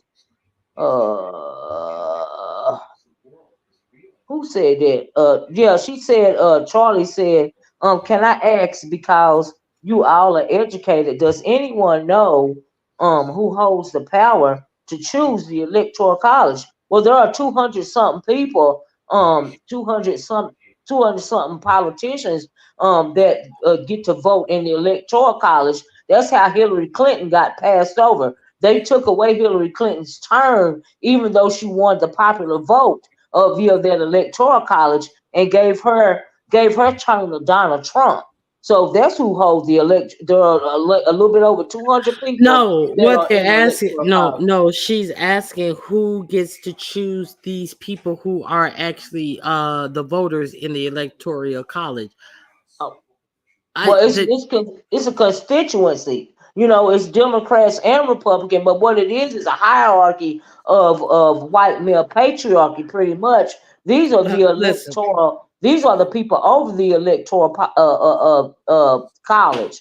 And so even if you win the popular vote like Hillary Clinton did, your election still could be snatched right from up under you via this electoral college. So that that don't mean nothing. That's not going to help us. The electoral college is not going to help us this time either. Your vote has to count because it has to be a fair election. Even Donald Trump has said, they asked Donald Trump, and they even asked his Peter Heritage Foundation guy as well, if this vote, will you accept the vote no matter what? And they keep saying, only thing they saying is, if it's fair, and meaning if Trump doesn't win, they're not going to accept it, and there's going to potentially be bloodshed. That's what they're saying. So listen, I do not know how the who chooses the electoral college. I will check in on that. I never. I mean, do any of us know? Do you see what I'm saying? Because that seems to be a big secret. Do you know what I'm saying? I don't know. I don't even know. It's not a secret. It's not a secret. It's just something that I didn't think that. You have wind blowing, Peaches? Yeah, I'm outside running cute. Okay. I'm just getting some work done inside my apartment. But can you all hear me? I hear you. Okay, so excuse the wind because it is breezy down in Georgia today. Okay, so I want to talk about the Electoral College. Okay, the Electoral College, you all got to understand the history behind it and how it was established. The Electoral College was established during the beginnings of America. Hold on. Okay, hold on. Savannah, I work for myself, bitch. And I am this circular conversation is really dumb, you motherfucking bitch. Get the fuck out of my chat. Oh, you work for Google. Where are my motherfucking benefits? I've had enough of your dumb shit, and I think you may be that dumb bitch. Get the fuck out of my chat. Go ahead, Peaches M. Yeah, I was thinking Savannah was Nina, y'all, to be honest with you. But okay. So the Electoral College came about during the beginnings of America, when America was first founded. We had the Articles of Confederation, and then from the Articles of Confederation, you had the Constitution. So the Southerners, which is where slavery was, and the Southerners did not want to give the slaves to be counted as a full person, which would mean they would have a full vote. Because, then majority of the South was nothing but slaves. There were more slaves than whites. So if they were going to give them a vote, of course, there would be no whites in power. Everybody understand that? So now, what they decided on, what the compromise was, is the 3/5 rule. That is when they counted, which is still in the Constitution today, and it's still there, which is they count all the slaves were counted as 3/5, and that is where the electoral college comes from. So that's the background. Now, how do they choose? From if I can remember correctly, it has to deal with the amount of the population to the amount of vote or something. How many electoral college each state is going to give to that candidate, if I remember correctly. How many representatives from the state? Yeah. Yes. So if I remember that correctly. So now I don't know, because each state is going to have different electoral college. Now, there is a certain number that each party has to reach, or each candidate has to reach a certain number of electoral college for their party in order to be elected. So that is what now is going on. It's based upon the population. It's based upon the population. California may have 11, while some place like Wyoming may have 3 or 4, because it's about the number of people who live in those states. But go ahead. Yeah. Yes. So that's to give you a background on how the electoral college began. It all has to deal with slavery in the South. That is basically it. So you have to get that background knowledge in order to understand. And another thing, you all, we have got to learn civics. I know we probably may not like what we have, and I know the Republicans may not like who they have, but guess what? Them jokers are in lockstep. They are locked and loaded because they have an agenda and they have a plan. Yep. While we sit up here fussing and arguing with each other, talking about who don't like who, about who working for Google and all this type and of all shit, that stuff. trying to get These all folks off are topic about they are surpassing us long way. So I'm like Miss Toby. The man can be on life support. I am going to vote for him. We got to think about, we got to stop looking at what's in front of us and think about the long haul.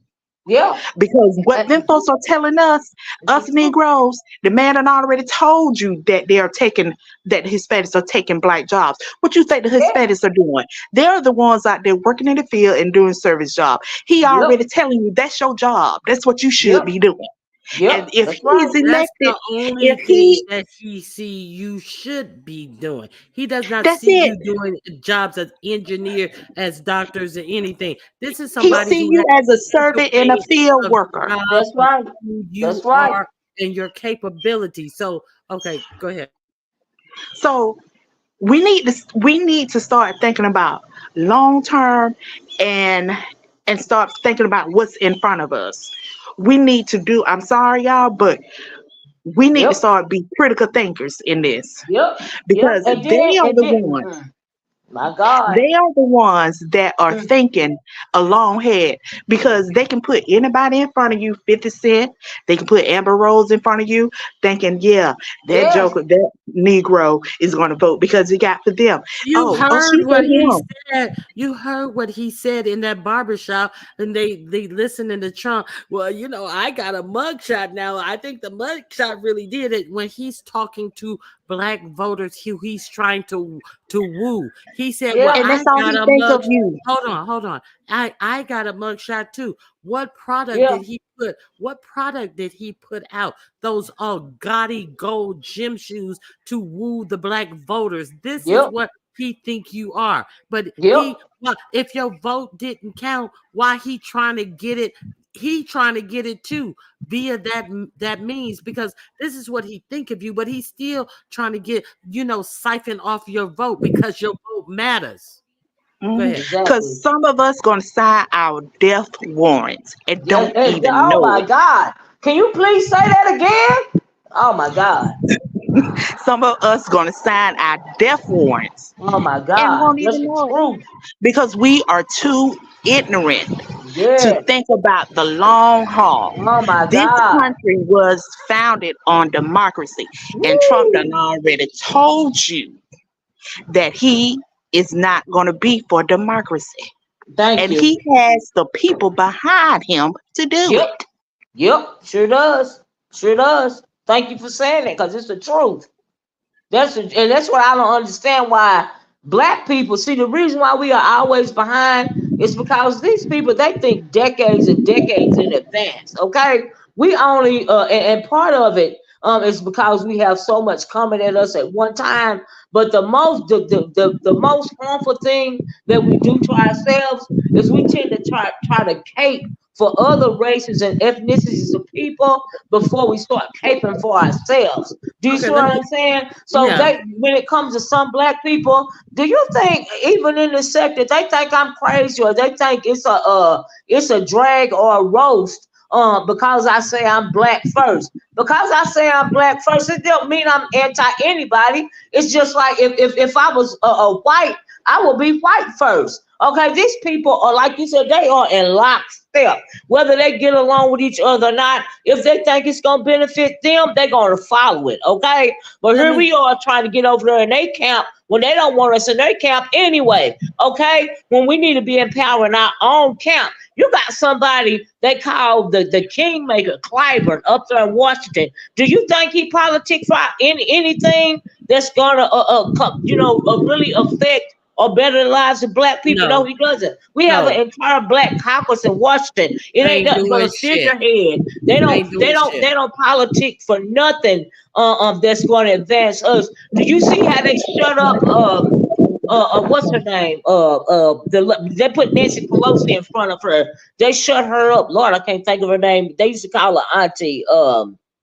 Maxine Waters. Lord. Maxine Waters. They shut Maxine Waters down, okay? And they put Nancy Pelosi in her place. But Maxine Waters was going head to head with Trump. She was getting death threats on her family and everything, just like Nancy Pelosi was, But because she was a black woman and she wasn't afraid to tell the truth about Trump, they put her party, put her to the side. Okay. Okay. Let me say this. to this tea latte person. Truth is, if you have skills, that generate a high income, you'll make good money. Okay. But the thing is, okay, if you are unskilled, you will be working. I'm gonna mute you, Peaches. I'm gonna mute you, Peaches. If when you want to talk, come back on, because you got a lot of background noise. If you are unskilled, you be working and not make much money. Okay, so solution is to go to school and get the skills that pay you a lot of money. So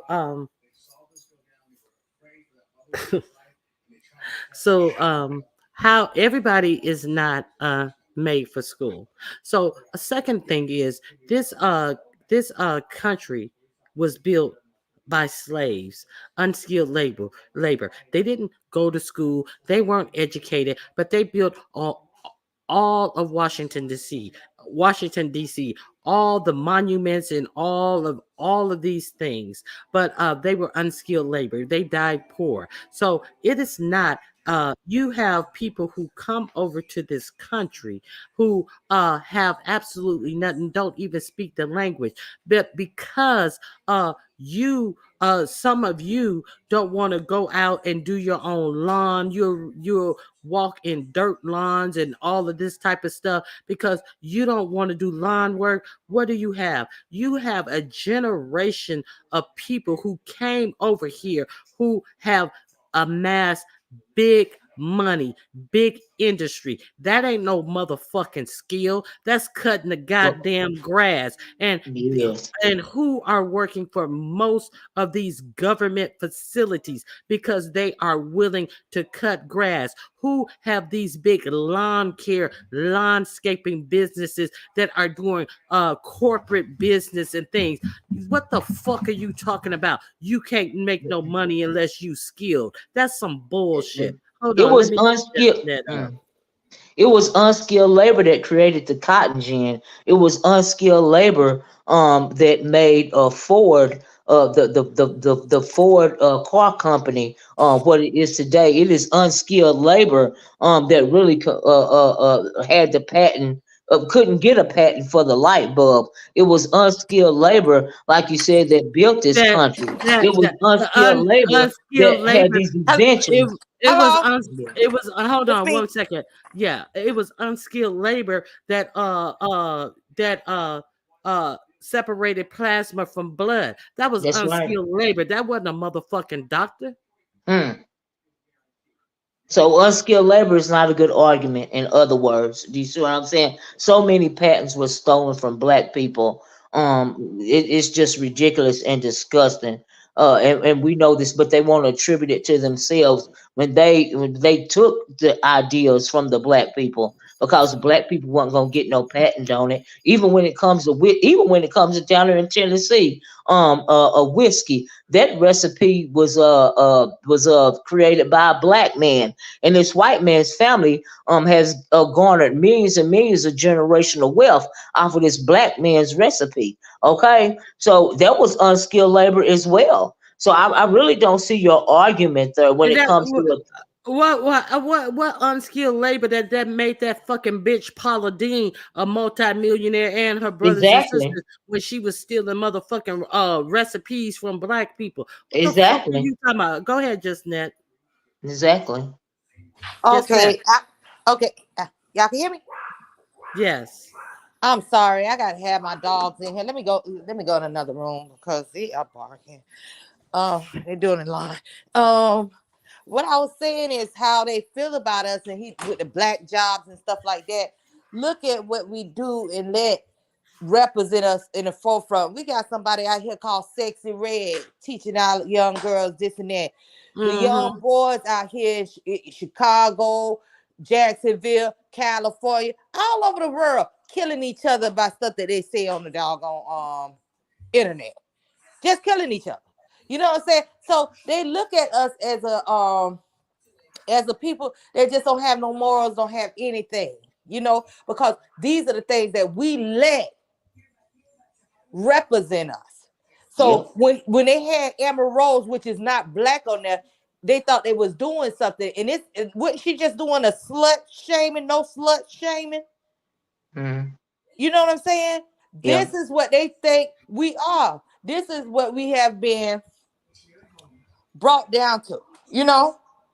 Well, I mean, that's all of that, you know, this hoochie mama generation, and you get these Megan Thee Stallions and these Sexy Reds, you know, all of that is done to dim the light of the black woman, right? Because we have so much power.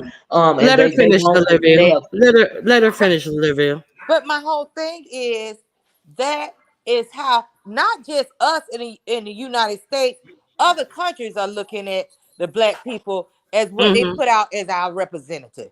So when they look at us and look at things, they say, well, oh shoot, that's what they all about. They, you know, they're not nothing like we just some degenerates or something out here. And they cannot go ahead. I'm sorry. And we need to start checking this shit that we let him be out here for our children, for our, you know, the representatives, everything. Everybody needed to be checked and vetted because this is really crazy. Because at the end of the day, we say, oh no, we're powerful black, you know, we're the black woman and we're the black people and this and that. But look what we got representing us. And no, but see, I definitely agree with you. And you know, why do you think they do not want to teach Black history? That's why they don't want you to know the greatness of who we really are. So you can get people come up here saying all this flippant ignorant type of stuff, and then you have people looking at us as if this is a representation of who we are. When Beans and Cornbread, like Beans and Cornbread said, just about everything you see and use on a daily was invented by a black man or woman. That's right. Okay, but Ronnie Q, we got people. Our people more concerned about BBLs than they are about fixing their credit. Yeah. Getting property. Yeah. Buying property. Yeah. You understand what I'm saying? Yeah. It's all twisted and it's all backwards. So they look at us as buffoons. So they could throw us anything. Yeah. Because the people that sit up here, just like we sitting up here and talking like this, people like this need to be on the forefront somewhere speaking. Okay, now Chipper the Air has a great point, and see, this is what this is about. All of this bullshit, these motherfuckers in here trying to, look, motherfucker, okay, so if I'm so restricted, why are we having this motherfucking conversation in the first place? They are trying to wipe out every protection that we could have based on race, being black or brown. Now, but T Latte said we don't need DEI. We don't need DEI. If we don't need DEI, why are they villainizing DEI so much? Because we do need it. They will have you to believe that because Trump allegedly got shot, it is the fault of a DEI hire. So it is that person's fault who is the head of the Secret Service agency. It is her fault that he got shot. It's not the indoctrination of this 20-year-old white Republican's fault. It's her fault. They're blaming DEI for this. But see, they're not. The fact that this radicalized white Republican actually did the shooting, no, he's not at fault. Are you serious? So for him to say black jobs, what do you think he see as black jobs? You people are not okay. So there is something in this Project 2025 that will not allow you to even sue for racial discrimination unless somebody blatantly and overtly calls you or the N-word or something of that effect. You will not be allowed to sue. You will not be allowed to say this company has a systematic thing that they do not hire black people, because that is a part of, like Chipper the Air is saying, they're wiping out any protections that you can have based on race. So you're not going to even be able, they're going to be able to do what they want to do, and you're not going to have any recourse. See, this is what we're talking about. We're not talking about this bullshit about the Crime Act and Biden didn't take away 3 strikes, motherfuckers who don't even know the difference between the federal and the state governments. You know, we're not talking about this shit. See, we get in the weeds with this shit, and I thank you for taking this back on a level of what we're talking about. But can I respond to T Latte when she says let's look at ourselves and make better choices? And also she says, sure did say it. We don't need DEI and affirmative action. We can compete. We are just as smart. It's not about if we know that we are just as smart, and the reason why affirmative action was put into place, but even though we are just as smart or smarter, is because we were denied certain freedoms. And when you say look at ourselves and make better choices, you have to think about the history. So clearly you don't know your history, or you are not Black. Even if you are Black, you don't know your history, because you want to blame Black people for something that's so you have to take it back to chattel slavery. Okay, we were treated so badly, our ancestors were treated so badly that a lot of that dysfunction is encoded in our DNA. When we try to do better, like take Tulsa, right? Black Wall Street, what did they do? They bombed it.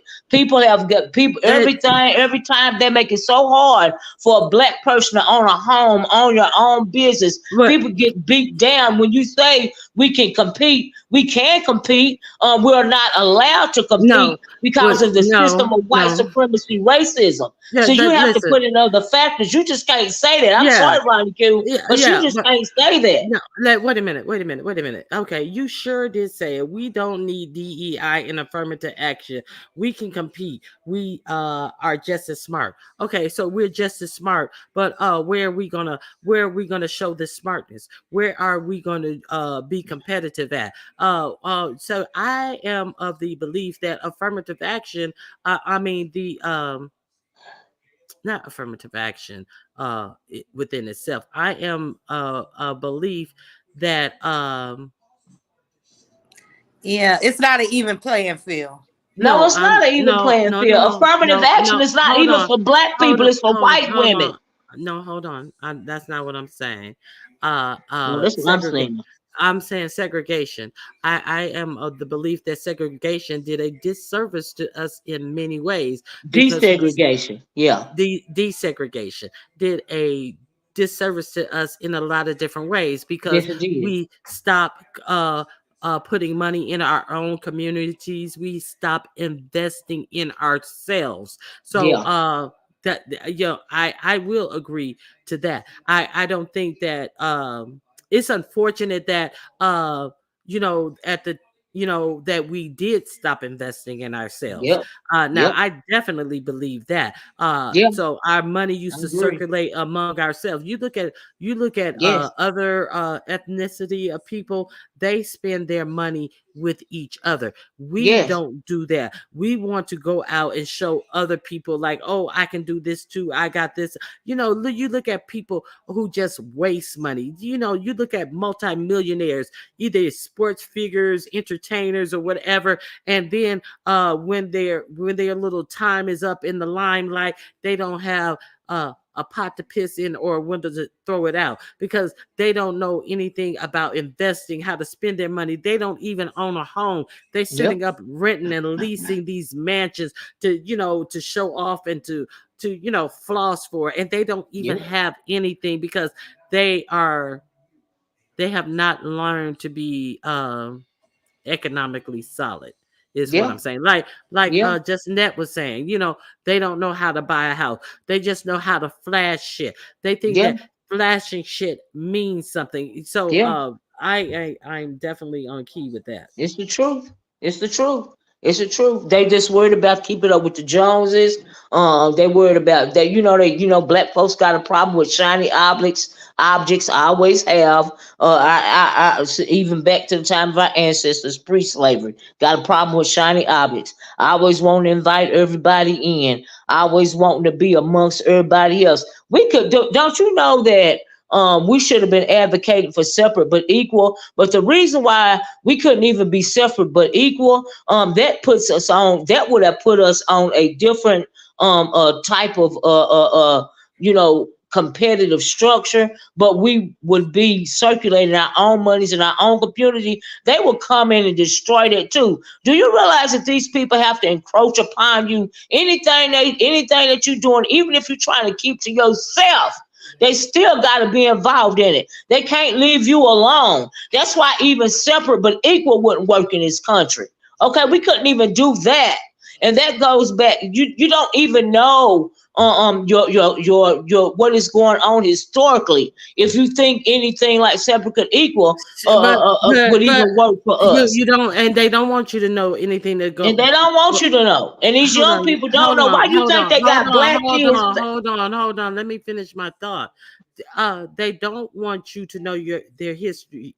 They are systematically taking your black history out of every level of school, including colleges. So they don't you guys T Latte said we can compete. Okay, so what happened when we did compete? What happened when we did have rich, successful towns where people were spending money amongst themselves? They bombed them town. They left them people penniless who were succeeding. So you talking about we don't need affirmative action and DEI. So what are we gonna do?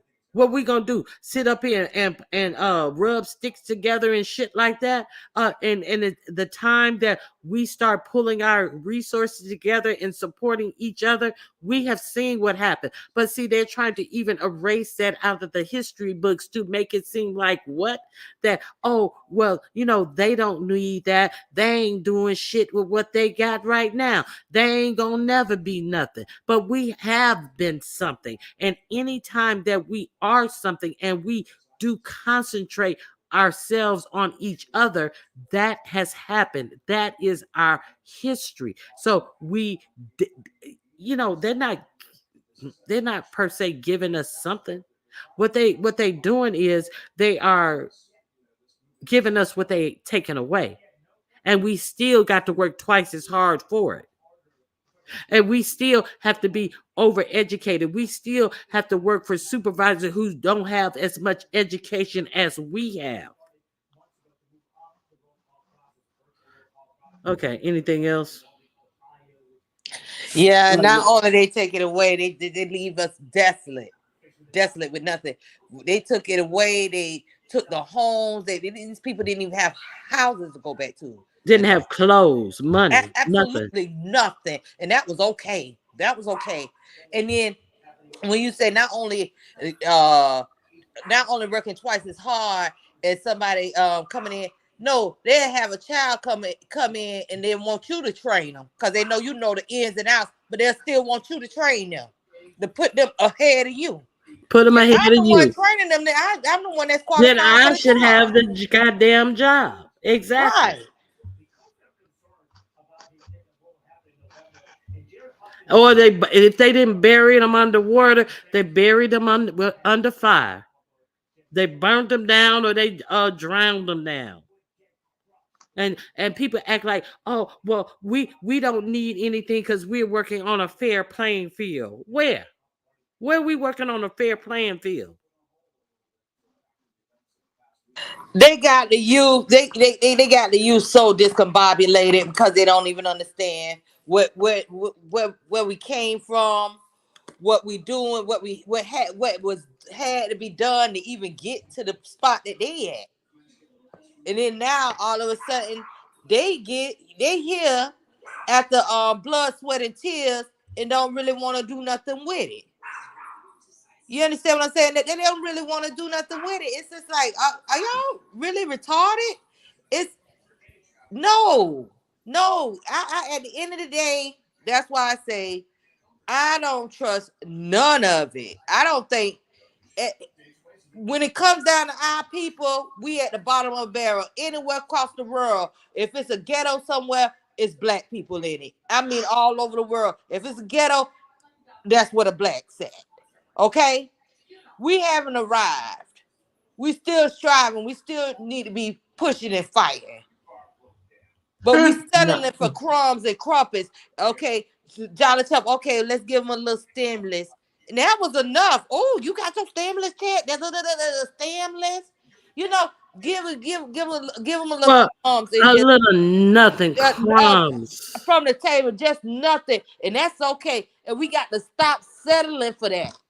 Ooh, we getting the stimulus check. We got to stop settling for that. We getting this. We got the stimulus check. Oh, child. Mm-hmm. Yeah, we got to stop. We got to want more, expect more, and demand more. Yep. Exactly. Now, Babs, what do you want to add? Babs?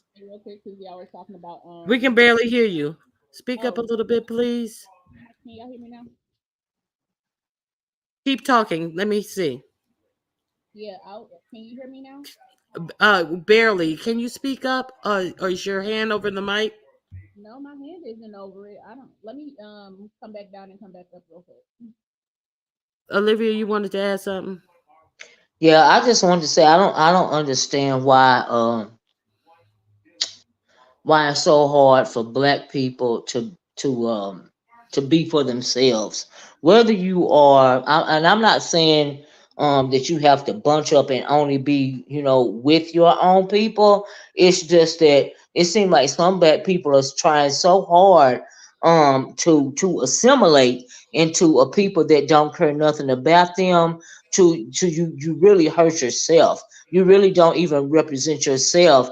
You are scared to fight. You are scared to stand up for yourself. You're scared to say that you are worried about your people first, and that is exactly what they want you to do.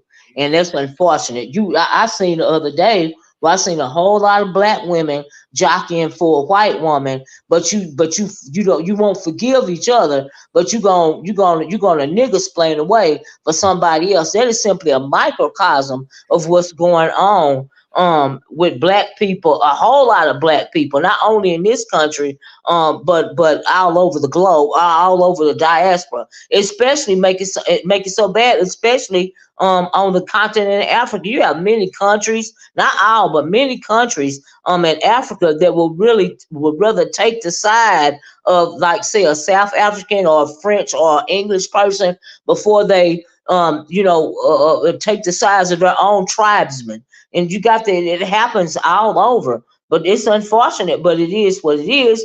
They make it a bad word to say that you pro-black in this country.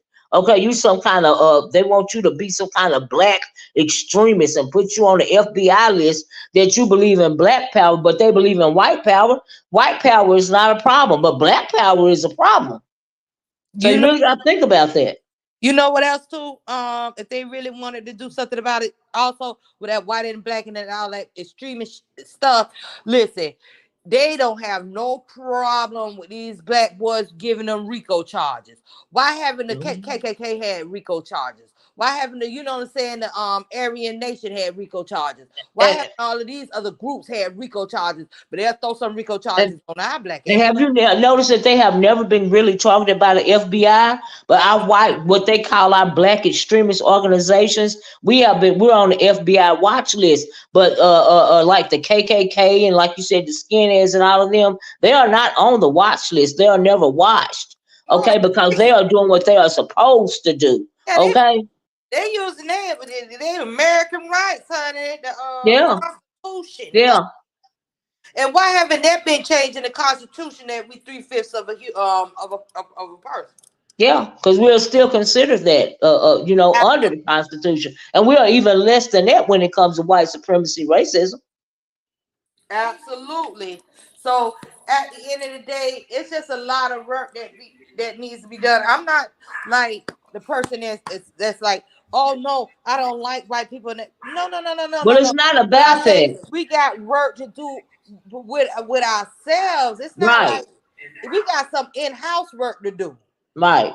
That's what it's not. If I'm worried about if I'm worried about hating white people more than I care about black people, I am no better than a white supremacist. But what I'm worried about is the betterment of my own people. I'm not worried about your people. I don't hate your people. I don't know your people. I nothing your people. Do you see what I'm saying? I'm just worried about that don't mean I'm not wasting my time at night worrying about trying to hang you from a tree or how I can oppress you even more. No, I'm worried about bringing up my own people, making my own people better. Do you see what I'm saying? So it's really flipped. But when you say you are black first, and I'm sorry, go ahead. Let me let Babs get in here. What did you want to add, Babs? Hold your thought, just Net. Okay. Babs. Yeah, I figured. Let me see if I can turn your volume up. Keep talking, please. I think I'm just gonna have to hop down. Hold on. Let me turn it up. Keep talking, please. Okay. Okay. Can you? I need to hear your voice. You got to talk. I got you. Keep talking. Okay. I don't know what to say to just talk. But if my volume is like super low, I can go ahead and go back down. There's no. Can you guys in the chat hear Babs? Yeah, I think you're low, but but I want to know if they can hear you. Okay. Can you guys hear her in the chat?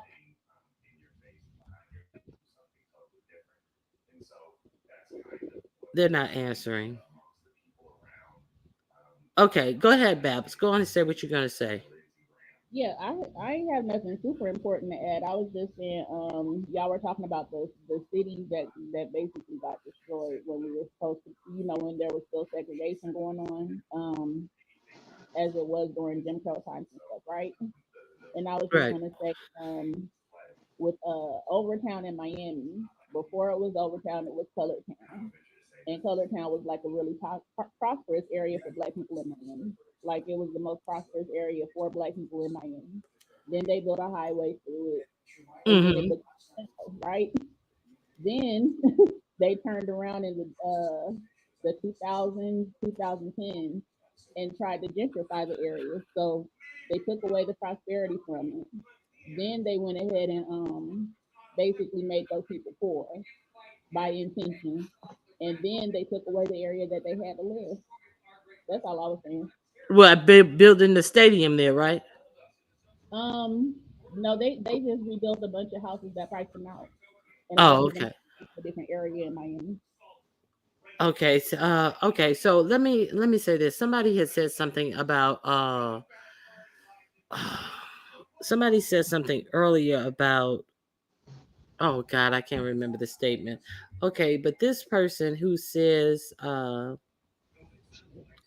on, right here.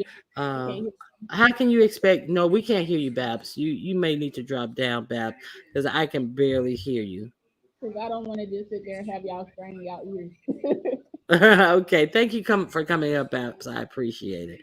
We definitely need to demand something for our vote, because our vote is always pivotal in these fucking elections, and we need to definitely get somebody out here who unlike James Clyburn, who just sitting up there twiddling his fingers up his butt and not demanding something for the back constituents who got who they always come to when they need votes, but they don't always come to when they try to affect any type of change that's going on in our communities. And then somebody said, I don't want their help anymore. It always ends up setting us back.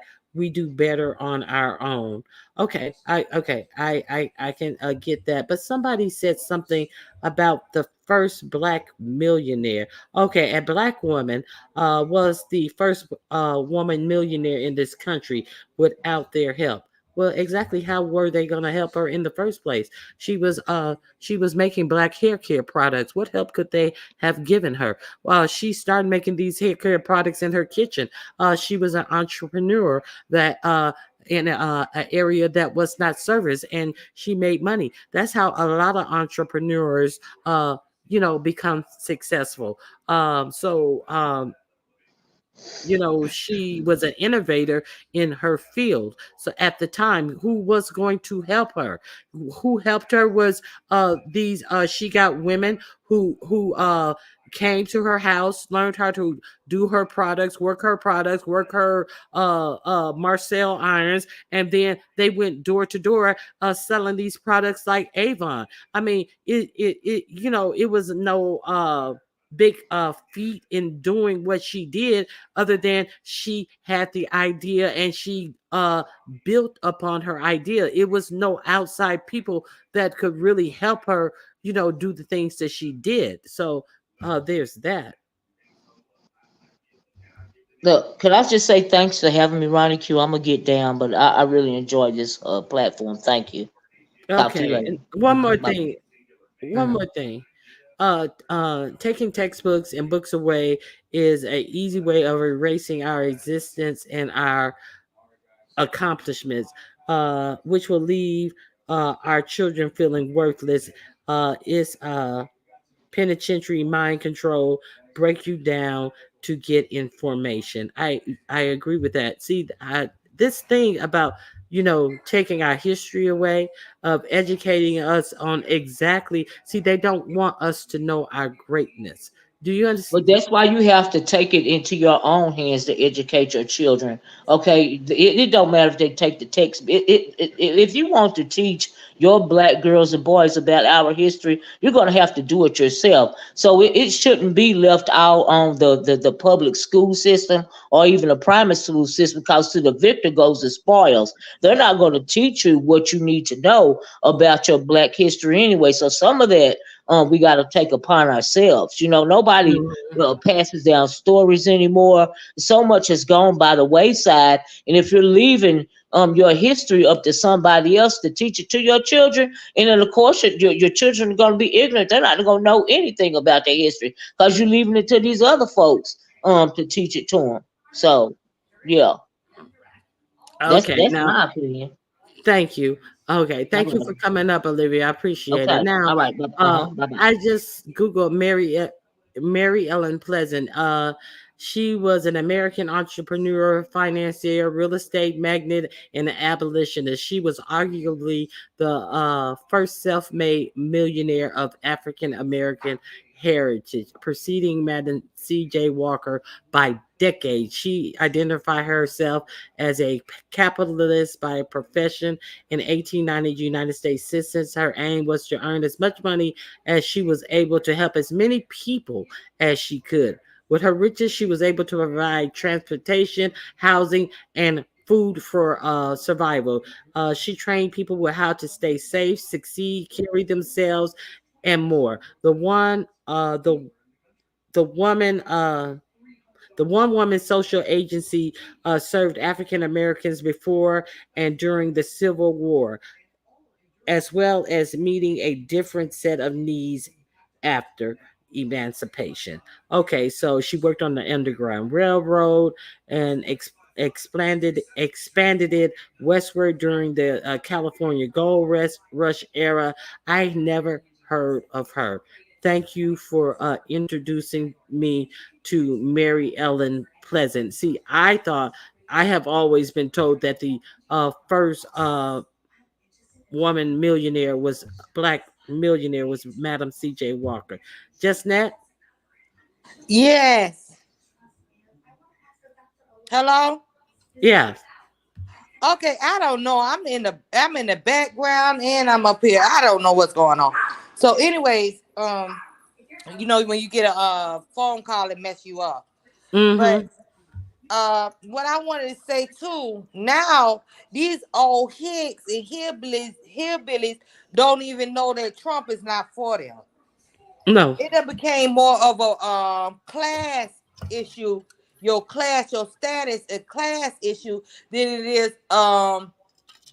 with race. It's about money at this point right now. You understand what I'm saying? All of this stuff is really more or less a money grab, but these hicks still thinking, those niggers and all of that stuff. And here it is, y'all gonna get done just like us at the end of the day. Yeah, y'all gonna get the same treatment. Po gonna be Po. Okay. Yeah. And they say those that's the only thing they have to hedge their bet on is they hate them niggers, and these they're taking over. And see, let's understand that this white male fragility is it really at a breaking point because their birth rates are down. That is why this ban on abortions and all that. I am not like pro. I am not like, oh, everybody need to have no. I just don't feel that everybody should have to endure certain pregnancies based upon some type of mandate when there are medical remedies. Nobody should have to force to have somebody who assaulted them the child of someone who assaulted them. Nobody should have to be forced to have the child of somebody who was assaulting them through incest. I would like our birth rate to grow. You notice how miraculously they say only something like 67% of our births are successful. So this huge gap in our birth rate. Yeah, but you notice how the black woman have so many complications with That's my point. That's not by chance. That's by That's not a design, coincidence. and not even the birth rate of successful pregnancies where the mother and the child are unscathed, but the death rate of Black children during their first year, they survive. I think it's 50%. I think it's 50% compared to white children within their first year of life. So our birth rates are abysmal, and then we disproportionately die during childbirth, the mother and the fetus, or they have unsuccessful pregnancies. I don't think that this is by happenstance, because it's so much medical malpractice that you even had that black bitch, Dr. Jackie, saying that we put on too much, and we act as we going through things and all this type of stuff, discounting our accounts about what's going on with our bodies, not taking it seriously until something happens to us and we are either dead or they're trying to eradicate us. Thank you. That's what I'm trying to say. That's the Can you hear me, Ronnie? Yeah, hold on. Let me bring somebody else up. Amalia? Yes. Good morning. Hey, Amalia, hold on. Let me finish. Go ahead, Justnet. Hello? Can you Yes, hear me? go ahead. Yes. I was just making sure you can hear me because I had another one of those phone calls. I'm scam likely calls all day long. No, she could go. No, hey, her name is Mary Ellen T. Latte. I already explained that. Nene the goat told me to look up Mary Ellen Pleasant. So who is this Ann person you're talking about? She was worth $14 million back then. Okay, go ahead, Amalia. I saw a comment in the chat about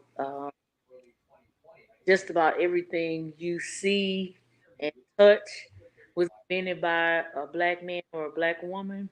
Correct. I wholeheartedly agree with that, and I just wanted to drop this in. I don't think people are aware of this, but ambulance service was invented by three brothers out of Pittsburgh, Pennsylvania. They got a van and started going around picking up sick people, taking them to the hospital, and it caught on, and I guess the mayor and whoever else in that community stole the idea from them, and it became a normal thing across the country. But just the fact of an ambulance coming to your house to pick you up or wherever you are, that idea came from Black folks. Before school and after school care was started by the Black Panther Party. The Latchkey program was started by the Black Panther Party. School lunches was started by the Black Panther Party. The internet was invented by a Black man. The GPS system was invented by a Black citizen.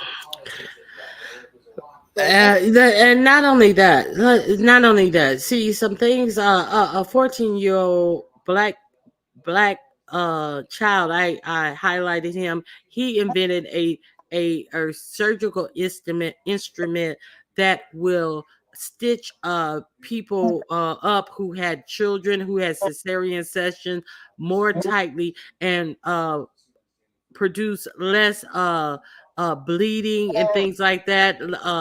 The effects of hemorrhaging out and all these types of things. This was invented by a 14-year-old Black student. You never hear about things like that. Somebody's Amalia, you trying to talk? I'm listening. Okay, so things like that is never talked about. See, because everybody want to look at us as if we can't learn, we don't want to learn, we don't want to have information, we don't have even the doctors at this college that he attended. Of course, he took some college classes at his age. They were like shocked, and he trained these doctors how to use this instrument.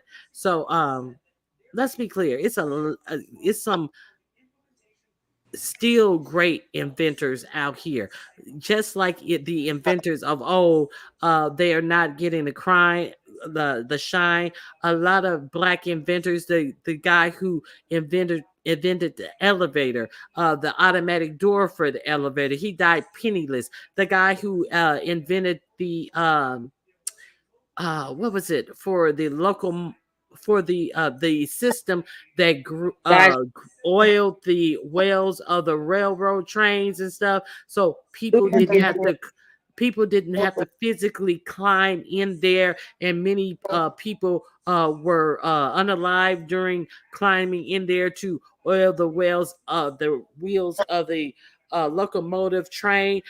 This guy and they used it up until now, and this guy died penniless because they wouldn't patent his idea, but they used it all throughout the railroad system up until now. So let's be clear. Yep. But that's called stealing. Of learning, and we have no cognitive ability. We have what was that? Senator or Congress? We don't even know how to operate a computer. Well, it's you're breaking up. You're breaking up. Go. Can you repeat that? Oh, I was asking you if you remember the name of the. I think it was a senator of one of these states that said that black children did not have the capacity to use a computer and knew nothing about it. And, no, what she said was black people don't even black children don't even own a computer or know what a computer is.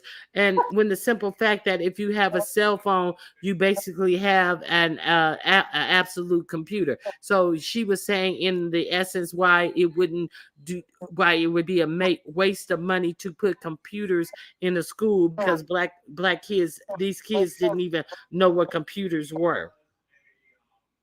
I think 50 Cent was the one that came out and shut her down on that anyway. But yeah, they're just about everything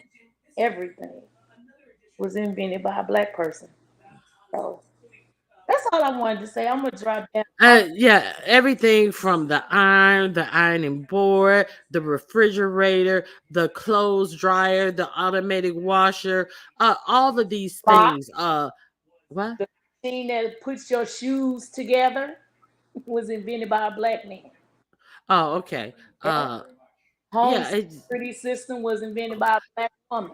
Sure was. The folding chair, all these. I did a Black History thing, and it was just like, it's just so many. Like I say, the elevator, the automatic elevator. I gotta drop down, Ronnie. All right. Thank you for coming up. I appreciate you just that. Remember, they used to have somebody who pushed the button to close the door and all that stuff. The man invented the automatic door, and for the elevators, invented the elevator. Oh, what else? Just so much stuff. The stoplight, the traffic light, the light bulb, all of these things that black people invented. All of the fucking monuments and things, all of these state houses, the Capitol, the White House, all of these things that were built by black people. But black people get no credit, no residual income, nothing from all of these things, that monuments and stuff that they've created. So there's that. Yep, you're right.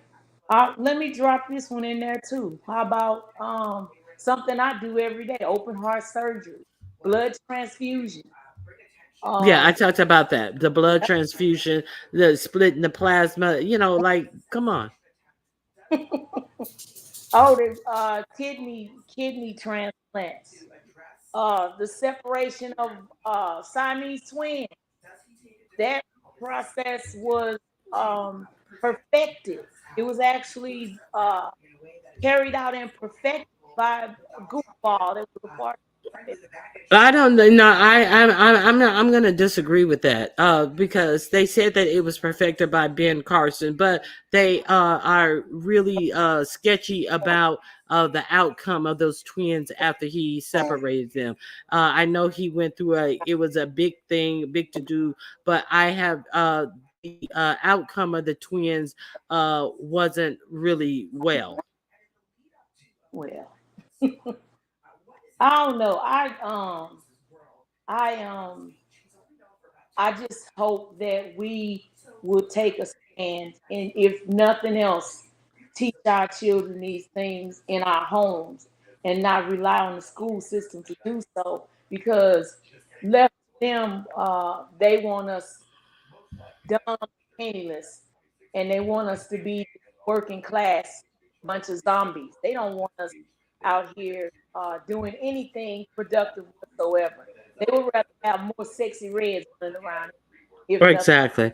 Now, Connie Chung Black. No, I didn't see the connection. Can you write it in the chat for me and tell me what you're talking about? She wants to know if I see the link between the Supreme Court and Trump's VP wife. I think she means the guy who Trump chose for VP wife has some type of connection to the Supreme Court.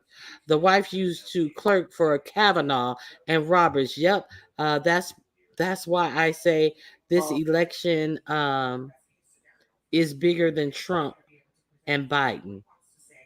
Oh, they think that they might try to slide the lady in to take Clarence Thomas's place if he retires. No. I no, I don't. Maybe so. It could be. Yeah, yeah. It could be because they. I don't know. Who knows? It's at this point, it really don't matter. It really don't matter. They have put all their ducks in the row for their agenda, and people are sitting up here arguing about the '94 crime bill when you're telling them how important this is to vote. I mean,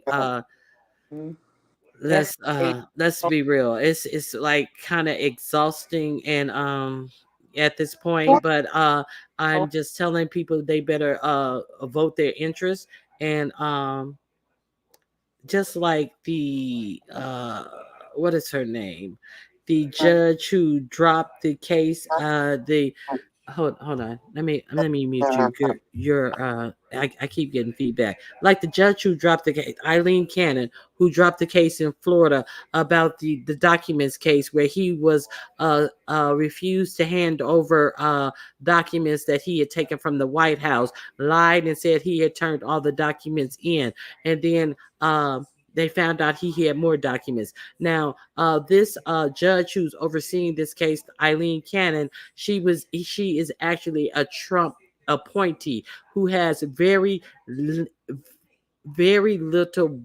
experience at governing from the bench. I mean, at being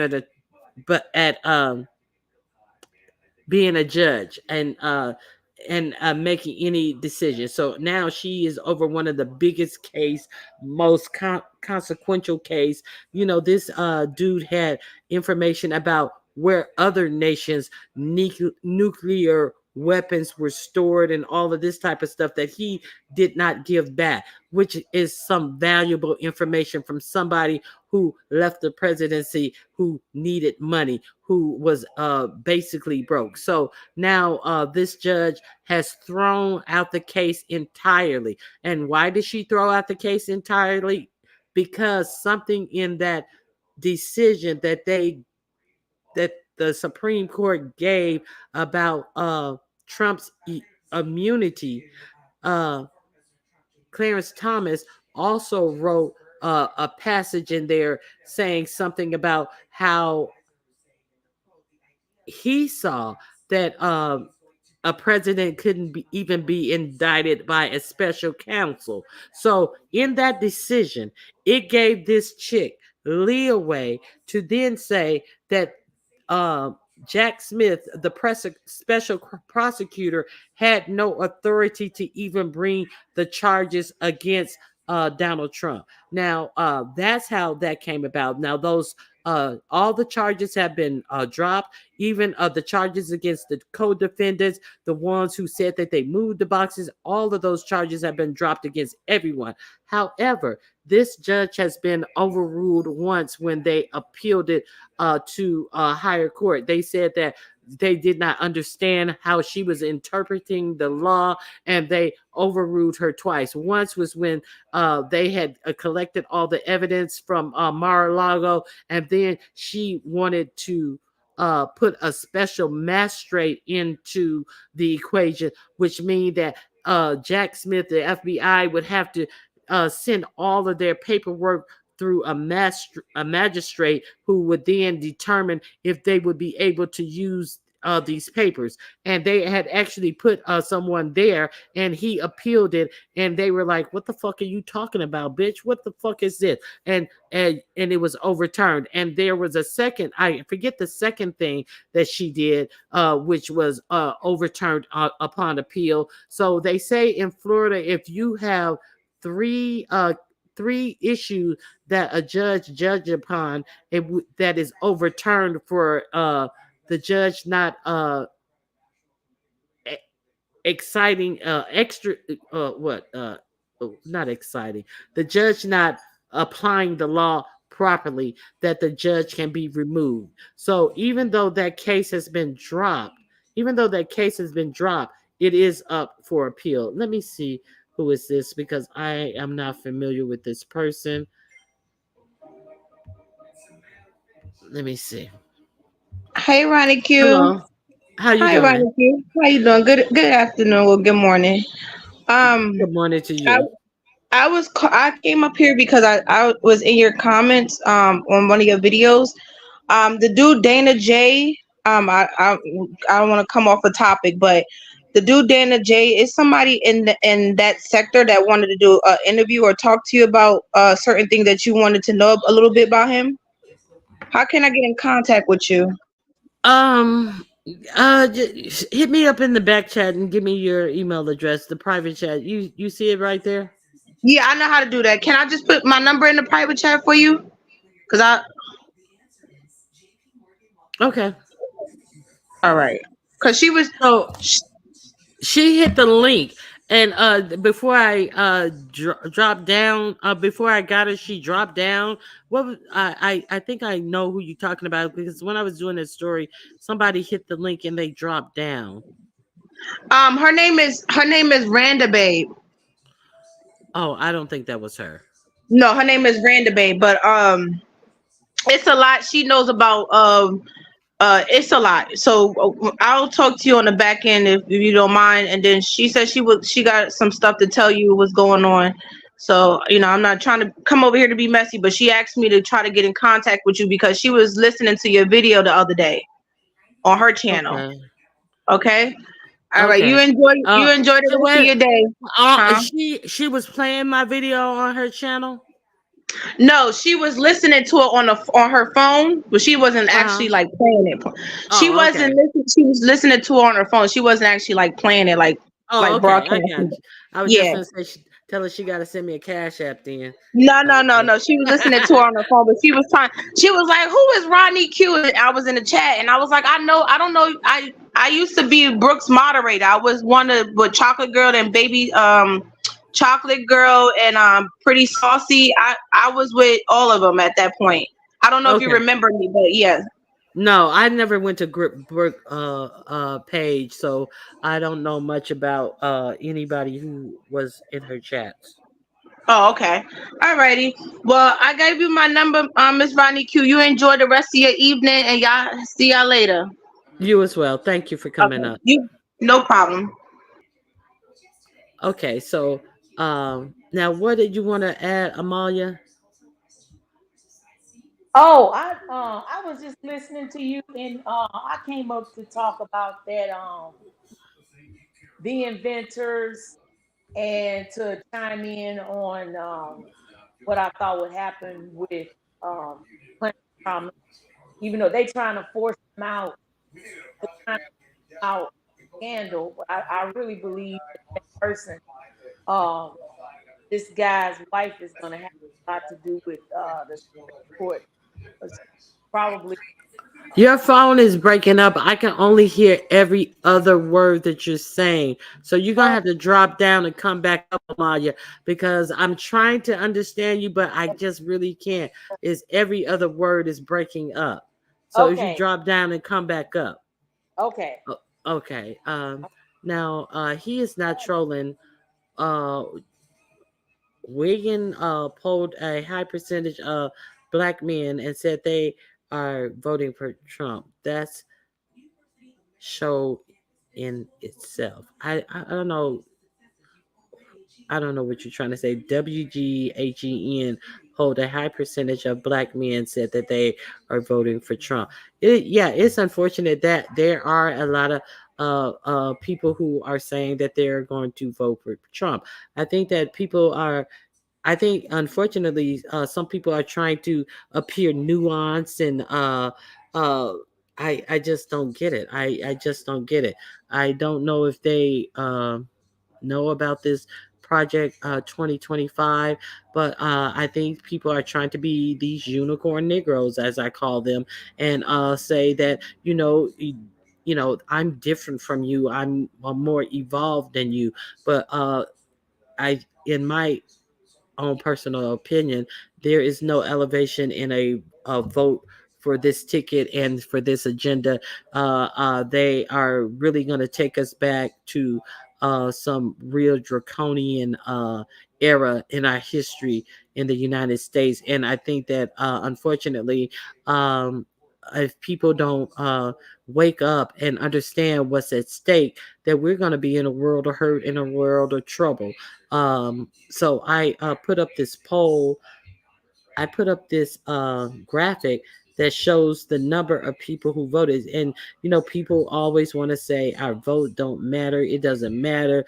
It's already picked out, and they already know who's going to vote. See, these are from bitches who don't vote. Who it don't matter who you vote for. They already know who they're going to pick. 81,268,924 voted Democrat. 74,216,154 voted Republicans. But outside of that, there is 101,176,932 who voted a third party ticket or did not vote at all. So there are more people who better start giving a shit. That's all I'm saying. And there are that's why they're trying to win over other voters, because they know that there are that many voters who are unengaged or uncommitted to vote for their ticket. So if you don't think your vote doesn't matter, your vote definitely matters. And this is a time where you need to really research the agendas that are okay. So people want to vote for Donald Trump, but what is Donald Trump's agenda? Have you even heard of him speak of anything that he plans to do if he was to get back in the White House? I have not. I heard a whole lot of gripes and all of this stuff. I hear a whole lot of floating things. It's going to be great. It's going to be wonderful. It's going to be the best it has ever been. I hear a whole lot of that, but I don't hear a lot of policy about why he wants to be in the White House. We a lot of us understand he only wants to be in the White House so these trials can stop and he won't wind up in jail. But have you heard any policy about why he wants to be in the White House? No, he don't have to create any policy, because it's already been created by the Heritage Foundation, the think tank that came up with Project 2025, which he wants to act as if he doesn't know about. But over 140 people who were in his last administration and in even some cabinet positions wrote Project 2025, including the great Siamese twin separator, Dr. Ben Carson. So let's be clear. Our vote matters. Our vote counts. You guys need to spread the message and the word about this Project 2025. Okay, now let me make sure I don't have anything else. I may have something else. Oh, I showed that ad. Okay. Yeah, that's all I have for you guys today. Let me see. Oh, okay. Let's leave with a little entertaining thing. So we all know that people try to display black people as dumb, as criminals, as people who are the undercurrent of society. So black people leave them. Okay. Black people leave the Democrat Party and come to the Independent so we can start our own movement. But Cool Storm, I don't think that now's the time, because I don't even think is there an independent candidate even running? You're gonna have to vote for either you're gonna have to vote for I think he's in the Green Party, Cornel West.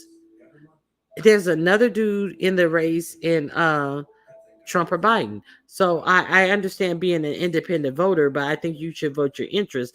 But like I say, I am definitely going to be voting. Okay, a lot of people are convinced that Project 25 is just propaganda. Plus, not a lot of people are speaking about it, especially the black celebrities. These popular rappers all support Trump. Well, Taraji P. Henson spoke at it at the BET Awards, and after she spoke about it so passionately, then there was a big uptick in people Googling Project 2025 and wanting to find out more about it. It kind of went viral, and it was at that juncture that Donald Trump came out with a statement saying, I don't know what's in this Project 25. I don't know anything about it. See, because the more eyes and the more people who realize what it is, the further away he wants to get from it and try to pretend as if it is not his agenda. So you're definitely right. People are not taking this seriously. I definitely agree. All right, it's too late. Let me see. It's too late right now for that. But after the voting, then change. Yes, okay, I understand what you're saying. Some states require you to register as a D or R. I did not know that. Okay, so yes, it's time for us to take this seriously. While none of the good things that black people have been and done for this nation are acknowledged. And even working as a poll worker, just trying to make sure that every vote is counted. Look at what Rudy Giuliani said about that mother and daughter. They were handling that hard drive amongst each other like it was a piece of rock cocaine. He said that they were shuffling that hard drive and smuggling it out like it was a piece of rock cocaine. And then what happened? And then they sued his ass for defamation. And then he has to pay them, I forget how much he has to pay them, many millions of dollars, of which now all of a sudden Rudy Giuliani does not have. He has to sell off his property in West Palm Beach and New York City.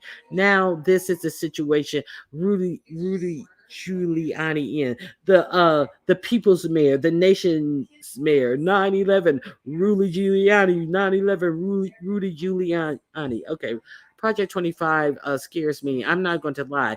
We have to make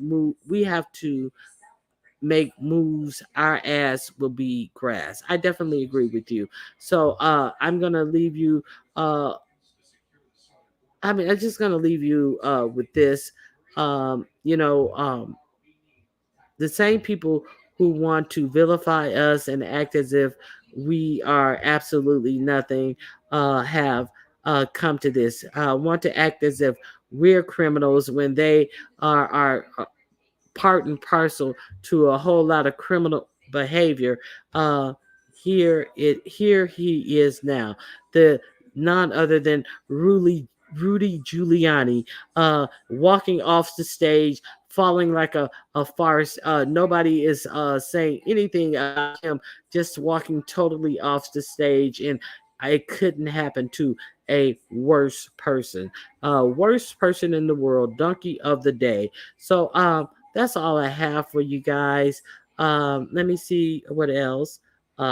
He filed bankruptcy to keep from paying those ladies, and it was upheld in court. I don't think it was upheld in court. I gotta check.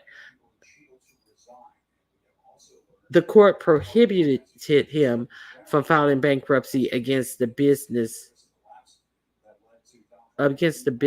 he owned. The court prohibited him from filing bankruptcy against the businesses he owes. Oh, what? So you're saying that he can't file against the businesses, but he can file against their judgment? Are you saying that they gave him relief against the judgment that he owes her? Is that what you're saying? Good morning, William. Thank you for being here. Thank you for sharing me. I want to be clear on that, Nini.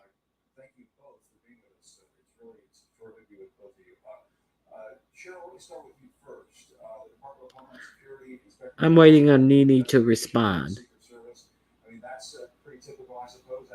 So the Sims, okay. But does Joy Reid have the influence of Lil Wayne, a Kodak Black, a Sexy Red? These are the people that can sway young voters, and they are mute. The Beyoncés, the Jay-Z's, and all of these people are mute. I haven't even heard anything from Oprah Winfrey about this Project 2025, but you're never going to hear from that fucking bitch. In other words, the businesses can collect, but the ladies can't unless they appeal. Get out of fucking town. That's ludicrous. That's ludicrous. Well, thank you for that information. I appreciate it. So it's a lot going on. Joy Rita did a whole week discussing Project 2025. So yeah, it's a lot. I want to thank everyone who came up. I greatly appreciate you for coming up and talking to me.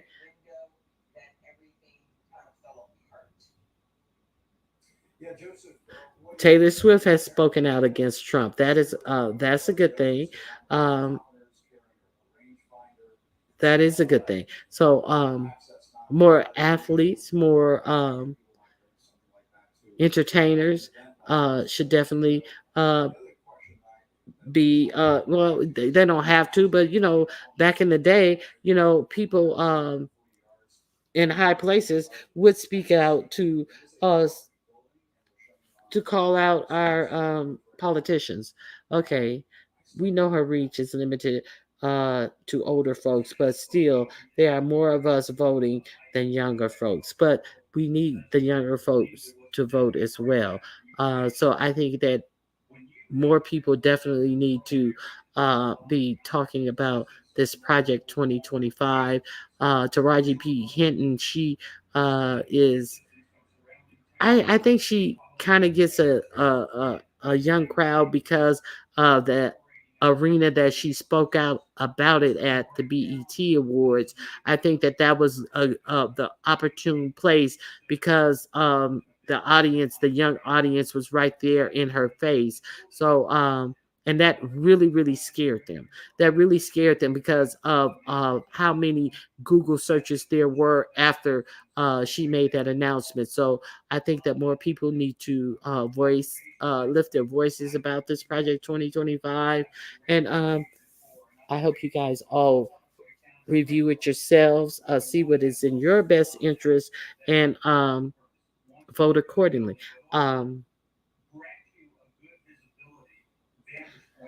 This younger generation just scares me with their carelessness. They are a different type of generation. They don't appear to care about much of anything. It doesn't even seems like they even appear to be stimulated by positive stimuli. It doesn't seem like uh, when sex, even sex is something like a video game, is undetached, unemotional, nothing, nothingness. It's like a sport, shall we say. uh what is going to reach them, even if you can't even reach them with relationships. I'm not saying all sex should be all overly complicated or this, that, and the other, but it's like um it's unfortunate that too many of these young girls don't even respect their body as something worthy to uh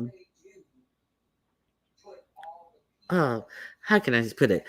They throw their bodies out here as if it's some type of freak toy to be used and abused, and they don't understand it or respect their own bodies. And I'm just gonna say that they're out here doing all type of sexual things because they think that it is what's necessary to get somebody interested in them, or it's the thing to do, and this is what we're doing right now. It's no connection between their them giving their body away in a sexual manner anymore. It's just like all happenstance and sport, and just too much. So if you don't respect yourself, what are you going to do? So that's how I feel about it. So I don't know how I got into that, but yeah, this young generation is extremely reckless. Um, so that's all I have. So thank you for joining me. I appreciate all the 49 of you who remained on the scene with me. You can join my channel. You can subscribe to my channel. Oh, you are subscribed if you're chatting. You can join my channel to support the channel. You can cash app $ Ronnie Q. And I think I've exhausted this portion of the conversation. I don't have anything else to add. Thank you for being here.